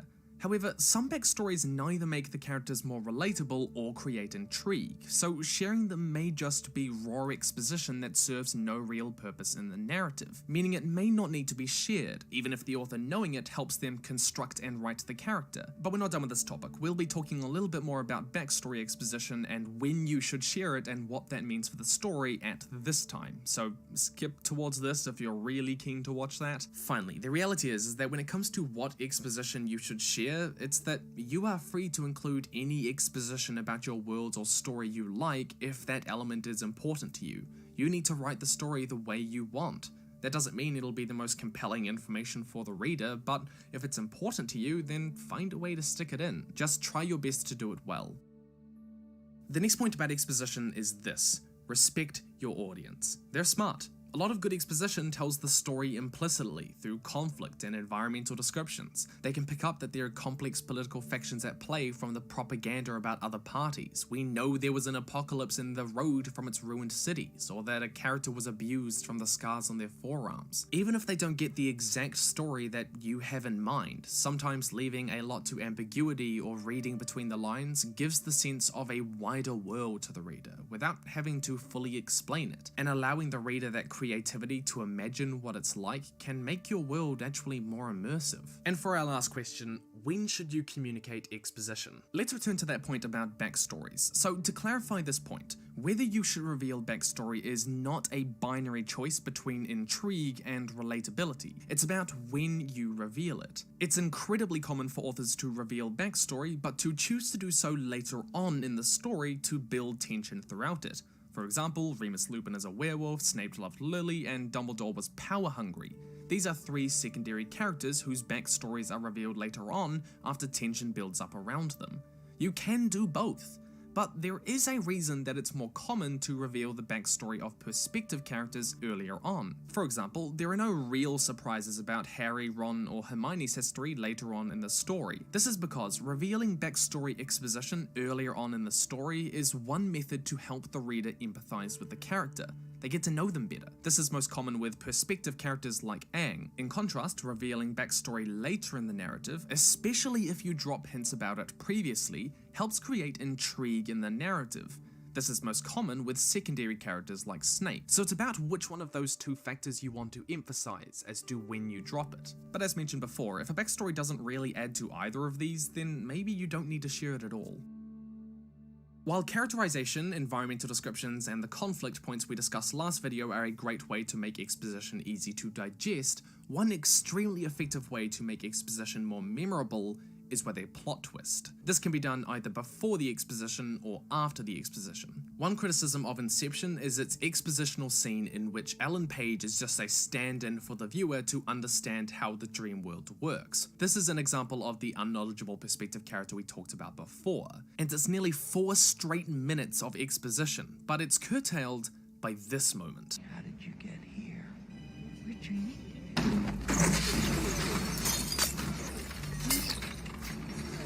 Plot twists that demonstrate the exposition you've just read, or exposition that explains a plot twist they have just read, tie the exposition to a critical moment in the story or a distinct moment of imagery, like we see in Inception. It makes it more memorable than it otherwise would be because the main feature of the scene isn't the exposition itself, but the demonstration of that exposition. A more subtle version of the plot twist method is to give the characters mistakes, such as in Interstellar. Brand passes comment on the mountains in the distance, but it's soon revealed that these are very much not mountains, but instead, giant waves.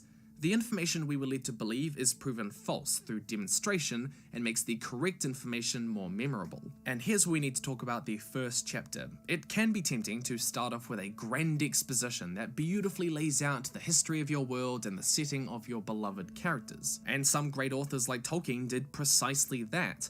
But the trend these days is against that sort of exposition dump.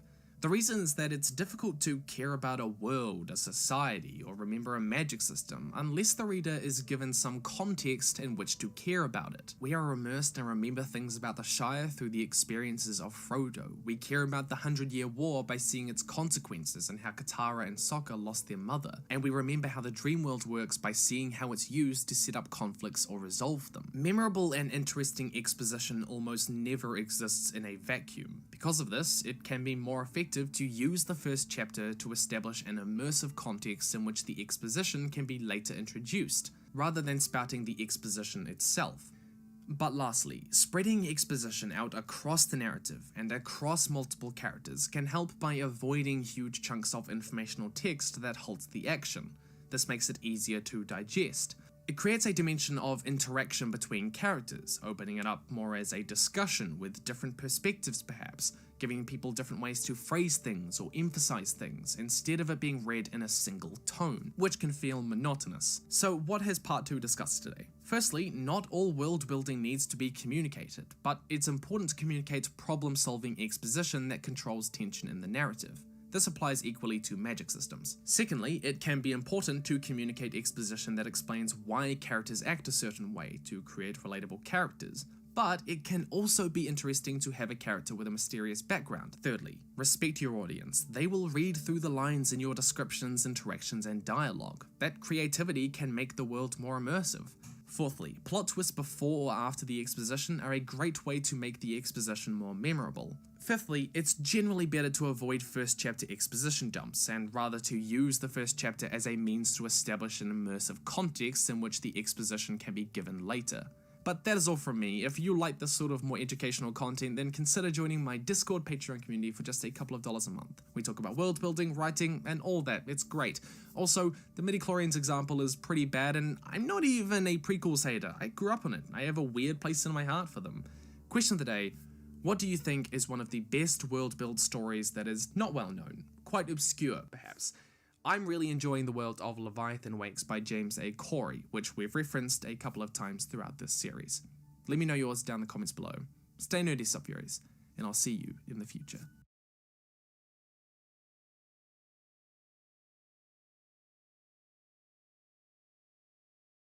Hey Furies, opening chapters are kind of like an exam for a writer. They're insanely difficult, but vital to your work, and they're really where people get to see if you have the skills. You get to introduce your main characters and convince your audience, like some stranger on the internet just did, that you've got something to say and that it will be interesting. But how do you write them? If you're smashing your head on the desk in response to that question, then that's okay. That's perfectly normal. I've spent the last while trawling through the first chapters of a bunch of books, so today's discussion will involve a close breakdown of why these opening chapters work so well. We'll be breaking this down into 4 parts: the mini 3-act structure, opening lines, tone, and the hook. And I'll mostly be excluding prologues in this discussion. They really deserve a video of their own. But first, I want to thank today's video sponsor, Audible. Of course, you guys know that I am a huge fan of storytelling, and you know where stories come from? Books.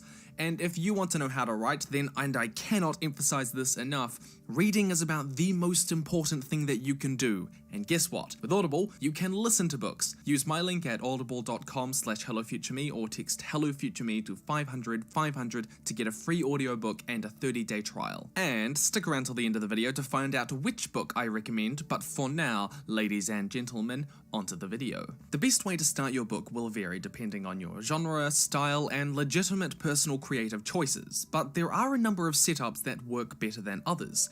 So firstly, the mini 3-act structure. Most writers are somewhat familiar with the 3-act structure, which comes in all shapes and sizes depending on who you ask, but a very simple form of it can be useful to structure your opening chapter. The basic form being 1, the introduction of a problem, 2, the exploration of that problem, and 3, the resolution of that problem. For example, in Philip Reeves' The Mortal Engines, the problem is introduced, the protagonist Tom isn't allowed to see the city of London chase the town of Salthook, the problem is explored, Tom argues with his mentor and thinks about why he wants to see it so much, and the problem is resolved. Tom sneaks away to see the spectacle. In Rick Riordan's Percy Jackson and the Lightning Thief, there is a problem, his teacher is actually a monster trying to kill him, it is explored, he fights the monster, and it is resolved. He kills the monster by accident. The reason the mini 3-act structure works so well is because it does more than create an interesting conflict for the writer to explore in their first chapter. It allows the writer to show A, what kind of conflict the reader can expect in your story, and B, how the main character deals with conflict, making your main character seem proactive rather than passive from the beginning, which is always more interesting. Though it is important to note that these problems can be internal or external, personal or physical. The problem you choose should naturally arise from your world building. What kind of problems does this world you've set your story in create? In The Mortal Engines, the first chapter immediately establishes that the lack of resources is a massive source of conflict in the story, with cities attacking one another for them, and this in turn establishes setting, something of a barren wasteland. Riordan's opening problem immediately establishes that Percy fighting monsters from Greek myth will be the sort of conflict that the reader can expect, which in turn establishes genre, a fantasy adventure. If the opening chapter problem is about them suffering from a crippling lack of motivation after 5 years of university that has just become mind-numbing by this point, then the reader will expect school-based conflict to arise. Either that, or it's probably my biography. I just want to be done. And this method also allows you to introduce how characters approach problems, whether they're full of self-doubt, overconfidence, physically adept, or they trick their enemies. And this can help introduce aspects of your character, especially if they have quirks or a unique perspective on the world that makes them interesting. In Artemis Fowl, we learn that Artemis tricks his enemies, is relatively utilitarian and ultra-intelligent as he tricks the fairy in the opening scene. Showing the reader how your character solves problems should be a real insight into who they are. The mini 3-act structure allows the author to go through the who, the what, the when, the where, the why, and the how without it feeling like a laundry list of exposition at the beginning. Though it is worthy of note that many authors use the opening chapter problem as their inciting incident, the thing that really launches your main character into the story, and that's perfectly fine. But in that case, the resolution part of the opening chapter doesn't need to mean that they solve the problem. It could end in disaster, like in The Way of Kings by Brandon Sanderson, or it could simply be that the main character resolves to fix the problem, and so their quest begins. It's also interesting to note that as the authors in both Percy Jackson and in The Mortal Engines did, the opening chapter problem is often used as a form of foreshadowing called a pre-scene. This is where an earlier plot event mimics a much larger version of that event that will appear later on in the story, and if you want to know more about how to foreshadow and the different types of foreshadowing, then go check out my video on just how to do that. Secondly, opening lines. There are very few things more difficult to write than opening chapters in a book, but one of them is definitely opening lines. These lines can emphasize setting, tone, character voice, mood, conflict, tension, drama, genre, theme, mystery, or the fact that mitochondria is the powerhouse of the cell, which I'm sure you didn't know. It could be on any element of your story, and which you choose will be dependent on the kind of story that you want to write. But let's break down some individual fantastic opening lines. George Orwell wrote one of my favorite opening lines in his dystopian novel 1984. It was a bright cold day in April, and the clocks were striking 13. With this, the reader becomes curious because none of this makes sense. April was springtime for his audience, suggesting hope and life, but it's described as cold, and the fact that clocks are striking 13 immediately tells the reader something went wrong with this place before. He uses this juxtaposition of weather and season, fact and fiction, to introduce the theme that just as the characters should, the reader should question everything in the world he has built. For another example, one of the best opening lines that I've read recently comes from The Mortal Engines. It was a dark, blustery afternoon in spring, and the city of London was chasing a small mining town across the dried-out bed of the old North Sea. Reeves uses his opening line to establish setting, primarily, and from the beginning, the withered, lifeless world of his dystopian future is established with the mention of a dried-up sea, because we immediately associate life with water, and the reader becomes interested because this world has led to cities moving, even chasing one another, introducing the reader to the premise which essentially dictates the whole conflict of the story to come. It's an action scene, but unlike one we have ever seen before. The most persuasive opening lines are succinct and not superfluous. To do this, it can be effective to not have more than one central idea to your opening line, like 1984 chooses to set up its thematic question. And it can be tempting to bring in as many intriguing elements of your story as you can because you have so much to say and you want to bring the reader in. But picking one central element for that opening line allows the author to narrow the reader's focus on something that makes your story stand out. This doesn't need to be the most important element of your story, but it should be an interesting central element that you focus on. In 1984, it primarily works to set up a powerful theme that Orwell wanted to discuss. In The Mortal Engines, the city chase sets up the unique setting of his world, and in King's The Gunslinger, he opens with "The man in black fled across the desert, and the gunslinger followed," introducing the conflict between his protagonist and antagonist. For the record, when I use the terminology opening line, this can include the first paragraph or so. The same rules still apply. In Cornelia Funk's Inkheart, he takes 2 paragraphs to establish his central idea, that books are magical. I could spend all day talking about the opening lines of these famous stories and why they work so well. Part of the difficulty in picking an opening line that has pizzazz, shock factor, intrigue, and ultimately reflects your story in just one line makes it tempting to write bizarre openers that don't actually set up the story. My personal pet peeve example of this you can see in the opening to the Doctor Who episode Doomsday, where Rose Tyler says, "My name is Rose Tyler. This is a story of how I died." The problem with this opening line is that it sets up a central point of tension that doesn't actually happen in any meaningful way. It feels more like clickbait. Read this book now to find out how she died.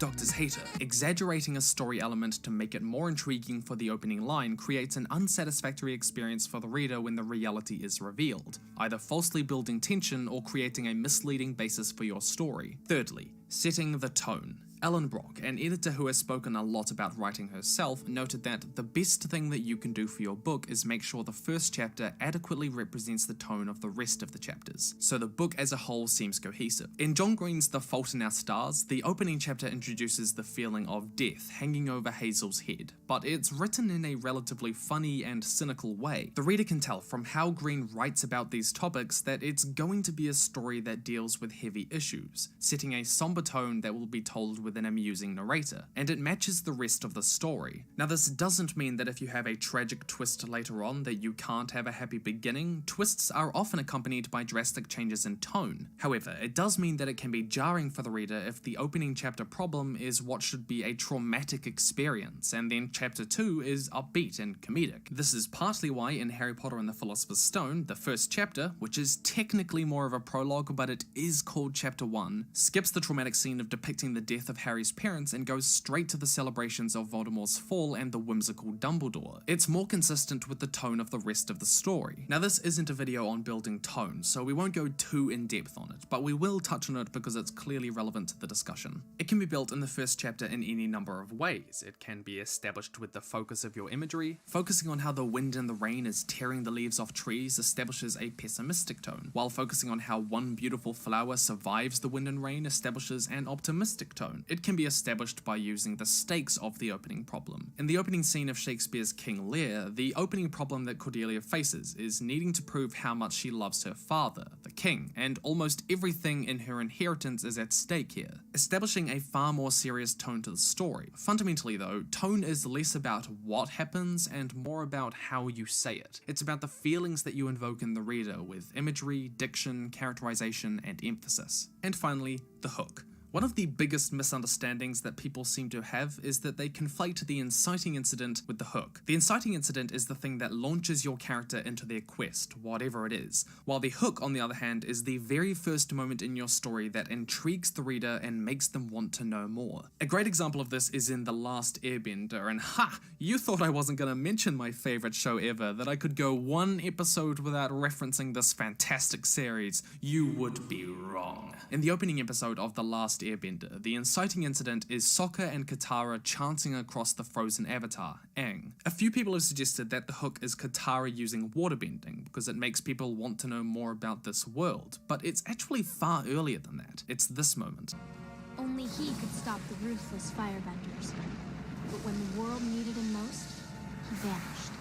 Immediately, the viewer is left asking, why did the avatar vanish? Where did they go? In most cases, the hook does one of two things. Either it causes the reader to ask a question that they wish to know more about, or it sets up a controversial statement that they may or may not agree with. The most famous example of this is Pride and Prejudice. It is a truth universally acknowledged that a young man in possession of a large fortune must be in want of a wife. Of course, my response to this is, why have a wife when you can have cats? It should be noted here that not every first chapter needs an inciting incident. They often happen in the first chapter, but they also often happen in the second or third chapters too. All first chapters do, however, need a hook. I want to be clear, there are an infinite number of things that we could discuss on the first chapter, as the first chapter can be done in an infinite number of ways, but most writers know that they have to introduce characters, set the tone, setting, and so on. But that advice isn't all that helpful unless you learn how to do those things. This was a close look at some essential, often overlooked elements of the first chapter that might give you a structure to sort of do those other things that you already know you need. And of course, I'd like to thank today's sponsor, Audible. To quote John Green, reading is just as important as writing when you're trying to be a writer, because it's the only apprenticeship we have. Something that I truly and wholeheartedly believe in. And Audible's unmatched selection is one way to make experiencing inspiring stories super easy and convenient, because one of the biggest problems is making time to read. With Audible, you can listen to books in the car while you're spending time outdoors.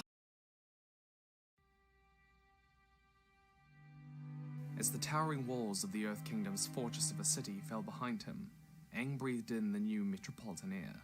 The air of a city of a people who had worn through an age-old war, and the air of the last safe haven against the onslaught. The vast spread of houses and markets was a motley of green, yellow, and brown, woven together with a smoky haze that hung above. In the distance, the stony monoliths of the inner wall loomed. As she looked upon it all, Katara then knew.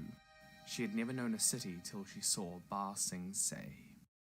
The moment when Team Avatar enters Ba Sing Se, like plenty of moments throughout Avatar The Last Airbender, is fantastic. Because one of the things the show always did incredibly well was building a real sense of place. That no town or settlement was a generic backdrop, and that each nation felt distinctly cultured, but never coloured with a single shade. You can thank Samuel for this video topic, who chose it as his Patreon perk, and if you would like to suggest a video of your own, then there's a link to my Patreon down in the description below.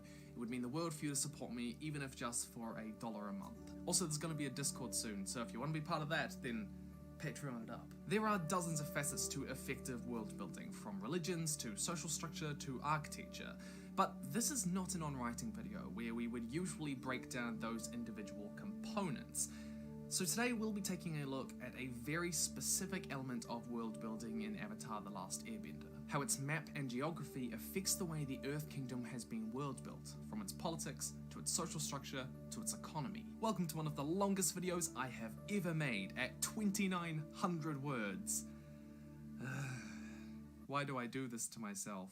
The Earth Kingdom's political landscape arises naturally from its immense size. When looking at the world map, it dwarfs the second largest nation, the Fire Nation, in both population and landmass, let alone comparing it to the Water Tribes, which essentially comprise a couple of cities as they don't occupy much of their northern and southern icy wastes. And the fundamental factor that plays into this is that the larger the kingdom, the more difficult it becomes to govern. Logistically, ruling a nation requires three important things that we'll talk about. 1, a direct flow of information to the central authority. 2, a unified militaristic body to enforce the laws and collect taxes for the central authority. And 3, a way to keep the local politics in line with that central authority. And the Earth Kingdom's geography creates some unique challenges for each of these three things. Most prominently, as said before, the larger the landmass, the more difficult it becomes to govern. Firstly, the transfer of information becomes a lot slower, meaning that the central authority, here being Ba Sing Se, making decisions for distant lands becomes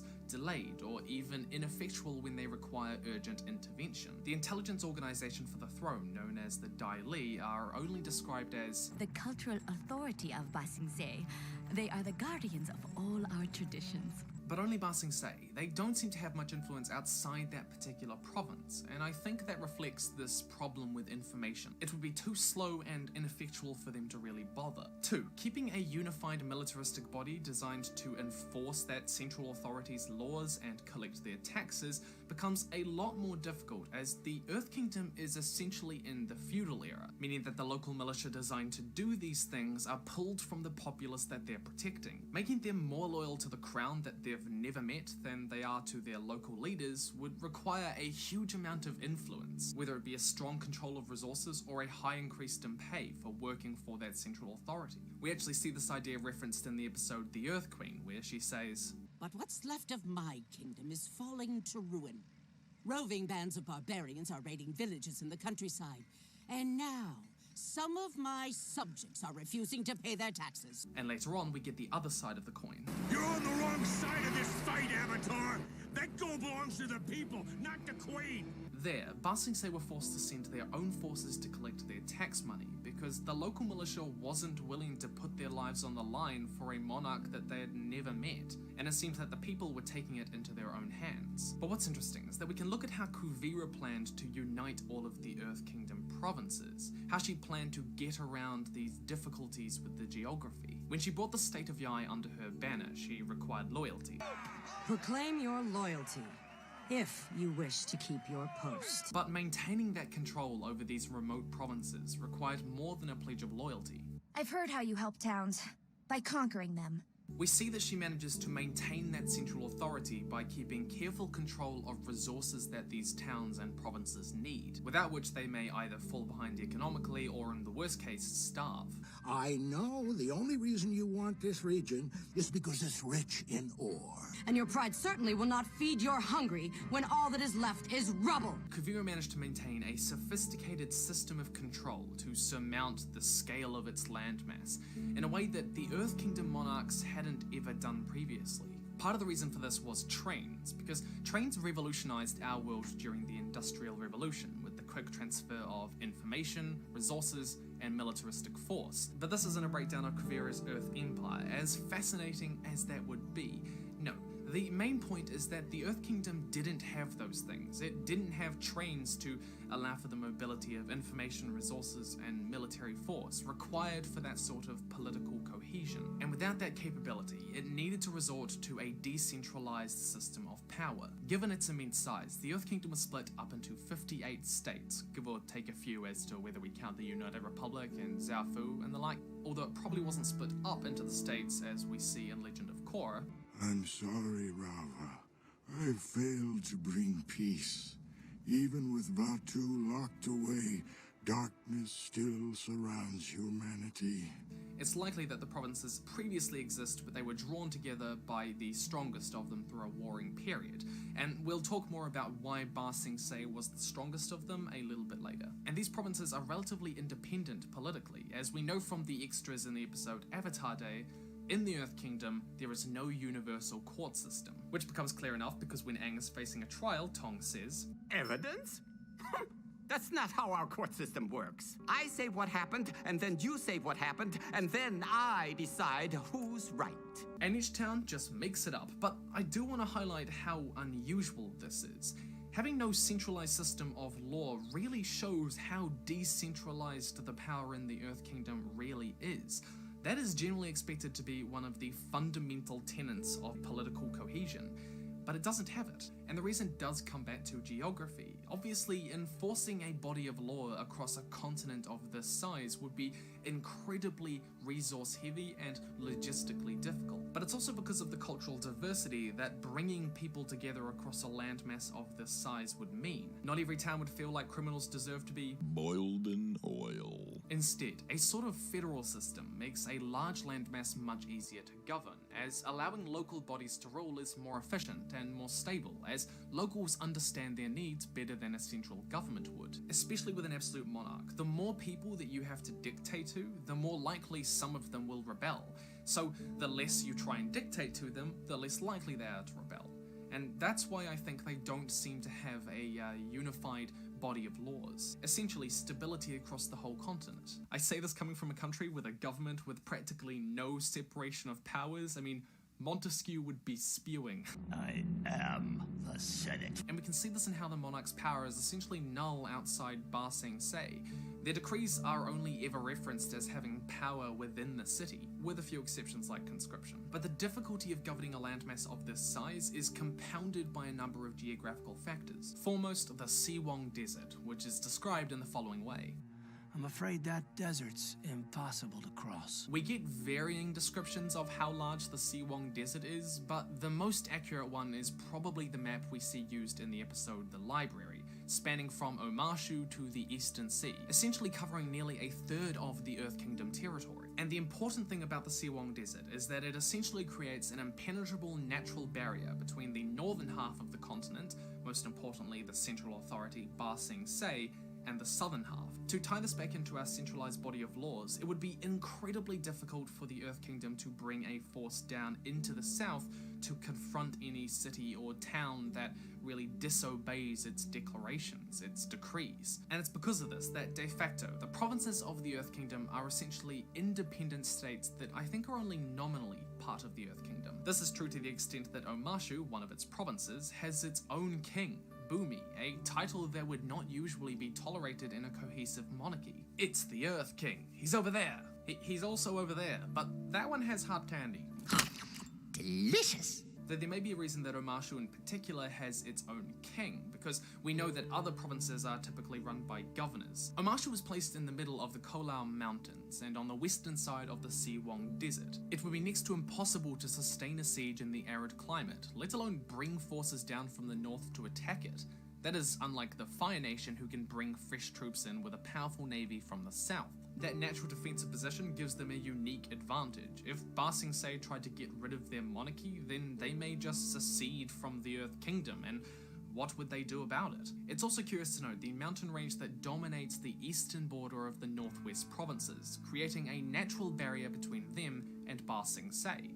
There is a pass through the middle of them though, near Taku, which would explain why the Fire Nation built the Pohau fortress we see in the Blue Spirit episode, to control the main access way to their conquered territory, and forcing the Earth Kingdom into a bottleneck if they ever tried to take it back. Now on the one hand, independence is a fantastic thing. There's a reason that federalism took off in our world, but it can also lead to situations where the central authority is unable to intervene, or in worst cases, doesn't care to. We actually see this in the episode Zuko Alone. Those men should be ashamed to wear Earth Kingdom uniforms. The real soldiers are off fighting the war. You're bullies. Freeloaders abusing your power. Mostly over women and kids. Damn, that episode was fantastic. fantastic. I really want to do a breakdown of that and the Southern Raiders. What remains true is that these natural impenetrable barriers, most notably the Siwang Desert, represent a place that the Earth King cannot exert force in a meaningful way, meaning that there are whole peoples who live there that don't really count themselves as citizens of the Earth Kingdom, like the Sandbenders. So with this geographical layout, the question becomes, what is the role of the central government in the Earth Kingdom? We know that... Well, technically, the Earth Queen has a right to conscript her citizens. And we know that it collects taxes from all of its provinces, which means it must offer something in return. If it didn't, then it would be the 47th Peasant Uprising, and I'm not even kidding, there have been 46 peasant uprisings in Ba Sing Se alone in Earth Kingdom history. On another note, no peasants such as ourselves have ever revolted against Supreme Leader Mishka. He's the perfect fascist. All hail Mishka. Either way, we know that there is a centralized military force under the Council of Five that we meet in Ba Sing Se, but it doesn't seem to do many other things on a nationwide scale. It may only be responsible for security. A libertarian's dream. Though this may have been exaggerated during the 100-Year War period where they needed kind of that unified military force. Prior to that, we don't really know. It's possible that much of its collected wealth was put straight back into Ba Sing Se, maintaining its walls, maintaining its roads, it's building up its infrastructure, things like that. Which would make sense, because we know that Ba Sing Se is well ahead of much of the Earth Kingdom, which is relatively poor. Because of its geography, the Earth Kingdom government operates on the highest degree possible of decentralized power, whilst maintaining the minimum required for nationwide cohesion. Control of security. This would explain why the fall of Ba Sing Se meant the fall of the entire Earth Kingdom. Its command structure would have been entirely based within Ba Sing Se. If the whole kingdom wasn't centrally controlled from there, then the other provinces would have continued to fight far more than they did after the Season 2 finale.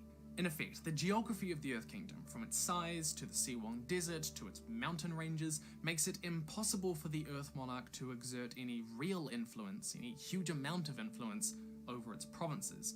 If Ba Sing Se did try to become a dominant power, then it would likely be met with resistance, and even secession that it couldn't stop. This is never clearer than in Qin the Conqueror's campaign. During the reign of the 46th Earth King, Ba Sing Se tried to extend its power, to overtax its citizens, and probably set laws down to be enforced across the entire kingdom.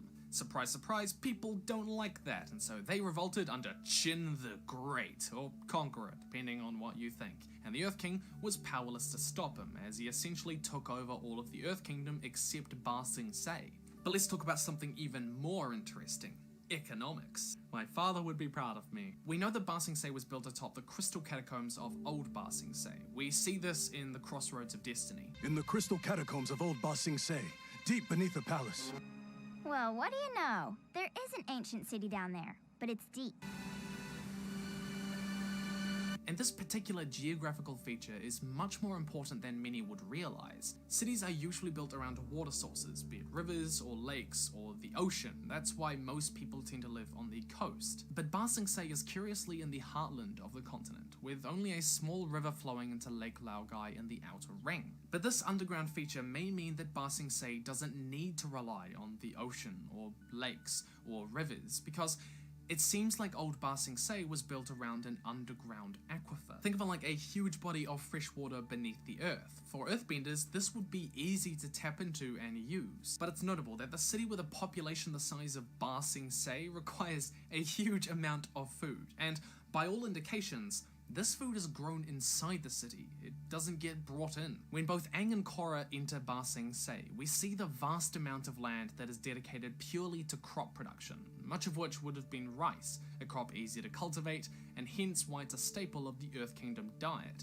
Ba Sing Se has a horde of flat land to use, but more importantly, its climate allows for a rare agricultural benefit known as multiple cropping, which I think is pretty self-explanatory. The climate allows for 2 or more harvests per year instead of the usual one, which gives Ba Sing Se a huge advantage in food production, without which the Earth Kingdom definitely wouldn't have become the most populous nation, and without which I don't think the provinces would have been united under the banner of the Earth Kingdom. And I'll explain why in a bit. But first, there's this complex economical agricultural equation where if you get more food, it equals, and hear me out, more babies. And who doesn't want more babies? But multiple cropping typically requires a huge amount of water, and we can see in the establishing shots of the show, right outside the outer wall, there is an arid desert, meaning that this fertile land is likely to be man-made. Multiple cropping only really became possible and widespread in Asia after the Green Revolution, which was where they learned how to use water incredibly efficiently. Likewise, Ba Sing Se would have gone through a similar revolution when they managed to learn how to channel the masses of water from their underground aquifer into their fields. And if this is where mass population for the Earth Kingdom began because of its aquifer and its climate, then that would explain why Ba Sing Se is the capital province, with the highest food production and population becomes the largest and most well-resourced military. And with that, they would have eventually been able to draw the provinces together under their banner as the Earth Kingdom. Also, I want to touch on the Siwong Desert again, because coupled with the lack of central enforcement and the natural impenetrable barrier that it creates between the north and the south, we see that the south becomes a hub for criminal activity, trading illegal wares, and its settlements acting as meeting hubs for bounty hunters and the like, as we see in the Misty Palms and other desert towns. Another geographical to consider are the eastern and western lakes, which create another natural barrier between the north and the south, as well as between Ba Sing Se and the west. But these lakes also create a central point of trade for the Earth Kingdom, as towns line up around their edges, much like the Mediterranean, and this may be a factor in the political cohesion of the Earth Kingdom. So peoples who are heavily integrated via trade tend to be more politically involved with one another as well, and historically, trade links have led to political cohesion, because they avoid war between those different people groups. For example, the United States. They're more like a bunch of free trading nations, but they're so integrated that they need one another. They can't afford to go to war against each other. Likewise, the common market in Europe was partially invented as a war deterrent. It's likely that the trade across the eastern and western lakes have helped maintain the Earth Kingdom as it is. And finally, I want to talk about how the geography influenced the Fire Nation's strategy during the 100-Year War. The Fire Lord's immediate goal was to bring down the Earth Kingdom, the only nation that could really challenge it militarily and economically, as Katara says. But they pretty much won the war when they took Ba Sing Se. The fact that so much of their economy and military is concentrated in that one area makes it the king on the chessboard. Arguably, a smarter strategy would have been to take the south of the Earth Kingdom in a blitzkrieg attack. With the Siwong Desert between them, they would have had a natural buffer. With the area subjugated, they would then be free to blockade the eastern lake and land an army of troops on Ba Sing Se's doorstep. But instead, they focused on the western front. The reason for this, I think, is resources. The Fire Nation needed resources to sustain their attack, and we can see from the likes of Makabu Village and Taku, which were built in a fashion notably more wealthy than other places in the Earth Kingdom, and Taku was one of the central trading posts for the Earth Kingdom, that the northwestern territories, covered in dense forest, mining reserves, and metal deposit that they would need for ships, attacking there was a far better target for a long-term strategy, and they had no guarantee that Ba Sing Se would fall on their first assault. They needed to wear it down first. Avatar integrated every element of its world building with one another, and this was just a fun little study to show how deep that really went, how complex the Earth Kingdom was, and how much of that arose from its geography, because geography really does influence how you build your fictional world. But that is all from me. If you would like to suggest your own video topic, be it Avatar, Lord of the Rings, Elder Scrolls, whatever you like, then come support me on Patreon and we can talk about that. Really would mean the world. And if you enjoyed this,